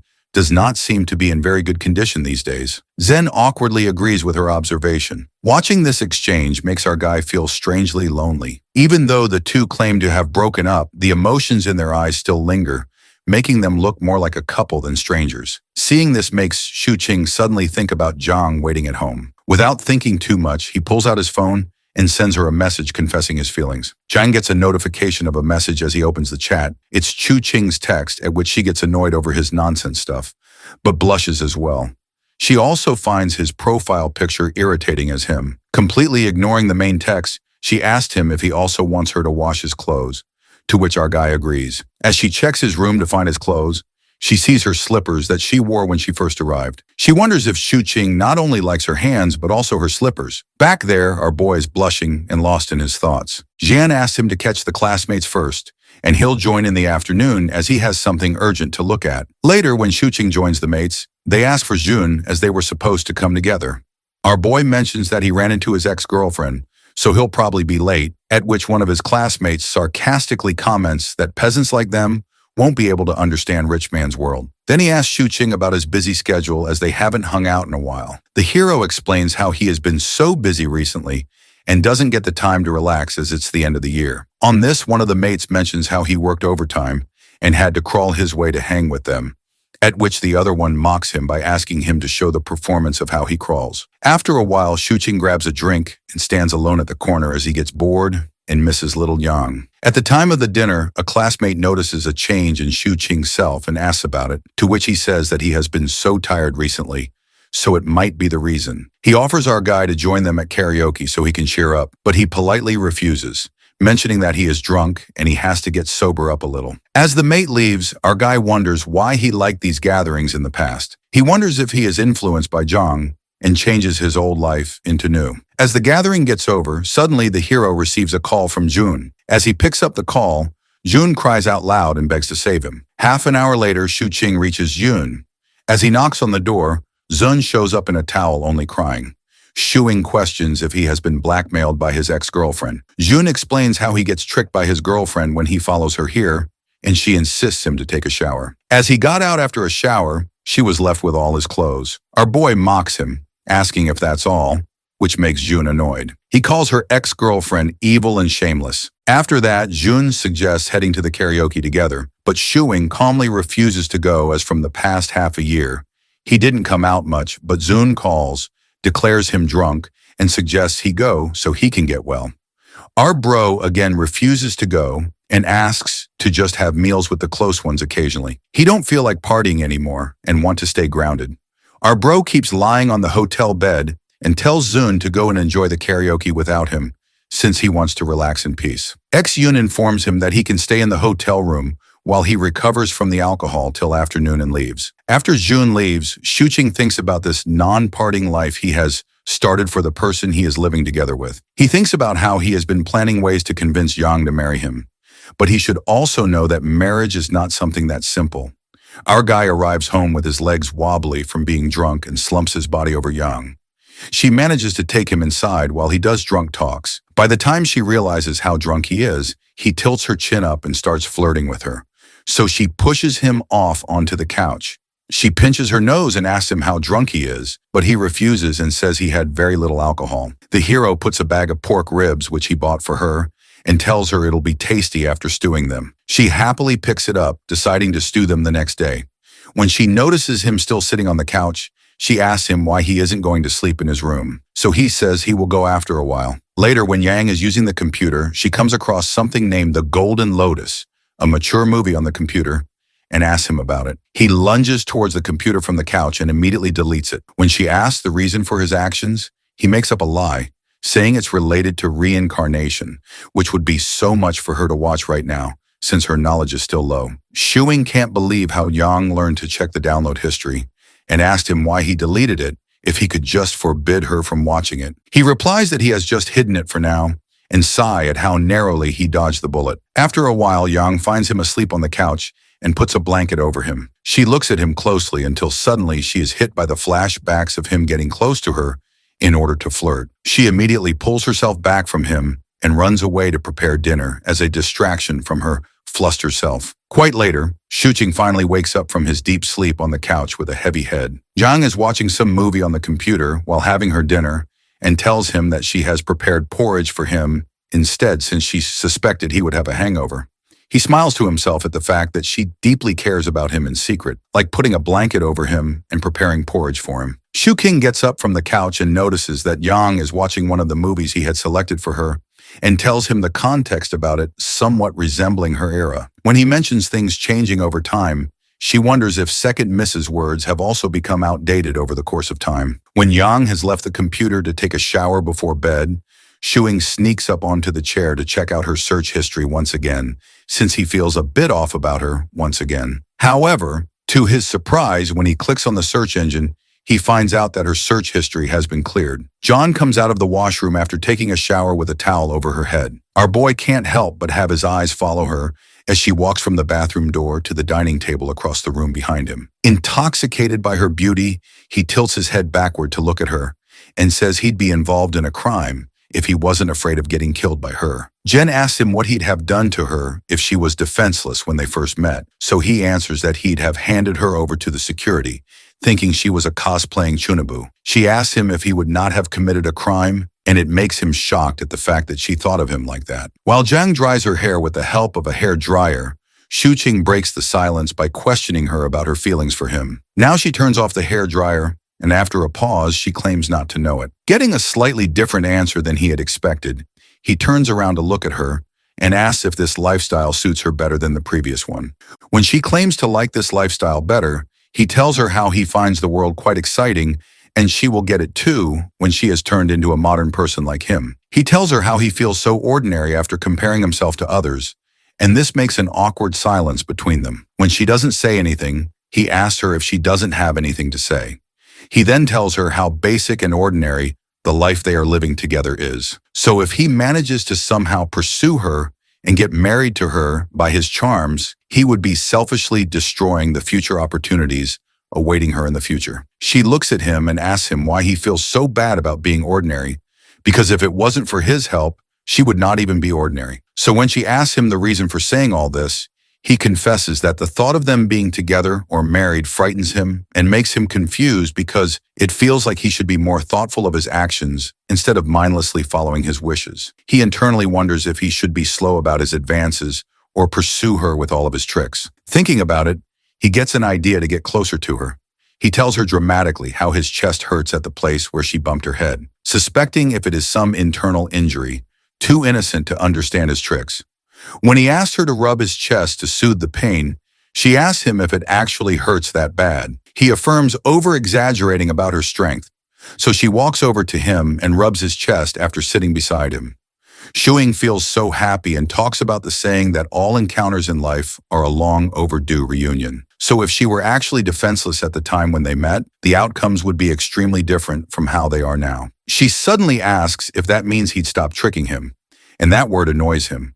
So he tells her to remove that word from her mind. Zuking thinks how the whole day he was only thinking of ways to marry her and convincing his parents in case of any unfortunate scenarios. But all she could worry about was him tricking her. He decides to keep her close for now, but when he tries to pull her towards himself, she won't budge due to having a firm sitting position as a martial artist. Shu Chung can't help but feel embarrassed, so he excuses himself instead and goes for a shower. Janong's cheeks flushed as she debated whether she should have let him pull her closer. On the flip side, in the shower, our boy thinks to himself that maybe he is now just a little far from it, or else she would not have given him such a hint. Stepping out of the shower, he spots Yong using the PC even when it's already past 10 o'clock. But she assures him that she will be sleeping after looking into something, as he figures that since the mood had already changed, he might as well do something productive. Skyscrapers weren't built out of thin air. They rose from tons of layers of hard work. So, settling onto the sofa with his laptop, he decides to take the chance to write a review of Farewell My Concubine and even polish his film critique skills. Seeing him work, Jang gets intrigued, approaches him, and interrogates him about his work. Shuing is so distracted with her being so close that he still manages to explain to her that it makes him earn money. Yet when she shows interest in doing it too, he completely denies it since she hasn't studied modern education. He even mocks her with his serious expressions, explaining that observing something and expressing it are two different things, just like how she likes him, but cannot bring herself to say it out loud, which annoys her, and she neglects the fact that she might actually like him. Changing the topic, he questions her reviews on Farewell My Concubine. She is unsure, suggesting that times have changed. Amused, he declares sarcastically that it's now time for her to get a lesson from Teacher Shu. He explains that some believe films have expanded the human lifespan by deepening their perspectives on life. He points out that whether in opera or real life, the protagonist is suffering from love and appreciating that requires seeing beyond the surface. Since she couldn't fully grasp the character, she isn't really connecting with the film or its actual meaning. And that's why she needs to read and watch more to understand the deepness behind the movie or the character. She is listening to him carefully, but obviously Shuing can't really hold on to a serious conversation and wants to express his feelings towards her. So, in his teasing, playful tone, he asks if she enjoys looking into books. But when she is unsure of her answer with a grin, he challenges her to guess who enjoys looking at her. This confuses her. Before she could comprehend without hesitating, Shuing demands a hug. And when she says nothing, he hugs her immediately, whispering into her ear that he will always be greedy for her and promising to become a gentleman for her in order to support a family. And then he goes to bed, leaving her cheeks flushed with shyness. The next morning, Shuing is looking into his savings. the ones he has been doing since his university days. 40,000 watts, as he has been thinking about settling down after Jong has entered his life. After liquidating a large portion of his stock investments and avoiding the bear market with minimal losses, he reflects on his earnings. He estimates that his uploaded videos can make around 4,000 to 6,000 yuan, but the income is unstable. His film reviews aren't getting him money either, as he's still building an audience. Realizing the need for progress, he decides to speed up his work and attract more attention, aiming for more views, likes, and engagement. He can relate to the old man's advice, not wanting to live a mediocre life. And if things go this way, he should search for a job. His thoughts are interrupted when Yang informs him about food being ready. But at the same time, she looks at all the cards and is now interested to know what these are. So Shu-Ching explains about the cards being there to store money. So he links his account with hers. After some time, both Zhang and Shuing are ready to go out for a walk, but Melon starts being clingy, so they end up taking him out with them too. Our hero could see the decorations being up. It's almost New Year, and since it's Jung's first time, our guy decides to make it a special and memorable one for her. However, just then, Melon angrily seats himself on the ground, thinking that our guy's about to abandon it since he picked it up from a nearby trash can. He assures him while patting him that he won't do it, and they didn't go by that lane. After that, while holding hands and talking about random stuff, they wander around, but just then, they see children playing around. Jen can't help but think how peaceful all this is, though Ching recognizes one of the kids, Auntie Chong's granddaughter, Zhen Han. As soon as Shi Han sees our boy, she quickly runs towards him and hugs him. The hero even makes her greet Zhang and Melon.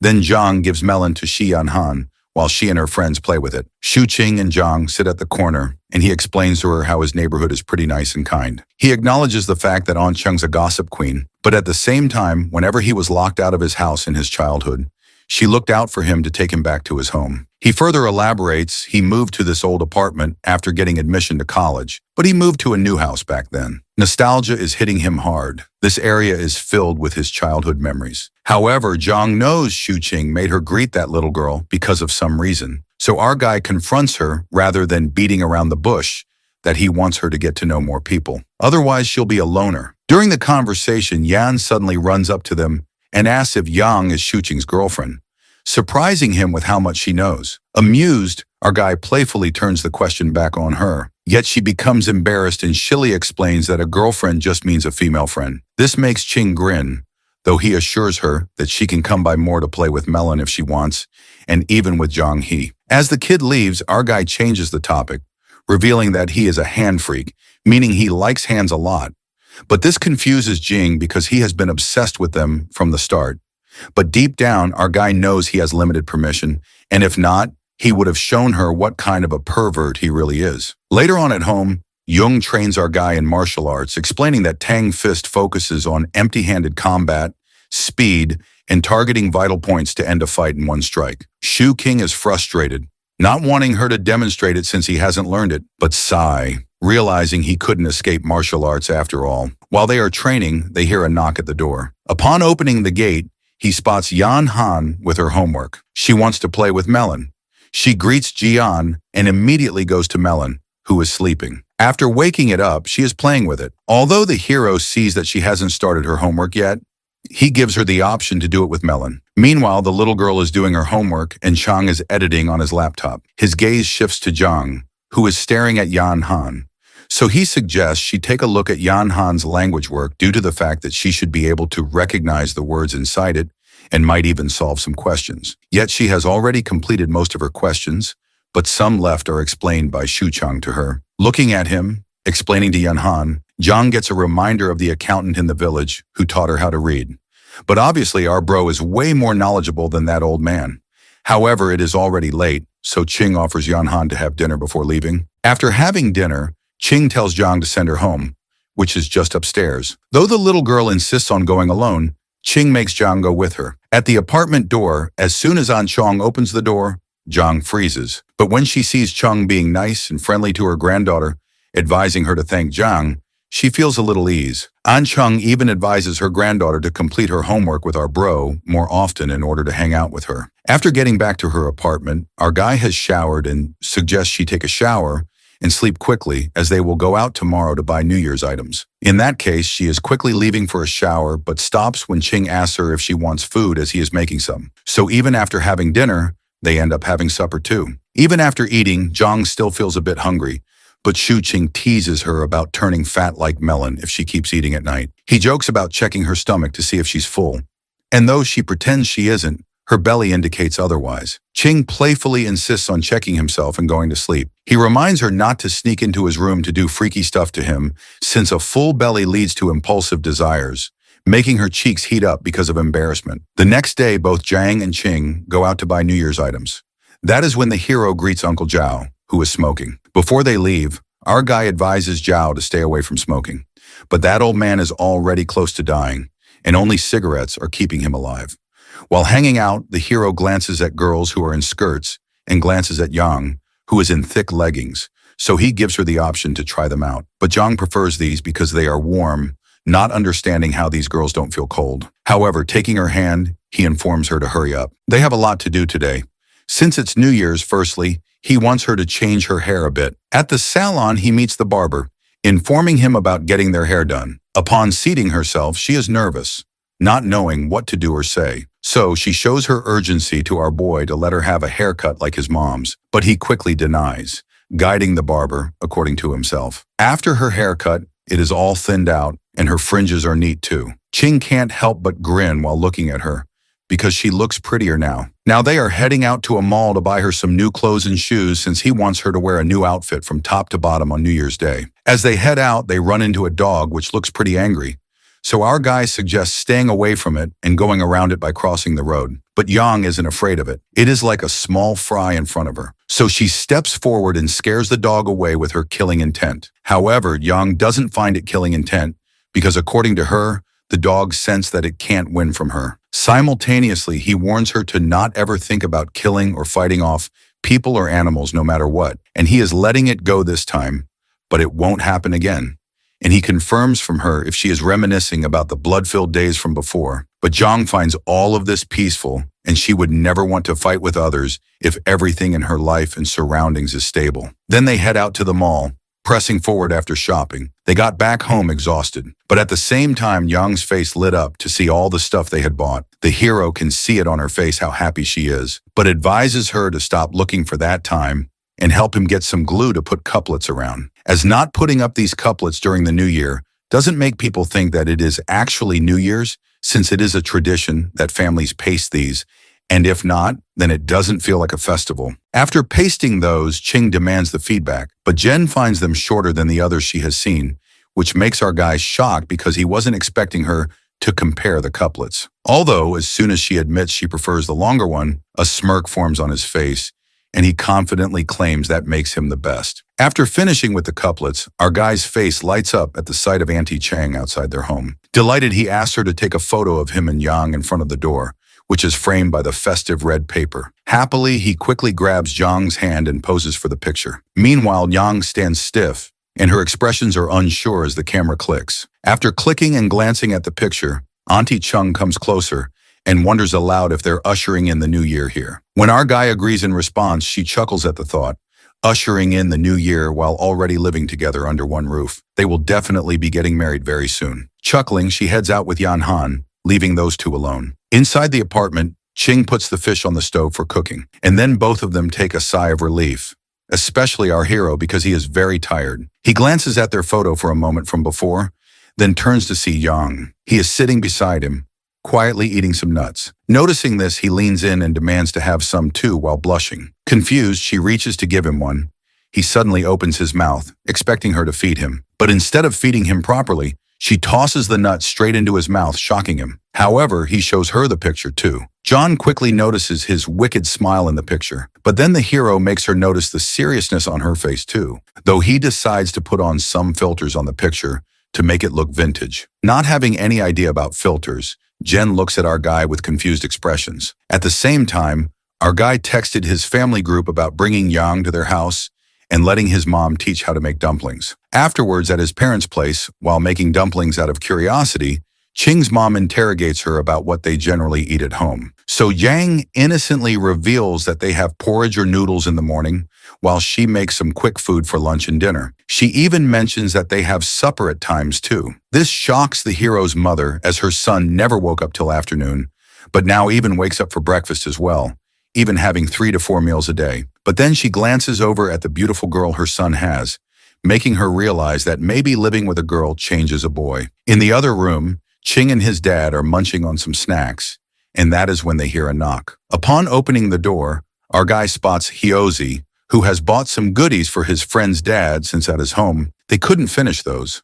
Hyozi is shocked to see his friend, yet our guy acts clingy with his friend. In the meantime, his dad is frustrated to see his son's friend getting benefits from working while his son doesn't even work. So ignoring them, he walks away to sit on his sofa. The hero brings up the girl Hyozi met through matchmaking, curious about how things are with her. But it probably didn't go well since Howie brushes it off quickly, telling him to change the subject for now and assuring him to explain everything later. Their conversation is interrupted when Ching's mom thanks him for bringing all the stuff and offers him to stay for dinner as she made dumplings. Hyozi begins to deny, but as soon as he notices Jong making dumplings, he grabs our guy, annoyed by the fact that he is way too capable since Hyozi's girl wasn't even genuine, and they force things out. But at the same time, his friend's girlfriend is making food at his parents' place, though he then begins to leave, which makes our guy shocked because he expected his friend to investigate more. But what is there to even investigate when a girl is making dumplings in his home? However, before leaving, he instructs our guy to spend some time with his dad. Hyozi won't be home at New Year's because of his assigned duty somewhere else. Later on at night, at first, Jong is a little hesitant to eat. It is her first time trying out dumplings, but when Ching's mom assures her to eat up, she starts eating instantly. She finds the girl pretty pitiful, but at the same time genuine too. She is quite happy that she ate so much food. But at the same time, the dad's reaction is quite the opposite. He frowns, thinking if his son actually brought his girl to their house so that she could have that much food for free. After arriving back at their apartment, our guy is happy that Yang has finally learned how to make dumplings, though Jong needs a little more practice to be perfect at making it evenly. Sitting on the sofa being relaxed, he explains to her that in the north eating dumplings on New Year's is a must, just like sticking couplets on the walls. He explains it's like how people eat mooncakes during the Mid-Autumn Festival and rice dumplings during the Dragon Boat Festival. If they don't have dumplings for the New Year, it just feels weird. It's not only the time they live in, but also where they live that shapes how they see or differ things. Though Jong finds it fishy, thinking there is more to it. Knowing he gives off lectures and speeches just to trick her into hugging or holding his hand, so him not asking her to do it is kind of shocking and suspicious for her. Ignoring that feeling, she goes to use her computer. Yet our guy can feel her being weird, assuming that she might have been in shock to see him being that much knowledgeable. Seeing her busy on her computer, he goes for a shower. Janang is checking different websites, and that is when she encounters a video of 2 people kissing. She turns crimson red, shivering with embarrassment. Upon getting out of the shower, our guy noticed her acting super weird, but still told her to shower. Jen stutters, informing him about showering later.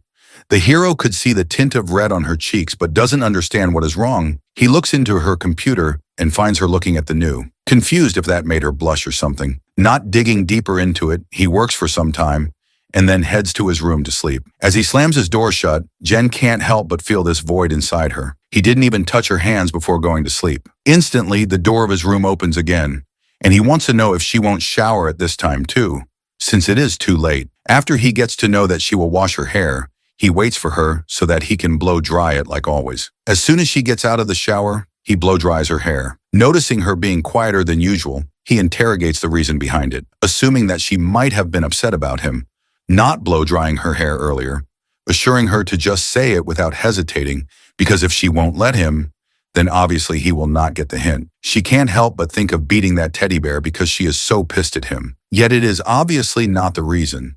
So she stays quiet, thinking that he will eventually trick her into something.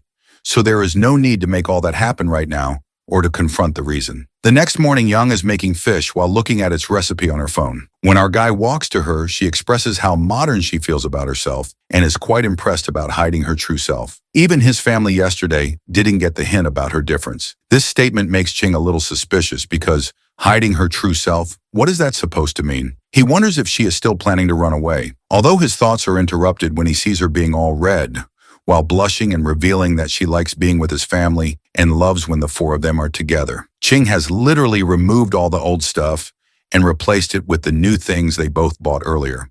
And he is pretty impressed by himself. He glances over at Zhang, who is on her computer, thinking that it is like she has been reincarnated or is a newborn since it is her first New Year's ever. However, he then suddenly remembered one of her statements from last night about feeling modern. Curious about her search history, because he would have figured out what she meant, but now she is smart enough to remove it. He approaches her, and that is when she innocently points out the person on her screen, wanting to know what that is. Like a child, the hero explains to her that he is streaming to earn money. It is like him playing a game and people watching him play it. Finding it interesting, she reveals wanting to do it too. But when Ching denies because of her identity still being sensitive, she confronts her about her research, explaining that her research tells her that she can purchase a fake identity from remote places. However, our guy isn't in the agreement for anything illegal and suggests she obtain an actual identity card. Though she has no idea if there is really a way to get a proper one, our guy assures her that a solution will naturally occur once she knows how to properly live in this world. He then goes over to the sofa. While playing with Melon, he realizes that Zhang has actually improved. Before, she always listened,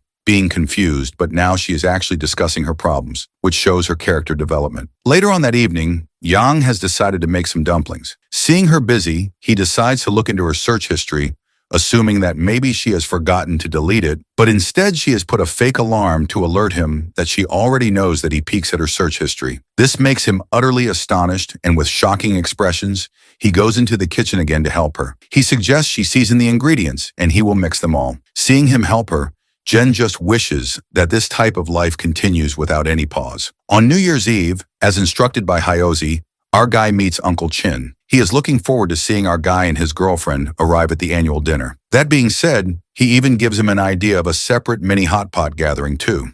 So Chin quickly agrees, but at the same time advises them to leave quickly because his parents are waiting for them. As they leave, our guy notices Zhang's eyes shine while seeing Uncle Chin's pet, realizing she likes dogs. But according to her, raising a dog as big as Uncle Chin's requires a lot of food and attention, and she is quite satisfied that they have Melon with them. The hero agrees, but at the same time, he realizes that she called Melon hers too, which makes him giggle in happiness. Back at his parents' place, Ching's focus shifts to the fruits that Hyozi bought earlier.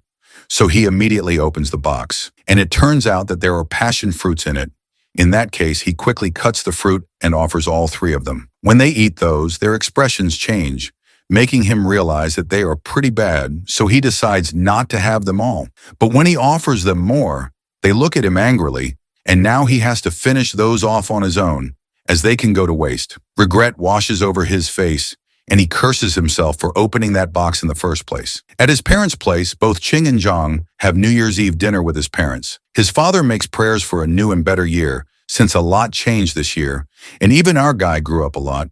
He is referring to his son having a girlfriend now, while our guy and Yang stare at each other quietly. After the prayers, their glasses clink to celebrate New Year's Eve. While having dinner, Ching's mom is telling Zhang about his childhood embarrassing stories, which makes him so embarrassed. But at the same time, Yang listens to those stories quietly while grinning and notices our guy being all shy because of his foolishness. After dinner, while Zhang and Ching's mom are cleaning up the dishes, Ching's dad suspiciously calls him to his room and hands him a blue envelope. He advises his son to keep it safe and open it after going back home.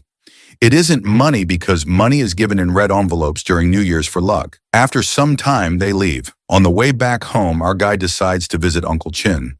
In that case, he assures Zhang to be more casual and speak her heart out in front of him, since he would forget everything after some drinks. She doesn't respond, which makes our guy wonder why she is being so slow at grasping stuff out of nowhere. Yang, on the other hand, is flustered, her cheeks heating up with a deep blush, though his attention shifts to the box his father gave him earlier, and it turns out to be a condom. This makes Ching embarrassed and shy at the same time, because they haven't done anything except for holding hands, when Zhang, out of curiosity, wanted to know what those are. So our guy lies that these are balloons of no use. Later on, after arriving at Uncle Chin's place, they all greet, and just then, our guy suggests Uncle find a partner for himself, as Hyozi is always busy with his duties. This makes his uncle laugh. But at the same time, Uncle Chin notices Jian being quiet. So he jokes about her and our guy getting married, as they are even celebrating New Year's together, and questions her about her whereabouts. And with Ching's telepathy, She shilly tells him that she is from Join. They all then keep talking about different stuff, and that is when Hyose's dating life topic is brought up. Jung is quietly looking at the television where wishes of the new year are being announced. She can't help but feel something is not right. On their way back home, our guy teases Jung about the gap between her and modern people. Confused, she asks him to explain, but instead he grabs her hand and intertwines his fingers with hers, telling her to figure it out herself. She doesn't really give anything a thought. Instead, she blushes, acknowledging the fact that she loves a life like this, always wanting to rely on him. After getting back home, our guy is casually watching the television. He is happy about catching the tail end of the New Year's special show and even reminds Xian to wear her new clothes tomorrow. It's going to be the first day of the new year. At the same time, Jen is sitting there uneasy. Her mind is racing with tons of thoughts. She is not understanding what to do with this guy beside her, though she quickly stands up and goes to the kitchen. The hero is all confused, not understanding what is up with her lately and why she goes to the kitchen. But suddenly, Yang comes out of the kitchen with cooking wine. She has drunk all of it. Chong grabs her wrist, making her understand not to drink. But rather than focusing on her lecture, she is more concerned if they still have a clear conscience. Annoyed, he clarifies that it is very clear. However, in the blink of an eye, he's on the sofa and she's on top of him. She pins him down without any hesitation while the countdown for the new year begins on the television. As everyone on TV wishes Happy New Year, she kisses him. This feeling of being pressed down by her is frustrating for our guy. He realizes how helpless he is that he can't even play along with her. After kissing him, she repeats her question of whether they now have a clear conscience. And obviously now he denies it since he was pinned down. Though he always thought that guys would be taking advantage of drunk girls, for him it was the opposite. Jeneng then leaves him and then goes inside her room, bringing her slippers to him in order to express to him that he is important to her. She even offers to teach him how to punch. Confused, he suggests she rest as learning how to punch can wait. Jang pauses for a moment, but then leaves. Therefore, Ching takes a sigh of relief, but is still too confused, not understanding how to clear the mess inside his head. Instantly, Zhang peeks out of her room again. Our guy is again freaked out, suggesting she leave because if something more happens between them while she is drunk, she will beat him to death. But instead, she reveals with a touch of a hint on her cheeks that he hasn't touched her hands today. And when he does, she quickly goes to her bed. She is stunned, too shocked to see this side of her, doubting that she would try to leave tomorrow because of shame, so he locks all the doors and windows. The next morning, the first day of the new year, Yang seems to be in a really good mood while wearing her new clothes. On the flip side, Ching secretly watches her from his room, finding her being normal more weird. Gathering all his courage, he approaches her and questions her if she remembers what happened last night. The question makes her blush, but she still manages to tell him that they no longer have a clear conscience. Ignoring that, he spots her dressed in her new dress and realizes that he went to bed like that and didn't even shower since yesterday. In that case, he decides to shower first and continue this conversation in a bit. 20 minutes later, they both are sitting on the sofa, and Ching questions her on a few things like how she held him down, suddenly got drunk, and kissed him. He wants to know the reason behind all these questions. Hesitantly, she admits that she wants to rely on him. This makes him more confused, and he remembers about her bringing her shoes to him. So he asks the reason behind it too. It turns out that she has a misunderstanding about him having a thing for shoes, assuring him that it isn't an illness. This makes him realize that she has been reading weird stuff on the internet and doubts him, but he clarifies that it was because those shoes were the ones she wore when she came to his home for the first time. So, he thought to keep them as a memory or an antique and sell them later on. However, she instructs him not to sell it, and he agrees and reassures her one last time about not having anything for shoes. He then jumps up to the next topic while rubbing his bruised hand from earlier, because of being pinned down. She said about relying on him, so he questions her about whether relying on him means pushing him against the sofa and kissing him. Yang narrows her face. Her face turns crimson red, and she declares that they don't have a clear conscience after a kiss, and in that case, she is his girlfriend now. Hearing that, Ching also blushes and now can't help but demand a hug from his girlfriend. As he extends his arm, she slides near him, and they finally hug, the actual hug that Ching always wanted. While hugging her, he acknowledges the fact that his thinking about relationships is quite different from hers. Zhang doesn't really put a deep thought into it, because what they have right is what she wants forever. And Ching agrees to her, but at the same time, cupping her face, He confronts that he wants a modern. Zhang has his wife, not someone confused who will be having children just for a stable life. He even hopes that she learns how to smile. And when she hears that, she tries to smile forcefully, which is totally weird.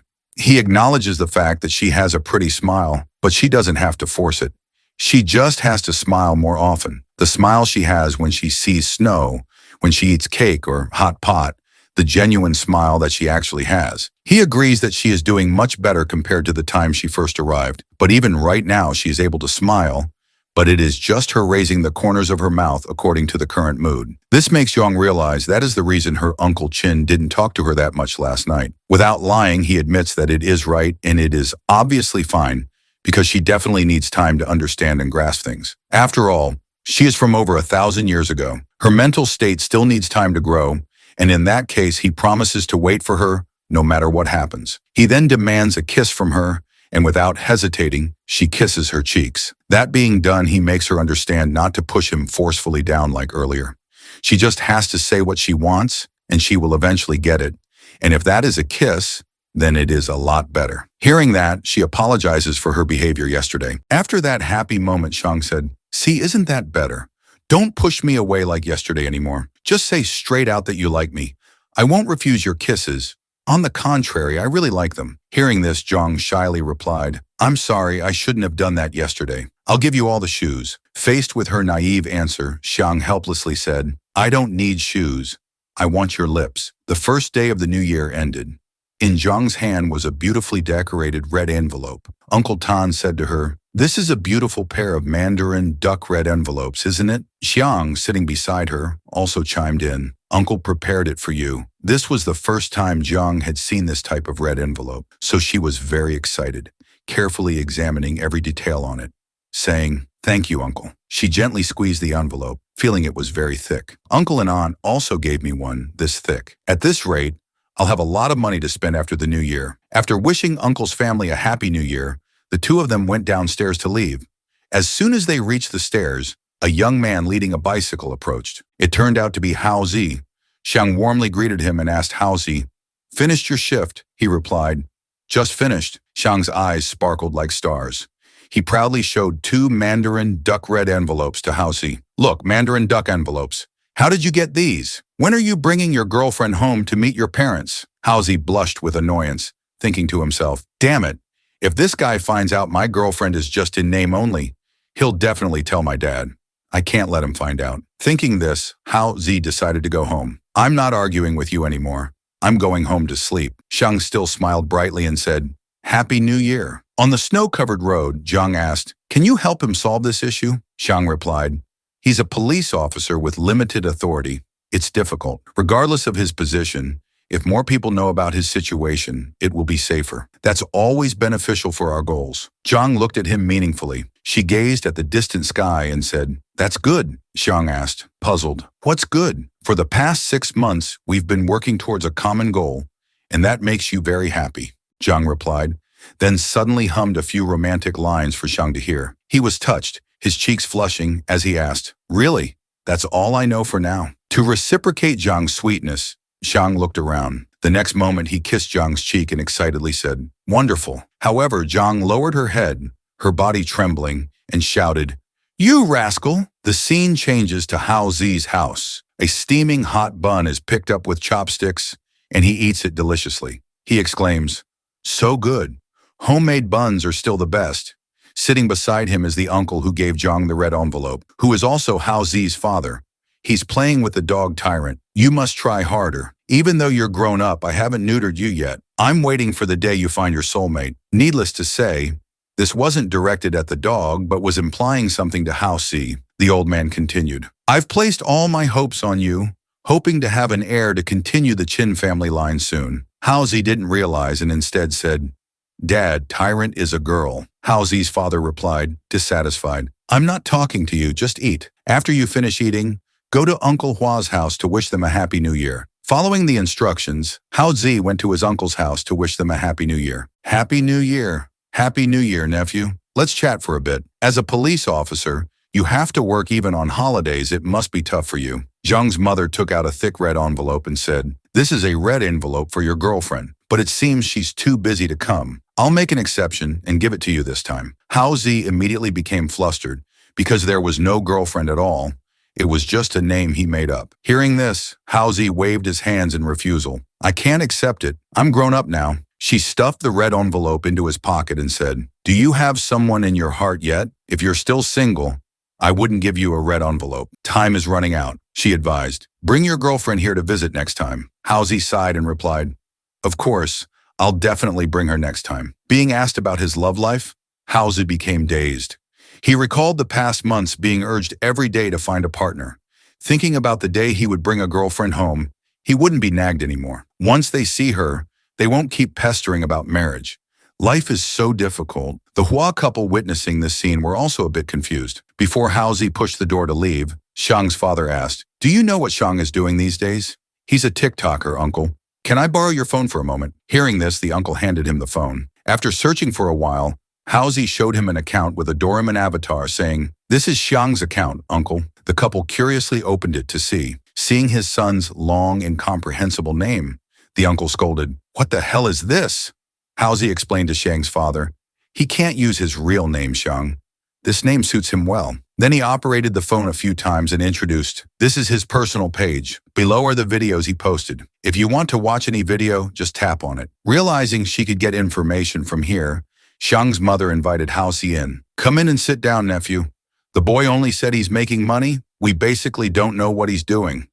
This is an opportunity to find out what he's up to. The videos played one after another, all showing kissing scenes. After watching, all three were stunned, perhaps shocked. Xiang's father threw the phone on the table, scolding, is this kid just doing these nonsensical things all day? Hao Zi knew he had caused big trouble, thinking to himself that everything was ruined. Meanwhile, Xiang was unaware of what had happened, still going with Jiang to wish others a Happy New Year. Auntie, Happy New Year. Jiang also stepped forward and bowed. Happy New Year, Auntie. The aunt smiled happily.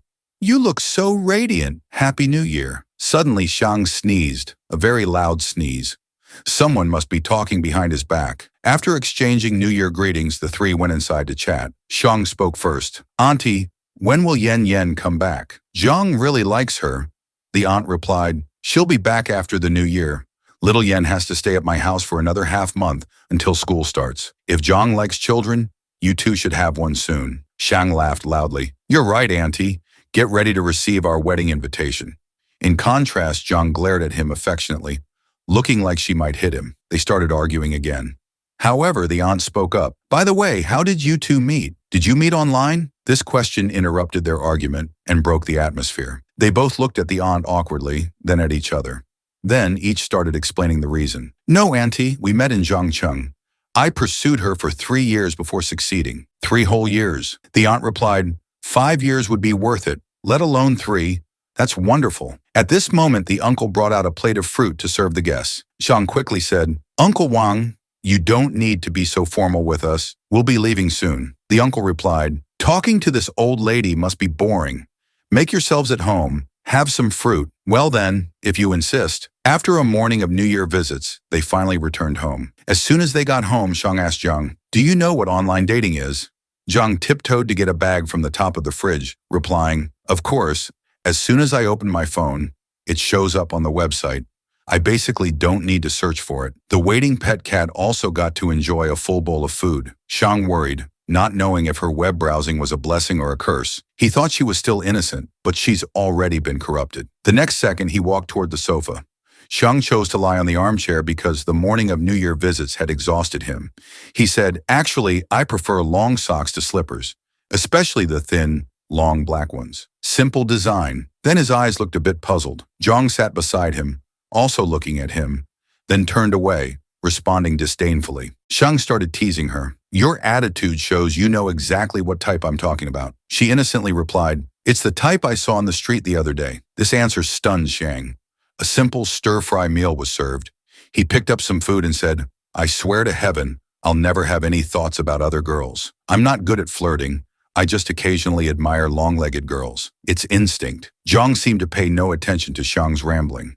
She picked up her chopsticks and rice bowl, saying, it's okay. Sometimes I like to look too, although it's a bit shameless, but it's really beautiful. For some reason, the girl's face suddenly turned red. Jiang immediately asked, beautiful how? "Do you want to try?" It turns out he had been harboring a plan for black stockings. Zhang refused. "No, I want to keep it." That night, Zhang quietly sat in front of the computer. He was searching for a keyword called Lily. He wondered, maybe she wants to try. Looking at the little girl, Zhang thought to himself, so smooth and silky, who wouldn't want it? Then he said, "Then I'll buy 2 sets so you can wear them comfortably." Zhang replied, "But I don't want to wear them." "It's okay if you don't want to." He said that outwardly, but inside he was already prepared. Buy them first, even if she doesn't like them now, she might want them later. Said and done, he had already paid. The goods were being prepared. Preparing in advance was his forte. After placing the order, he stood up and said, "I'm going to take a shower. Later we'll open the red envelopes together to see how much money we got today." Then, Zhang asked again, "Do you want to shower together? We can save water." The little girl blushed, panicking and shouting, "I don't want to." Grabbing a pillow, she threw it straight at Zhang. The moment to open the red envelopes had arrived. They sat down excitedly to open them. 2 thick red envelopes were taken out. Seeing the thick wad of cash in her hand, Zhang was very moved. She handed all the money to Xiang, saying, "This money is yours, I can't accept it." Xiang looked at her with loving eyes. "You're my girlfriend. If you don't take it, who will?" Then he gave the money back to Zhang. Then Xiang hugged Zhang's shoulders, saying, "We're dating now. What's mine is yours, what's yours is mine. Just consider this as a contingency fund, like the spare blanket Aunt 2 gave us, stored under the bed. Take it out when needed." The little girl lowered her head, shyly saying, "I still owe you a lot of money." Seeing this, Xiang consoled her. "Come on, don't mix the 2 things together. Let's not talk about that anymore. Should I teach you how to kiss?" Hearing those sweet words, the little girl's mind started spinning again. On the sofa, Xiang was guiding Zhang. "Close your eyes." He deliberately put his hand on her shoulder, full of teasing. Like in the movies, they kissed. Unexpectedly, Xiang got to experience such a romantic scene between a man and a woman. They gazed at each other intently, gradually immersing themselves in this feeling. However, reality wasn't like a dream. Suddenly, Zhang seemed to realize something. She opened her eyes wide, glaring at Xiang. The stare from top to bottom made the atmosphere tense. "What are you trying to do?" This embarrassing question made Xiang only laugh awkwardly. "If I say it's instinct, would you believe me?" "Well, let's start over." Of course, Zhang wouldn't agree. She turned away saying, "Forget it." She even asked a suspicious question. "Do you want me to get pregnant?" The male lead was once again stunned by Zhang's question. Xiang took a moment to calm down and explain, "No, I just wanted to hug you. How could you get pregnant? Come on, just one kiss." Nevertheless, Zhang flatly refused. "I don't want to. I want to go to sleep." Along with the goodnight wish came the sound of a door slamming shut. Faced with this confusing situation, Xiang could only scratch his head in bewilderment. Does this girl know how to kiss? But he quickly dismissed that thought, focusing instead, "Well, while I'm not sleepy yet, I'll do something else. First, let's check the video reactions." What Xiang was about to watch turned out to be a steamy scene from a movie.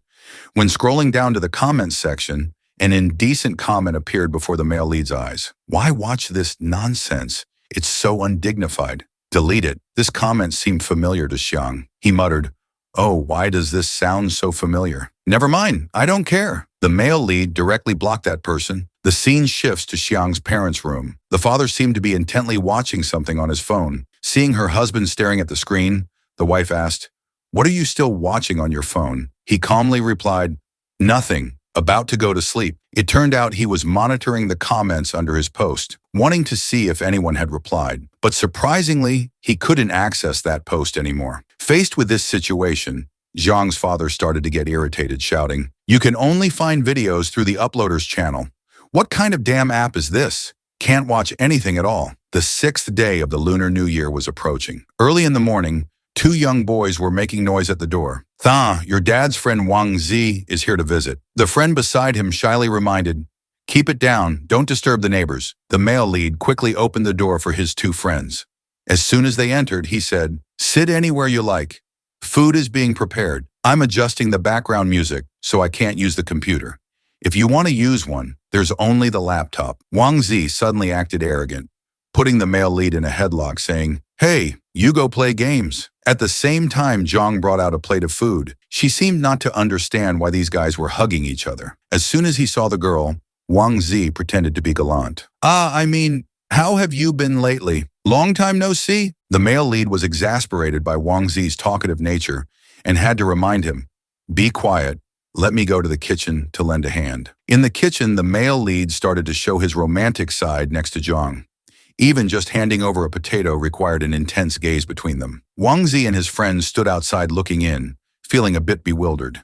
He helplessly turned to chat with the cat. Right, kitty. Wang Zi turned to ask the other friend. It's strange. How did this useless guy suddenly change so quickly? Seeing his friend's slow response, Wang Zi arrogantly reminded, Hey, I'm asking you. This statement startled the dazed friend, who didn't dare to move. Then the young man leaned close to Wang Zi's ear and whispered, Maybe Tan has been replaced by someone.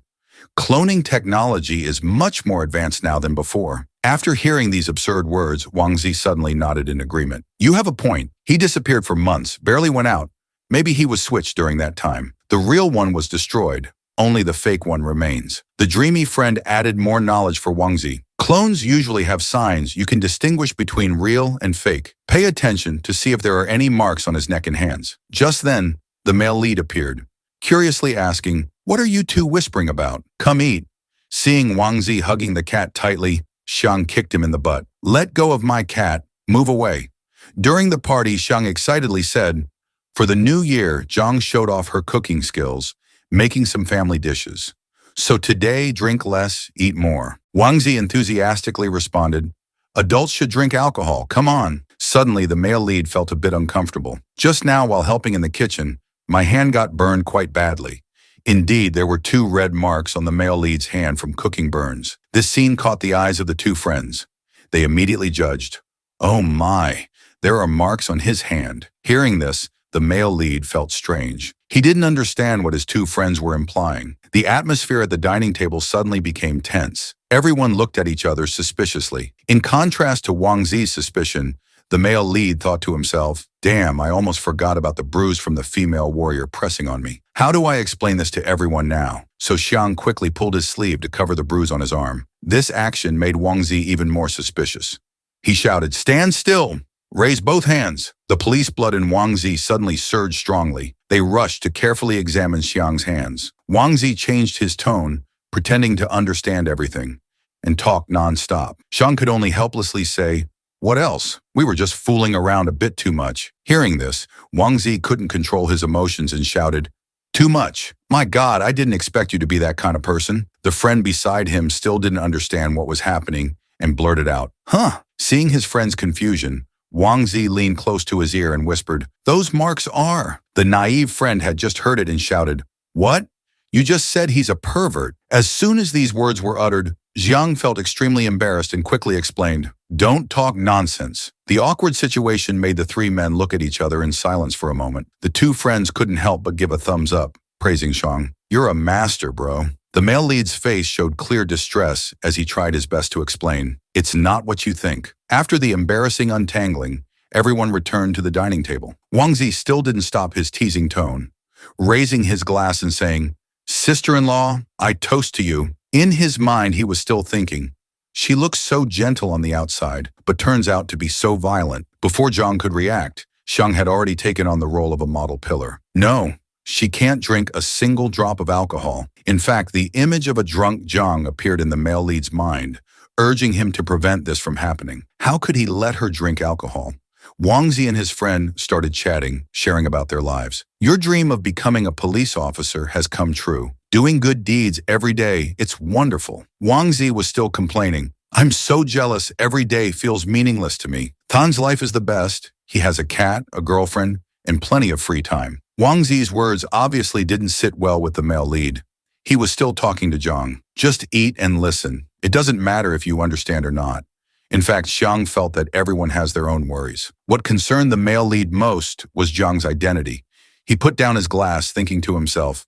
However, seeing Zhang eating happily, her radiant smile, perhaps it made Tan feel somewhat at ease. He was still the romantic man. You have rice on your face. The efforts to hide Zhang's identity, the male lead felt, were very worthwhile. Wang Zi felt very uncomfortable inside. He spoke up. Hey, stop showing affection in front of us. Sister-in-law, say something. Zhang raised her hand in confusion. I'm eating, Xiang responded to the other 2, because looking at you 2 is disgusting. Zhang innocently commented on the people around. I don't think so. You all must have been friends for a long time, right? Hearing the sister-in-law say this, Wang Zi nodded. That's right. Xiang and I have known each other since our fourth year of university, and these two have known each other since they were in diapers.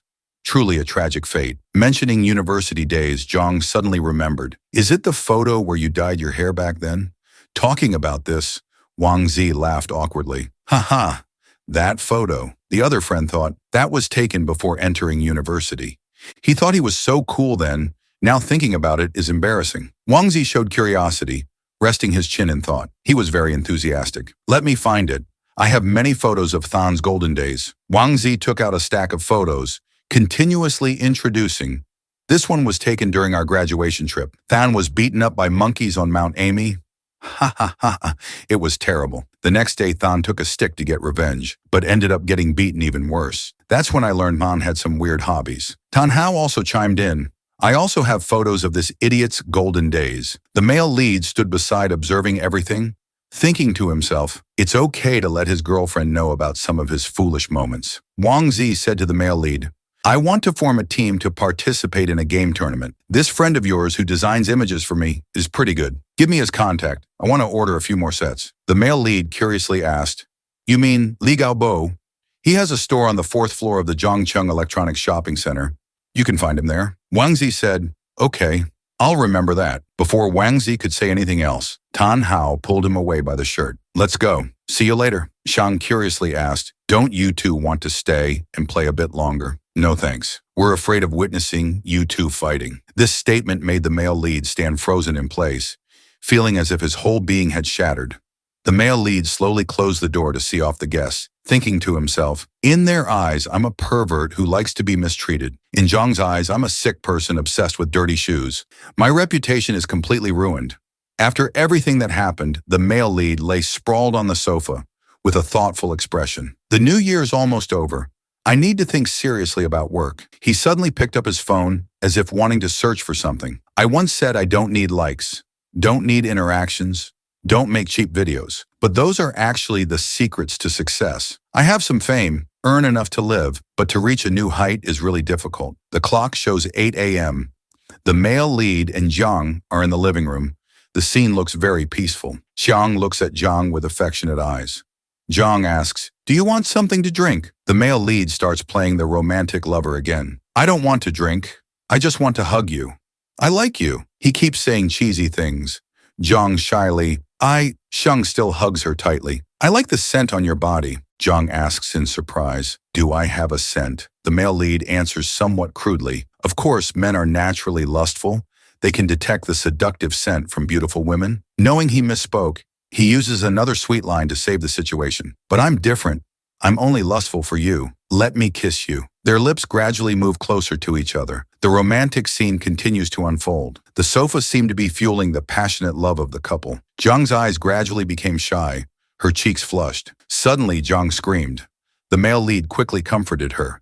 Can you stop paying attention to that? Before he could finish his sentence, the male lead was pushed hard. Zhang unexpectedly took the initiative to pin the male lead down on the sofa, thinking to herself, it seems this might be better. I can prevent him from using tricks, trying to get me pregnant. Just experiencing the feeling of love. The passionate kiss began. The male lead pretended to resist weakly. Let me go. In his mind, he was still struggling with his thoughts. For the sake of our future bedroom life, I can't let her form this habit. Just as the two were engrossed, there was a knock on the door. Zhang heard it and said, Let me go open the door. A little girl appeared, looking very excited. Sister Jiang, you're smiling. What's so fun? Jiang blushed, a bit surprised. I'm smiling. The little girl had just entered the house and asked, Where's Bidao? Then she lovingly scolded Bidao and picked it up. Stop oversleeping all day. Wake up and study with me. The girl's cheerful expression surprised both the male lead and Zhang, especially the male lead, who completely didn't understand what was happening.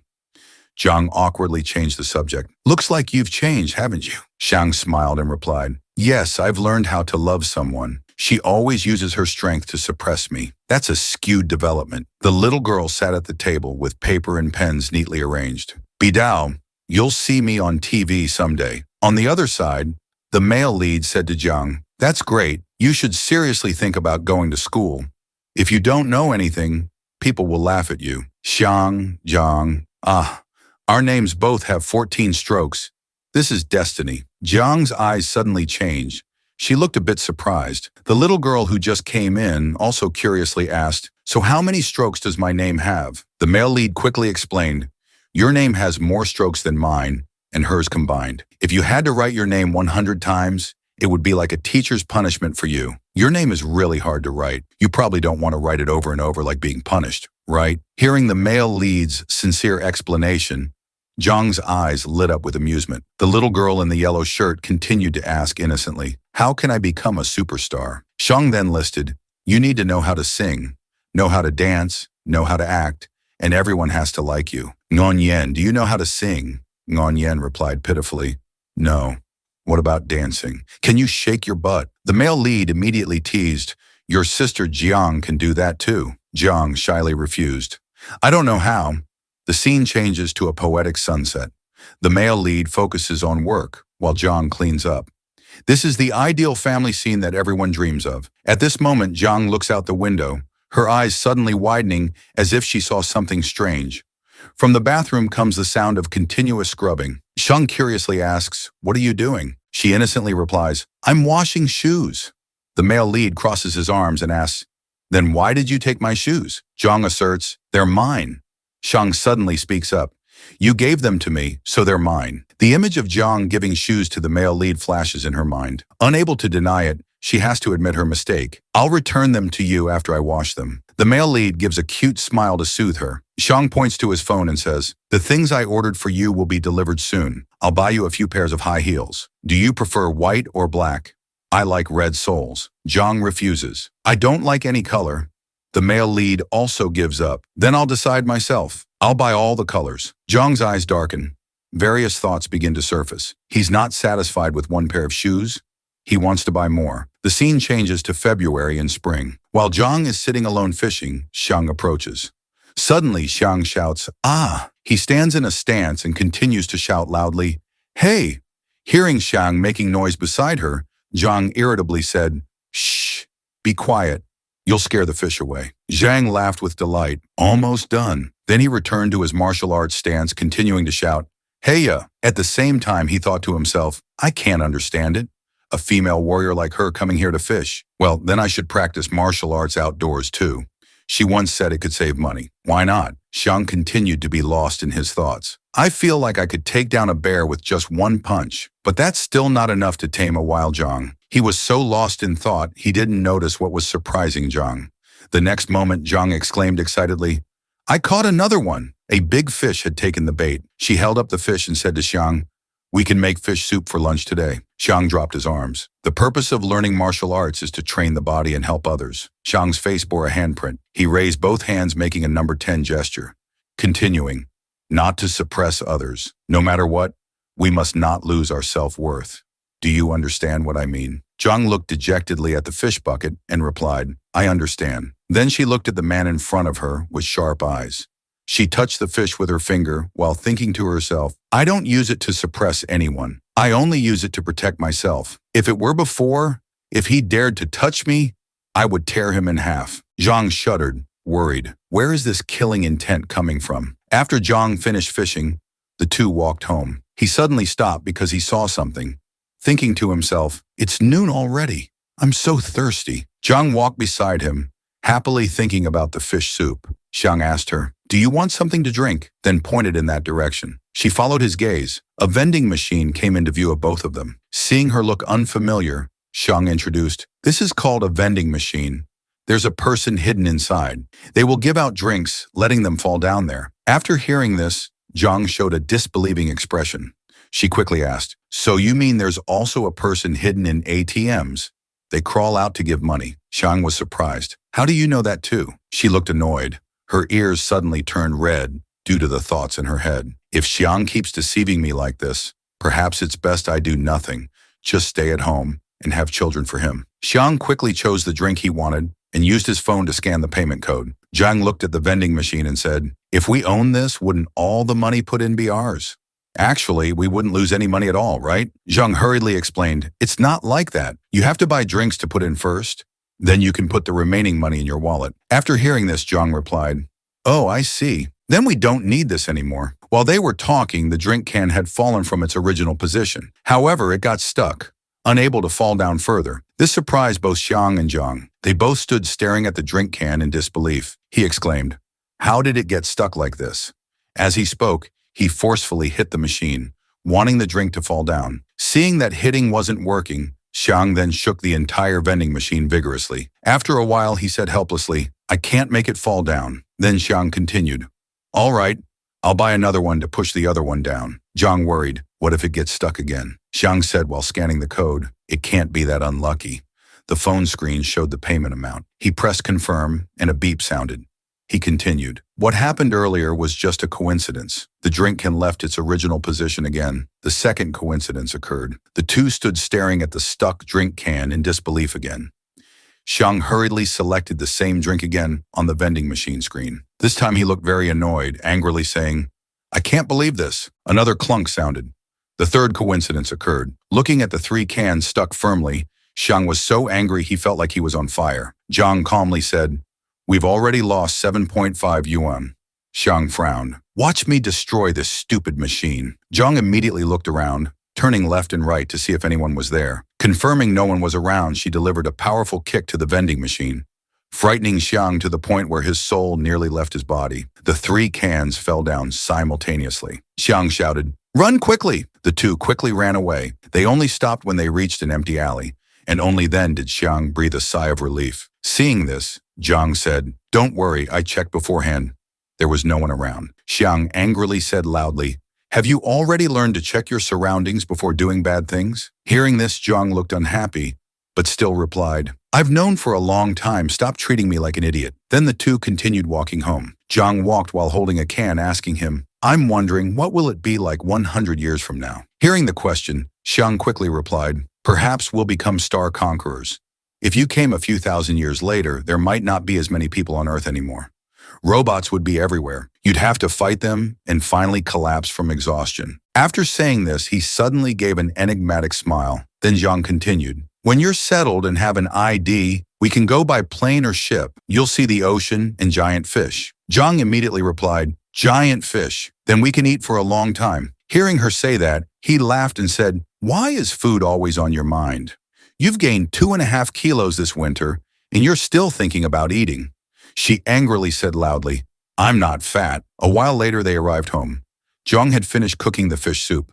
She smelled the aroma and said with satisfaction, "It smells so good." Xiang, holding Bidao, stood beside her and said, "It smells amazing. I'm so hungry." Zhang then asked him, "Should we take 2 fish to uncle and aunt?" Xiang smiled and replied, "Why give them a few small fish? It's better to feed Bidao." Bidao seemed to understand what he said, showing a very happy expression and meowing once. After eating their fill, Beach Dao was sound asleep, while Xiang sat beside her, using the computer to handle work. Zhang approached him, held a piece of paper in front of him, and asked, "I've converted all the materials I've saved over the past few months into gold.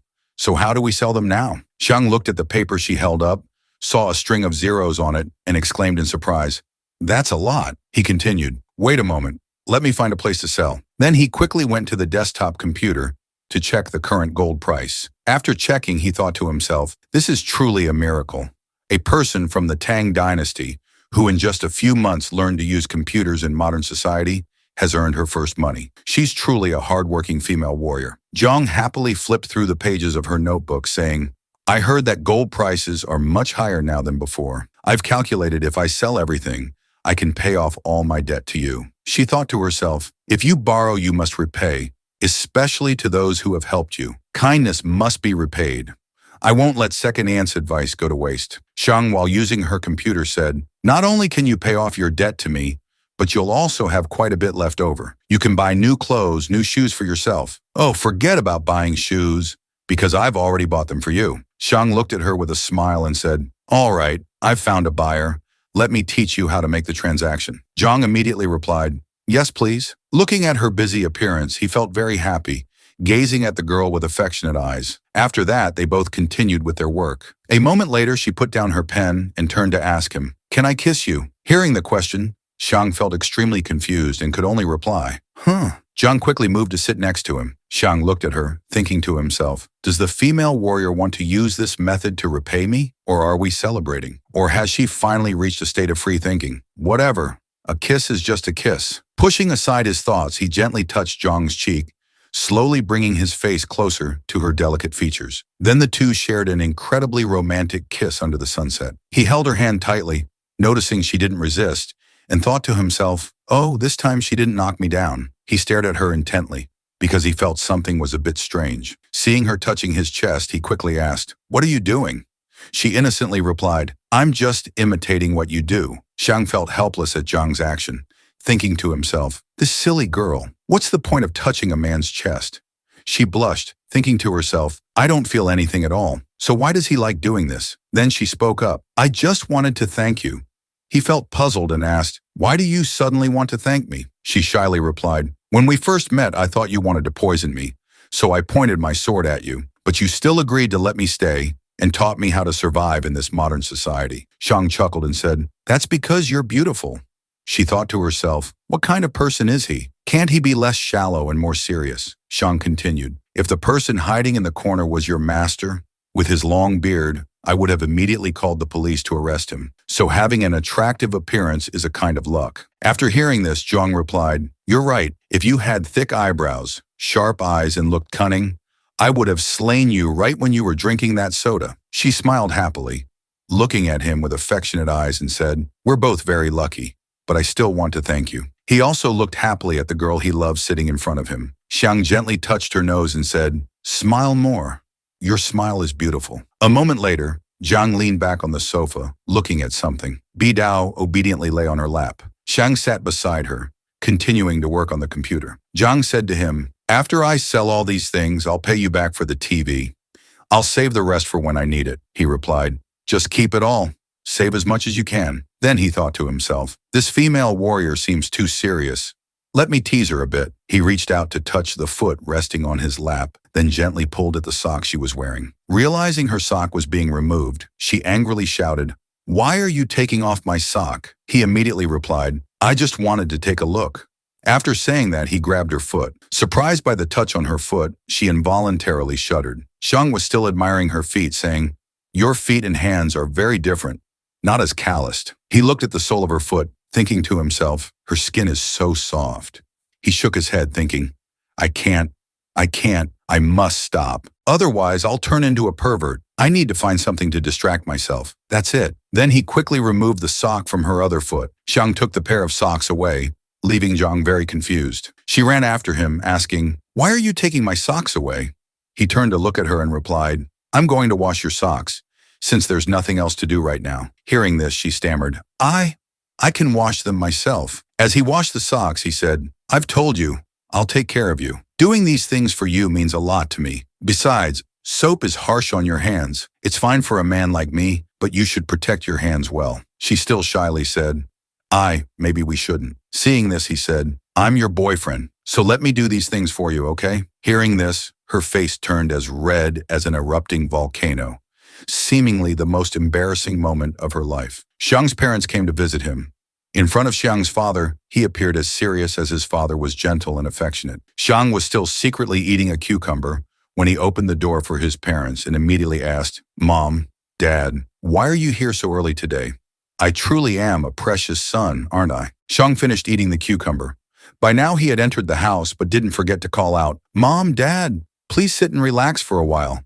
Zhang is cooking. Seeing his mother carrying many things, Xiang thought they were for him and quickly said, Mom, you don't need to buy things for me. I know you love me. Xiang's mother quickly extinguished her son's excitement. Who said it's for you? I brought these for Zhang. Zhang hurriedly called inside. Zhang, my parents are here to visit us. Zhang, who was cooking, peeked out to see. Zhang turned to Zhang and boasted, Mom even brought gifts for you? Really? Zhang was a bit flustered, bowing her head to ask, her hands still slowly wiping on her apron. Zhang held up the gift box his mother had prepared and showed it off. Look, Mom got you this. It's hand cream. Zhang's mother saw Zhang come out and greeted her with a kind smile. Hello, dear.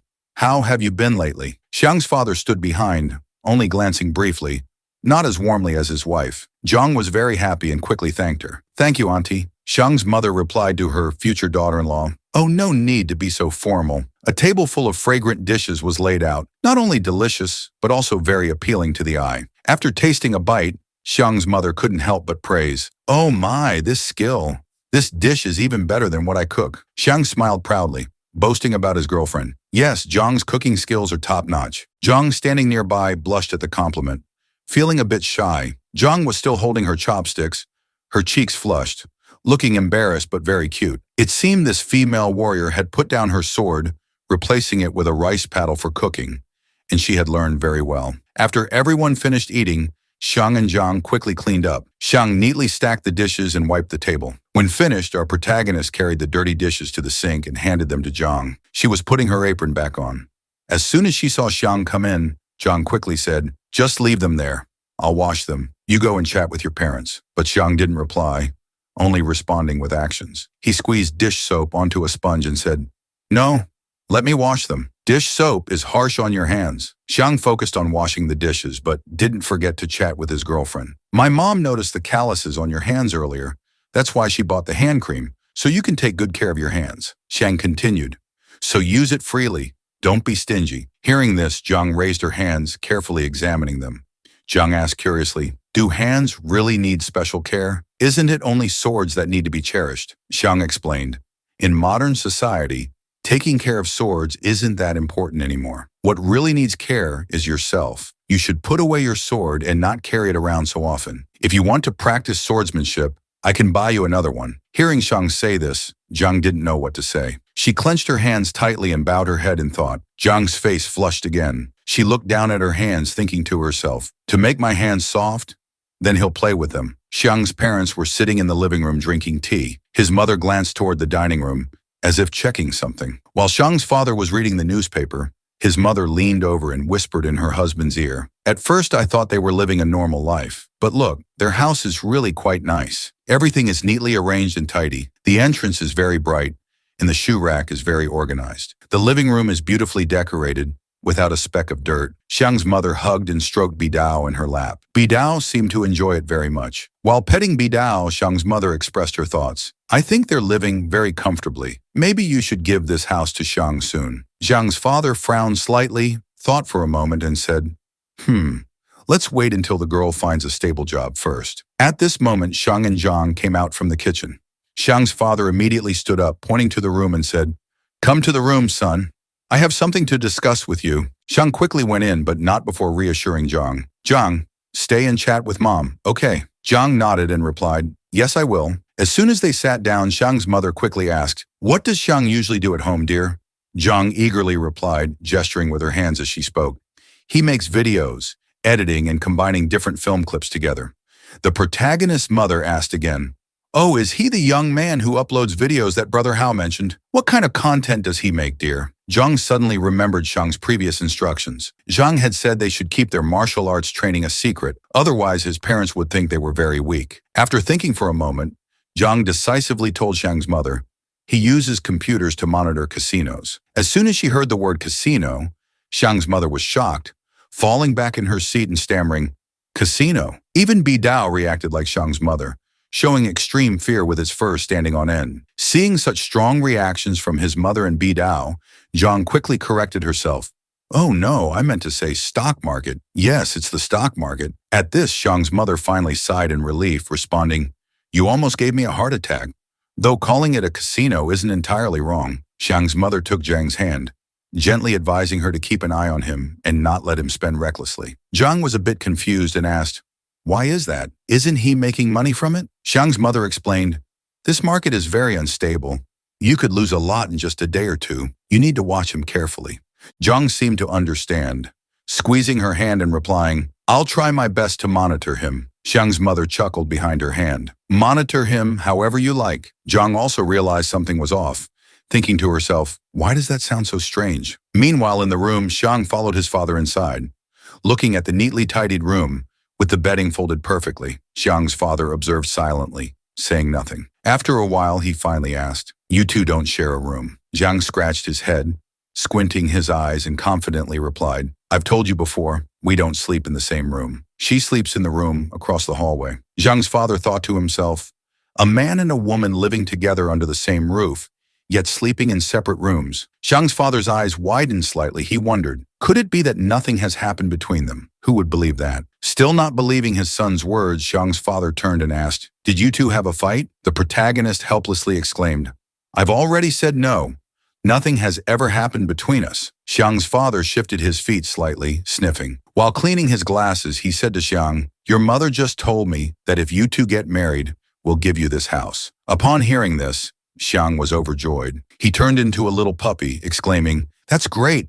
Let's get married right away then. When can we do it? I've already rejected that idea." Xiang's father's words were like a bucket of cold water on Xiang. He seemed a bit disappointed, moving closer to the window, looking outside. Seeing this, Xiang's father said, "Can't you be more like Hao?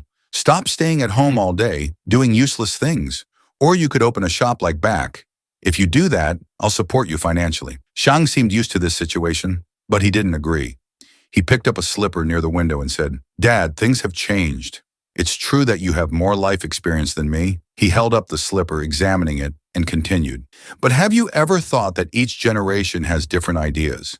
The definition of happiness is also not the same. Happiness isn't necessarily having food to eat, clothes to wear, a warm home, or a stable job." Xiang's father silently observed his son from behind, listening attentively to what he was saying. Xiang glanced at his father and continued, "I know that uploading videos isn't a stable job, but I'm still young. If not now, when will I be able to do what I want? Do I have to wait until I retire, become an old man, struggling with a cane to keep up with the younger generation?" Xiang's father felt his son had a point, but he still hoped for his son to have a stable life. What parent wouldn't think that way? In the end, Xiang's father could only silently ponder after hearing his son's words. The room door was still ajar. Xiang was standing, stretching, with his hands behind his head. His father was adjusting his glasses, his eyebrows still furrowed. Xiang's father returned to the living room and said, "Let's go home." Xiang and Xiang saw Xiang's parents off at the door. Xiang's mother politely said there was no need to see them off further, telling them to go about their business. Xiang replied, "Yes, please take care on your way home." The door slammed shut. Xiang and Xiang stood still, looking at the door, neither saying anything. Xiang broke the silence. "My parents are urging us to get married." Hearing this, Xiang blushed, stammering embarrassedly, "Marry." Xiang didn't repeat himself. He turned and walked away, not forgetting to add, "But the issue of your identity hasn't been resolved yet, so we can't register for marriage at the moment." After Xiang left, Xiang let out a sigh of relief. She thought to herself, "That scared me. I haven't saved enough money yet.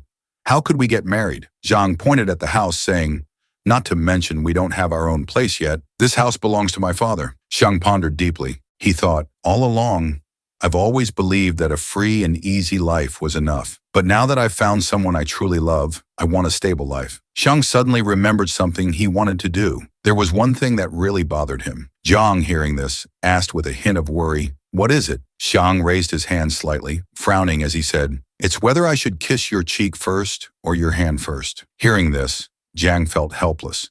She thought it was something serious. Her face darkened, feeling a bit annoyed, thinking to herself, "He's playing tricks again." The scene shifts to a meal. The shepherd's salad is served on the table. The dish is predominantly green, looking fresh and appetizing. Xiang turns to ask his girlfriend, "Do you often eat this?" Xiang replies while eating, "Occasionally." Watching Xiang eat, Xiang gently asks, "Do you miss home?" Xiang puts down her chopsticks and bowl, answering, "No, it's just..." She trails off. A hint of sadness flashes in her eyes. Xiang picks up a piece of food and puts it in his mouth, saying, "In about 2 years, when you have your ID card, I'll take you back to visit Koto." Xiang says, "I've looked it up online. Koto is very different now." She continues, "It's completely different from my memories.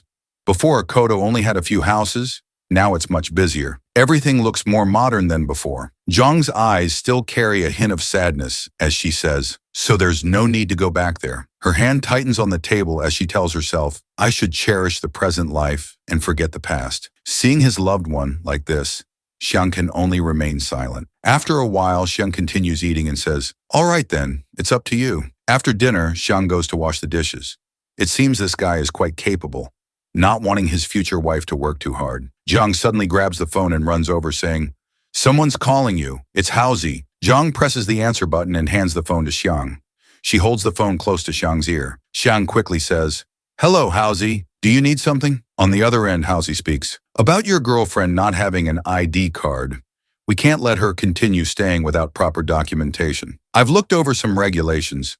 This issue is quite complex. If you want to resolve this, find time to visit the civil registration office to see if there's a way to solve it. Xiang calmly asks, is it easy to resolve this? Zhang just silently holds the phone for her boyfriend to talk. On the other end, Hao Zi replies, I'm not sure, they'll have to review her case. The checks are very strict now, and moreover, she has no relatives. Xiang has finished washing the dishes, and he's drying his hands with a towel. Then he takes the phone himself to listen. Xiang says while wiping the dishes, how about we meet up and talk about this? Whenever you're free, let's have a meal together. I'll contact you later. Hao Zi replies, yeah, I'm not in a hurry. Xiang responds. Hao Zi seems doubtful and asks, are you really not in a hurry?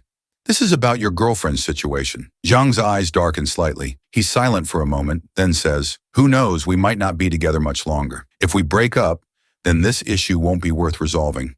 Hearing this, Hao Zi feels a bit uncomfortable and replies, it's your business. I'm hanging up. With that, Hao Zi ends the call abruptly. Xiang stares at the phone, lost in thought. Zhang stands beside him, silently observing. At this moment, Zhang repeated Xiang's earlier words, her face darkening. Who knows if we'll be together much longer? Xiang quickly patted Zhang's head, gently saying, I was just deceiving him.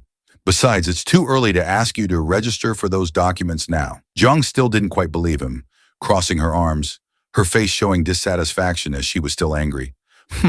I suspect you've had this planned all along. Zhang suddenly fell silent, her expression becoming thoughtful. She said, I want to be on TV. Hearing this, Xiang turned abruptly and asked, huh? What kind of TV appearance? Zhang pointed at the computer desk and said, like how you can see me on the computer. Zhang continued to express her thoughts. Other people can also see me playing games. I can earn money from that. Although this will reveal that I don't have an ID card, it can help me get one later. Hearing his girlfriend say this, Xiang rubbed his chin thoughtfully. Zhang thought, it can be evidence of my existence. Zhang replied, it makes sense, but you gain one thing and lose another. And live streaming, as you say, isn't easy. Who knows if anyone will watch? Hearing this, Zhang immediately turned to look at Xiang, interrupting. I've researched it thoroughly and I've been thinking about this for a long time. I want to do it. Xiang helplessly replied, let me think about it. Xiang started writing something down. The content on the paper was roughly, provide more evidence for Zhang's existence. If we start implementing the plan, then within 2 years, earning money from online videos can leave Zhang's mark in this era. If she gains some fame, she'll have a solid position in society, even creating influence. By then, Zhang will no longer be an ordinary person. For example, becoming a 30-year-old female game streamer without an ID card, sheltered by a kind person, and starting a career from playing games. By then, resolving Zhang's identity issue will be much easier. Zhang sat beside him, watching intently as Xiang wrote. Suddenly she frowned and asked, you don't seem to want this very much, do you? Xiang hesitated before answering. Then he admitted, yes, I'm not ready yet. Seeing Zhang sitting silently in the chair, Xiang asked, can you tell me your thoughts on this? Zhang slowly replied, I think if I play games and live stream every day, it could kill 2 birds with 1 stone. Hearing this, Xiang suggested, why don't you try running a business instead? Zhang immediately replied, opening a store requires a lot of capital and deposit. I saw that online. Xiang confidently replied, you don't need to worry about money. Zhang still didn't seem to believe it fully, her eyes clearly showing that. They fell into silence again, sitting without saying anything. After a while, Zhang spoke first. If you're not ready, then I'll just find something else to do. Zhang sat silently, fidgeting with her hands. Xiang asked her, aren't you going to ask me why? Zhang understandingly replied, you don't agree because you're afraid this might hurt me again. Zhang fell silent once more. Suddenly, Zhang grabbed Xiang's wrist, quickly pulling him down onto the sofa. Surprised by Zhang's action, Xiang asked, what do you want to do? At this moment, Zhang's cheeks flushed with embarrassment, but she still honestly said, I want to kiss you, and then go play games. While Zhang was playing games, Zhang sat on the sofa, saying, if you hadn't thrown me down earlier, I would have really liked it. Hearing her boyfriend say this, Zhang suddenly felt uneasy. As Zhang was feeling embarrassed about her earlier action, Xiang continued, I would have groped your body. Xiang thought to himself, this is natural instinct. The male lead Xiang leaned back in his chair, sighing, Highs, your martial arts skills are too high. I can't beat you. But Xiang still wasn't satisfied. He angrily pointed at Zhang and said, but once I'm stronger than you, I'll teach you what manners are. Despite saying this, in Xiang's mind appeared an image of Zhang coyly calling him Master. Zhang, who was playing games, heard this and covered her chest with both hands, silently cursing. Pervert. Zhang plopped down on the chair, resting his chin in thought. Since Zhang arrived, I've helped her with many things. In fact, almost everything has been for her benefit. I have to admit, I've kept some things from her. Live streaming is the first thing she wants to do on her own. Looking at the girl playing games at the computer desk, Zhang said, "The world of streaming is chaotic. Those with creativity will create content to attract viewers. Those without content will rely on their appearance to get attention. Jealous people will use unfair methods to suppress others. And Zhang is so beautiful." Xiang's face suddenly darkened. At this moment, Xiang imagined Zhang becoming famous, rich, and beautiful. Then she would say to Xiang, "Why do I find you so useless now?" Just thinking about this made Xiang very uncomfortable. Although he thought this way, Xiang said something different to Zhang. That could be part of the reason. When you love someone, you always feel insecure. Zhang continued, "What I worry about most is that I can't take good care of you. I'm afraid you'll lose your way. I'm afraid I still see you as the ancient heroine while you're gradually becoming a modern person." Zhang suddenly asked, "Can you clearly understand what our relationship is?" Hearing this, Zhang turned to stare at Xiang, answering without hesitation, "We are lovers." The female lead spoke while playing games, and Xiang continued, "We will get married, live happily together, hug and kiss. I'll even like your shoes. Although we're a pair, we're still two separate individuals. We both feel a bit awkward." Zhang turned to observe Xiang carefully. At the same time, Xiang continued, "Everyone has their own thoughts and goals. When we're together, we're bound to have conflicts due to differing opinions." Xiang gave an example. "For instance, you want to be a streamer, but I don't want you to. If you listen to me and give up, the problem is solved. Things might be resolved, but you can't always listen to me. If you continue to do what you want, the conflict between us will grow. One or two disagreements might be fine, but in the long run, it will leave many unpleasant issues." Zhang said, "You're living a human life. You can fully experience all kinds of emotions. There will be a day when your opinions are constantly rejected by me. You won't be able to hold back anymore and will start to rebel." Xiang imagined Zhang arguing back, like, "Why should I listen to you?" Xiang's expression suddenly became dejected. He hesitantly said, "Then you'll leave. That's what I fear the most." After hearing this, Zhang's expression changed constantly, from bewilderment to silence. Zhang's face changed from surprise to confusion. Zhang turned her head with a slightly smug look and asked Xiang, "Are you explaining this to me?" Xiang, still hugging Bidao, quickly replied, "Yes, we should respect each other and treat each other equally." Xiang hugged Bidao, thinking to himself, "I'm not raising her like a pet, and she's definitely not a pet. Xiang is like a 5-story building, and Zhang is the first floor." Zhang put on a cute face and asked coyly, "So does that mean when I wrestle you down, I'm not respecting you?" Xiang felt like she hit a nerve, he exclaimed. "That's right.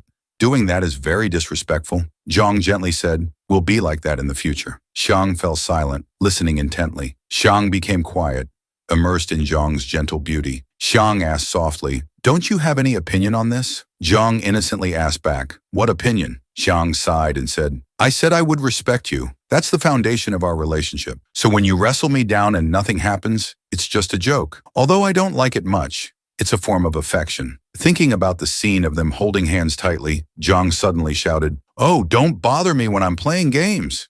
Xiang said resentfully, "I'm sharing my thoughts and worries with you, and you're only concerned about playing games. You should think and worry more about our future." Then Xiang leaned close to Zhang's ear and said, "Instead of wasting time playing games, why don't we go to my room to continue our discussion?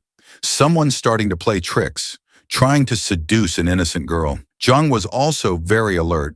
She immediately asked back, "Why do we need to go to your room?" Xiang shamelessly replied, "We're lovers. It's very normal to share a room." Zhang loudly protested, "I don't want to get pregnant." Xiang asked back, "Who said you'll get pregnant?" Zhang embarrassedly shouted, expressing her thoughts. "You want to trick me into your room to get me pregnant? I can't wrestle you down all night.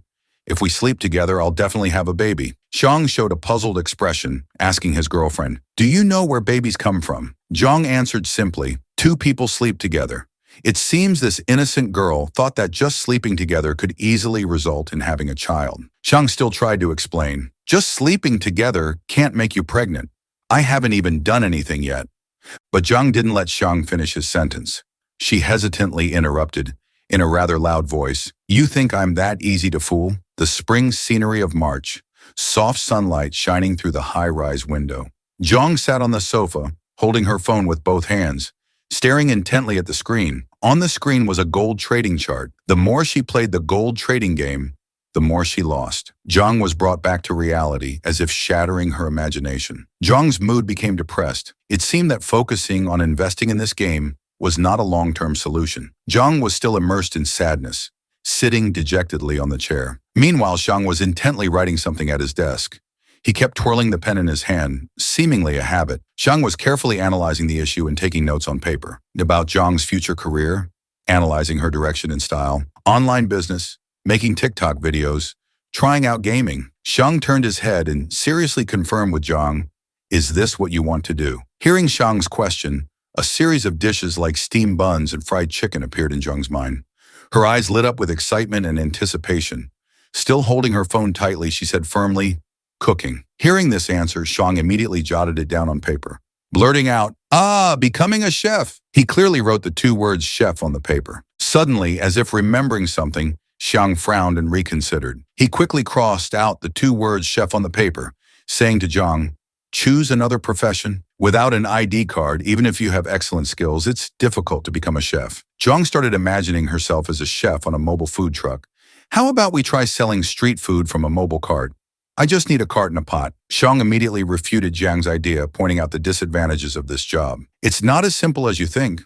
You'll encounter a lot of trouble. While you're selling to customers, you might run into the police. When the police come, you'll have to run.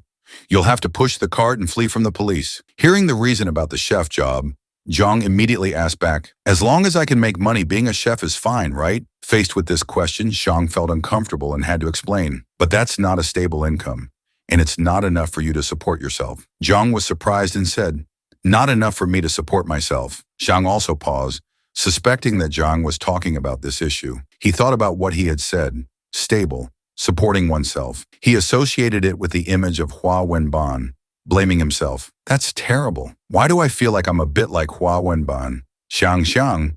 Zhang's voice rang out. Seeing him deep in thought, Zhang snapped out of it, forcing a smile and replied, It's nothing.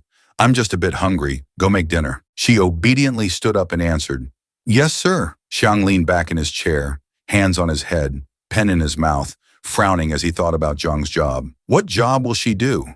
Is this really important? Zhang was in the kitchen tasting the food. Xiang's train of thought continued. It seems that's not an issue for her. As long as she can make money, she's willing to do anything, even use her own hands to carry construction materials. Hot, appetizing dishes were beautifully arranged on the table. Zhang called from the living room, "Let's eat. Dinner is ready." Zhang picked up the rice bowl and said to Zhang, "You've lived here long enough.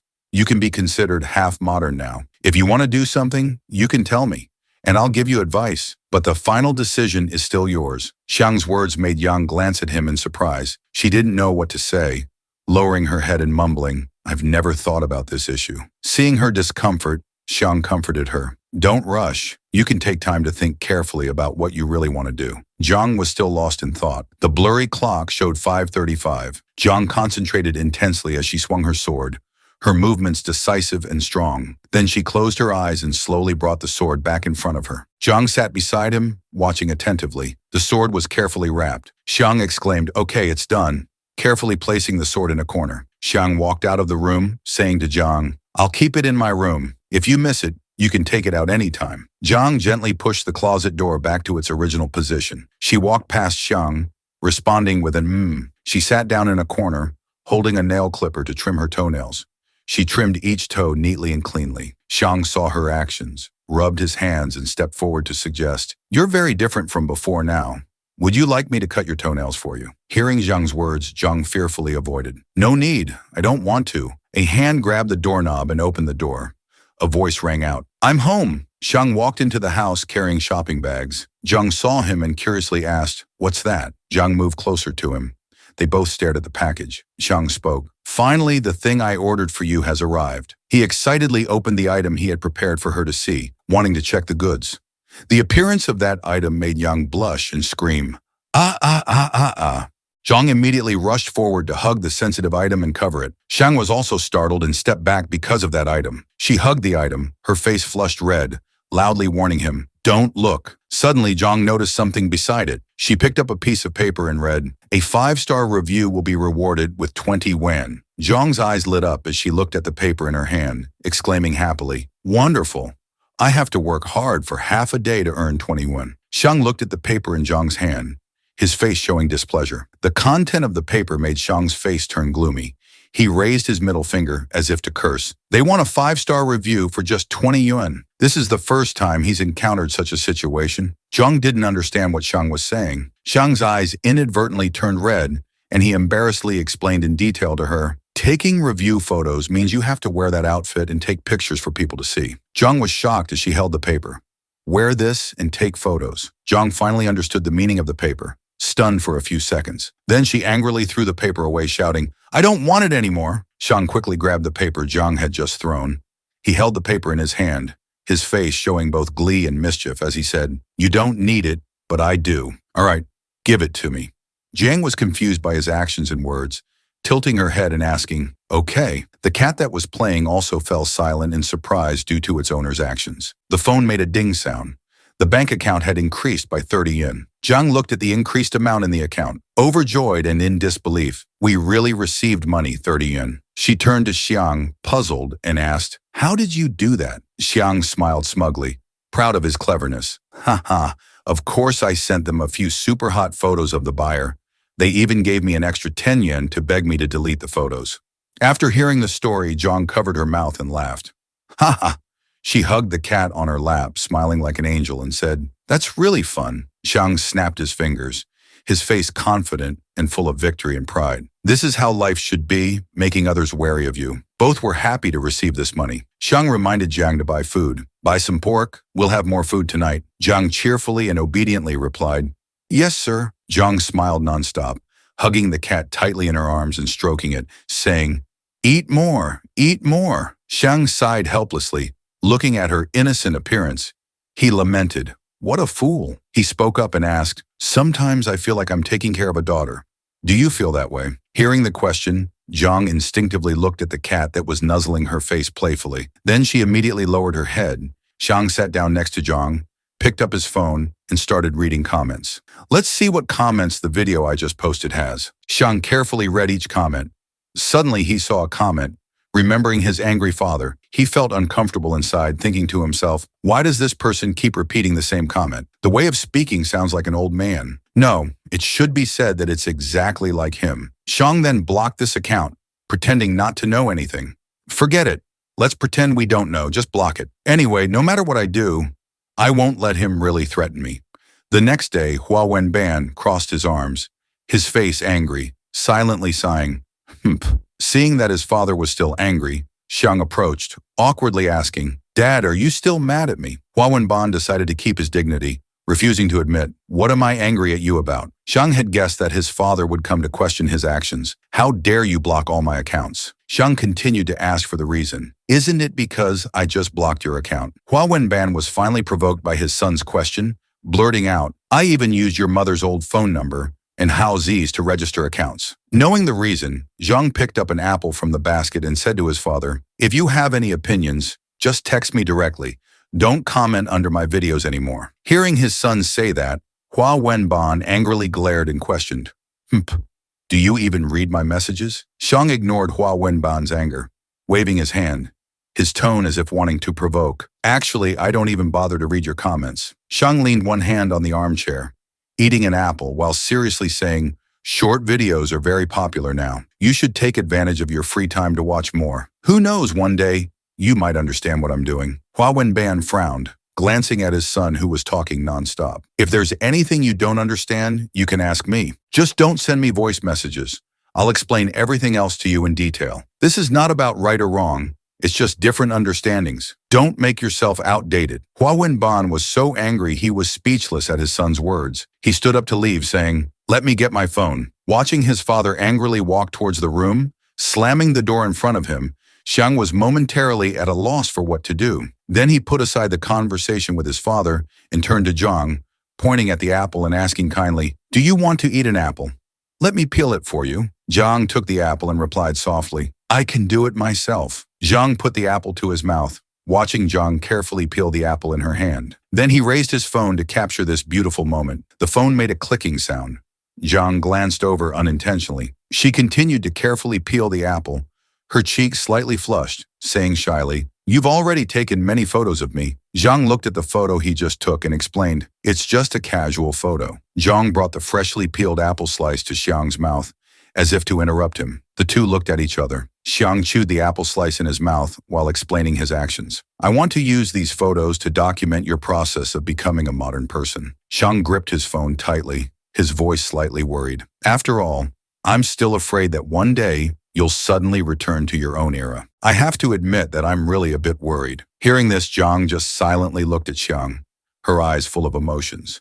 At this moment, in her eyes, there was only his image. Zhang was touched by Xiang's words, her cheeks involuntarily flushing.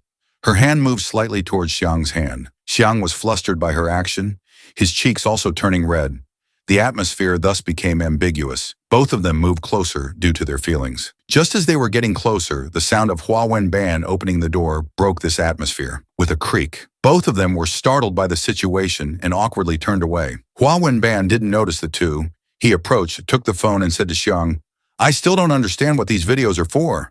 He frowned in annoyance and said, "It's all nonsense like you." Xiang pointed at the phone screen and explained, "That's Otamods. People who are interested in it will find joy from these videos." After hearing this, Hua Wenban replied, "Otamods doesn't sound like anything decent." Zhang took a pear to her mouth, glancing at the conversation between Xiang and his father. Xiang continued to explain to his father, "You shouldn't judge them just by their name. First, you need to understand the foundation of Otamods. It's actually inspired by Japanese." Zhang bit into the pear, listening to Xiang speak, suddenly realizing something. "So it's Xiang. You seem to know everything. Although it's difficult, you still try to explain everything. Now you seem even more useful than an online search tool." Zhang thought happily to herself, like a child. Suddenly, Hua's mother stood at the door. Seeing the scene in the living room, she couldn't help but exclaim in surprise, "Oh my goodness! What a strange scene." The father and son were still engrossed in conversation. She thought to herself, "I wonder what they were talking about in the room earlier." The clock struck 1:10 p.m. A voice rang out, "Let's go visit Uncle Tan." The brown dog wagged its tail happily, as if welcoming guests, barking a few times to draw attention. Xiang reached out to take the cup of water from his uncle's hand, saying thank you. "You didn't have to do that, uncle." Zhang stood beside him, happily petting the small dog. As soon as he sat down, Uncle Tan complained about his son. "I don't know when Hao Si will bring his girlfriend home to meet the family like you did." Uncle Tan frowned and continued, "Every time I mention this, he always says he's arranging it. I don't know if the boy's lying to me or not." Xiang sat beside him and said with a smile, "What do you mean lying, uncle?" "Like finding someone to pretend to be his girlfriend to introduce to the family." The uncle voiced his thoughts. While working, Xin Hao suddenly shuddered, feeling like there was a bad omen. Uncle Tan spoke with a tone of distrust in his son. Uncle Tan wasn't sure. Everyone should know. That kid might learn from his son, appearing honest on the outside, but sometimes having improper thoughts. In the office, Xin Hao raised his hand to rub his head, frowning and saying, "Why do I have such a bad feeling?" Being mentioned by Uncle Tan, Xiang immediately raised his finger to deny, his face showing righteousness. "What do you mean by learning from your son, uncle? I'm an adult now. Look at Zhang here, uncle. Such a good girl is my girlfriend, which proves that I'm a decent person." Hearing Xiang speak, Zhang showed a disgusted expression. Speechless, Uncle Tan looked at Zhang, pointing at Xiang, and asked with a smile, "So what do you like about this kid? He was quite rebellious when he was young. Don't let him fool you." Zhang was caught off guard by Uncle Tan's sudden question, causing her to cover her mouth with her hand, thinking about how to answer. Then she immediately turned around, gripped Xiang's hand tightly, and confidently said, "But I like his rebelliousness." Hearing the girl's answer, Uncle Tan laughed happily. "Ha ha ha." Xiang was touched by Zhang's words, gently looking at the girl beside him, silently praising. She was still flustered when answering this question, but in just over a month, she has learned how to deal with teasing. Uncle Tan continued, "You're not like your father at all. I have no opinion about the person you're taking care of," Zhang replied, denying that it wasn't true. "I do have some similarities with my father. Both he and I like antiques." Zhang looked at Xiang speaking, her face full of doubt. Hearing this, Uncle Tan asked with interest, "Antiques? He likes to study antiques. What about you? What do you like about antiques?" "Is it because they're valuable?" Xiang replied, denying, "No, Suddenly, Zhang unexpectedly looked at their hands. I also like to study them. Xiang was talking to Uncle Tan while naturally holding Zhang's hand that was resting on the chair. Zhang blushed shyly at Xiang's action and words, thinking to herself, could the antique he's talking about be referring to me? Then she gripped Xiang's fingers tightly, causing him to cry out in pain with an ah. Uncle Tan asked Xiang in confusion, what's wrong with you? Although still in pain, Xiang tried to answer, I'm fine, Uncle. The footsteps of the two were in sync on the road. The sunset was falling, the sky full of romance. Zhang said with a slightly sad tone, I'm not an antique. Xiang laughed at her words and asked, then what are you? Zhang blushed shyly, stammering, I'm a work of art. The two held hands walking under the sunset. Hearing this, Xiang laughed happily. Ha ha ha. Ignoring the small girl beside him who was very angry, their 10 fingers intertwined tightly. Xiang thought to himself, no matter what she is, in the end, she's still Zhang. Xiang smiled, pointing at his cheek, his tone slightly teasing. You performed very well today. As a reward, you can kiss me here. Zhang couldn't believe her ears, looking around shyly. She panicked and said loudly, right here. Her eyes turned red with embarrassment and worry. We're on the street. How can we do that here? Out of embarrassment, she ran away quickly, saying, I won't do it. Looking at her back, Xiang said in bewilderment, oh, she ran away. On the walkway, Xiang and Zhang were engrossed in admiring the surrounding scenery. He pointed down and said, that's the train station. When you have all your documents, I'll take you to buy tickets, and then we'll explore together. Zhang smiled happily and nodded, saying, yes. Then they both moved to another place. Noticing a trash can, Xiang casually threw away an empty drink can. After that, they came to a small bookstore. This is a bookstore.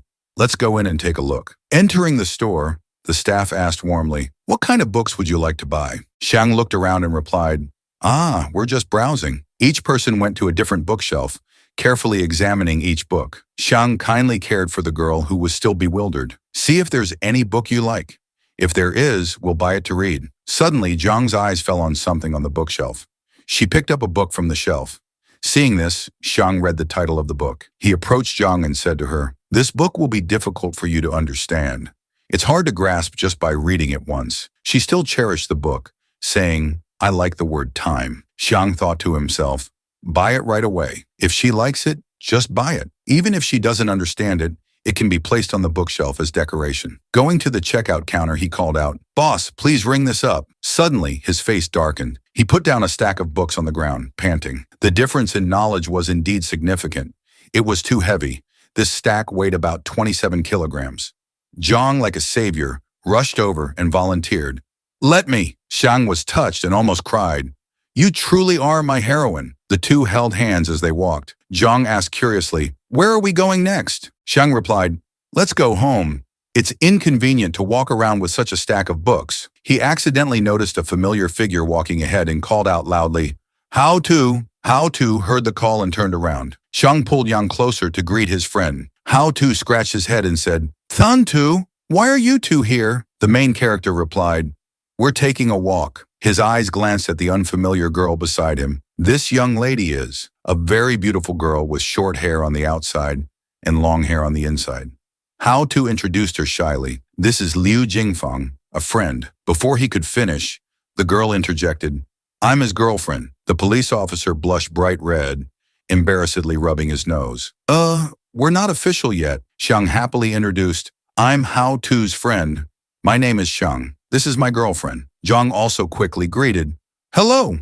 The main character immediately suggested, we're about to go watch a movie. Would you two like to join us? How To waved his hand. No, I don't want to be a third wheel. The brief conversation between the two couples ended. Xiang waved goodbye. Well, see you next time. We'll go ahead. The sound of footsteps gradually faded away. Zhang tilted her head and asked her boyfriend, oh, are we going to watch a movie? Didn't you say we were going home? Xiang walked with his hands in his pockets, pondering for a moment. I just said that casually earlier. Didn't you find those two a bit strange? He touched his chin, recalling the scene just now, his face looking as if he was thinking about something. They say they're just friends, but judging by how proactive that girl was, it's very likely she's pursuing How To. But there's still something odd about it. Zhang innocently looked up at Xiang. Those two, I didn't see anything unusual. Xiang shook his head. That's because you don't understand How To's personality. Zhang opened her eyes wide and looked at her boyfriend, saying, I've had a question I've wanted to ask for a long time. Why do you always add to after names? He's called Hao too. The rich guy's called Wang too. You're called Tan too. Can I be called Hua too? Xiang gently explained. That's a nickname we gave each other in college. Like Lao Tzu, Zhuang Tzu, Confucius, they all have Tzu. We felt adding tu after names would sound cool. You're a girl, you don't need to add it. Zhang suddenly understood. Oh, so that's it. Then I don't want to be called Hoa tu. She happily held Xiang's hand as they walked under the sunset. Hoa tu doesn't sound good. Kuang tu is even worse. Just call me Zhang. Arriving home, she placed the stack of books on the table. Xiang hugged his orange cat while turning his head to look at his girlfriend. Zhang expressed her dissatisfaction. Actually, I wanted to watch a movie too. The main character broke out in a sweat. You mean watch at home? If I knew you wanted to watch, I would have taken you to the cinema. Watching in the cinema feels more authentic. Imagining the scene in the dark, an unsafe movie theater. Can't talk, very impolite. The second option is watching movies at home. You can freely adjust the lighting, discuss comfortably, and have cats and drinks. Zhang firmly said, no, I still prefer watching at home. You once said that couples should shop, eat, and watch movies together, but we can eat and watch movies at home together. Xiang hugged the cat tightly in fear, calmly saying, all right, your fist looks scary. I'll listen to you. Let's close the curtains. Zhang advised, in life we need memorable and cherished moments. We can't live superficially. Look, if we just do everything at home, when we look back on the past or when our children ask about their parents' love story, do you want to tell them that mom and dad just stayed at home and didn't go anywhere? After hearing this, Zhang immediately got angry, glaring at him with a red face, saying, what children? This little guy has already revealed his intentions. Xiang hurriedly explained, that's not the main point I wanted to make.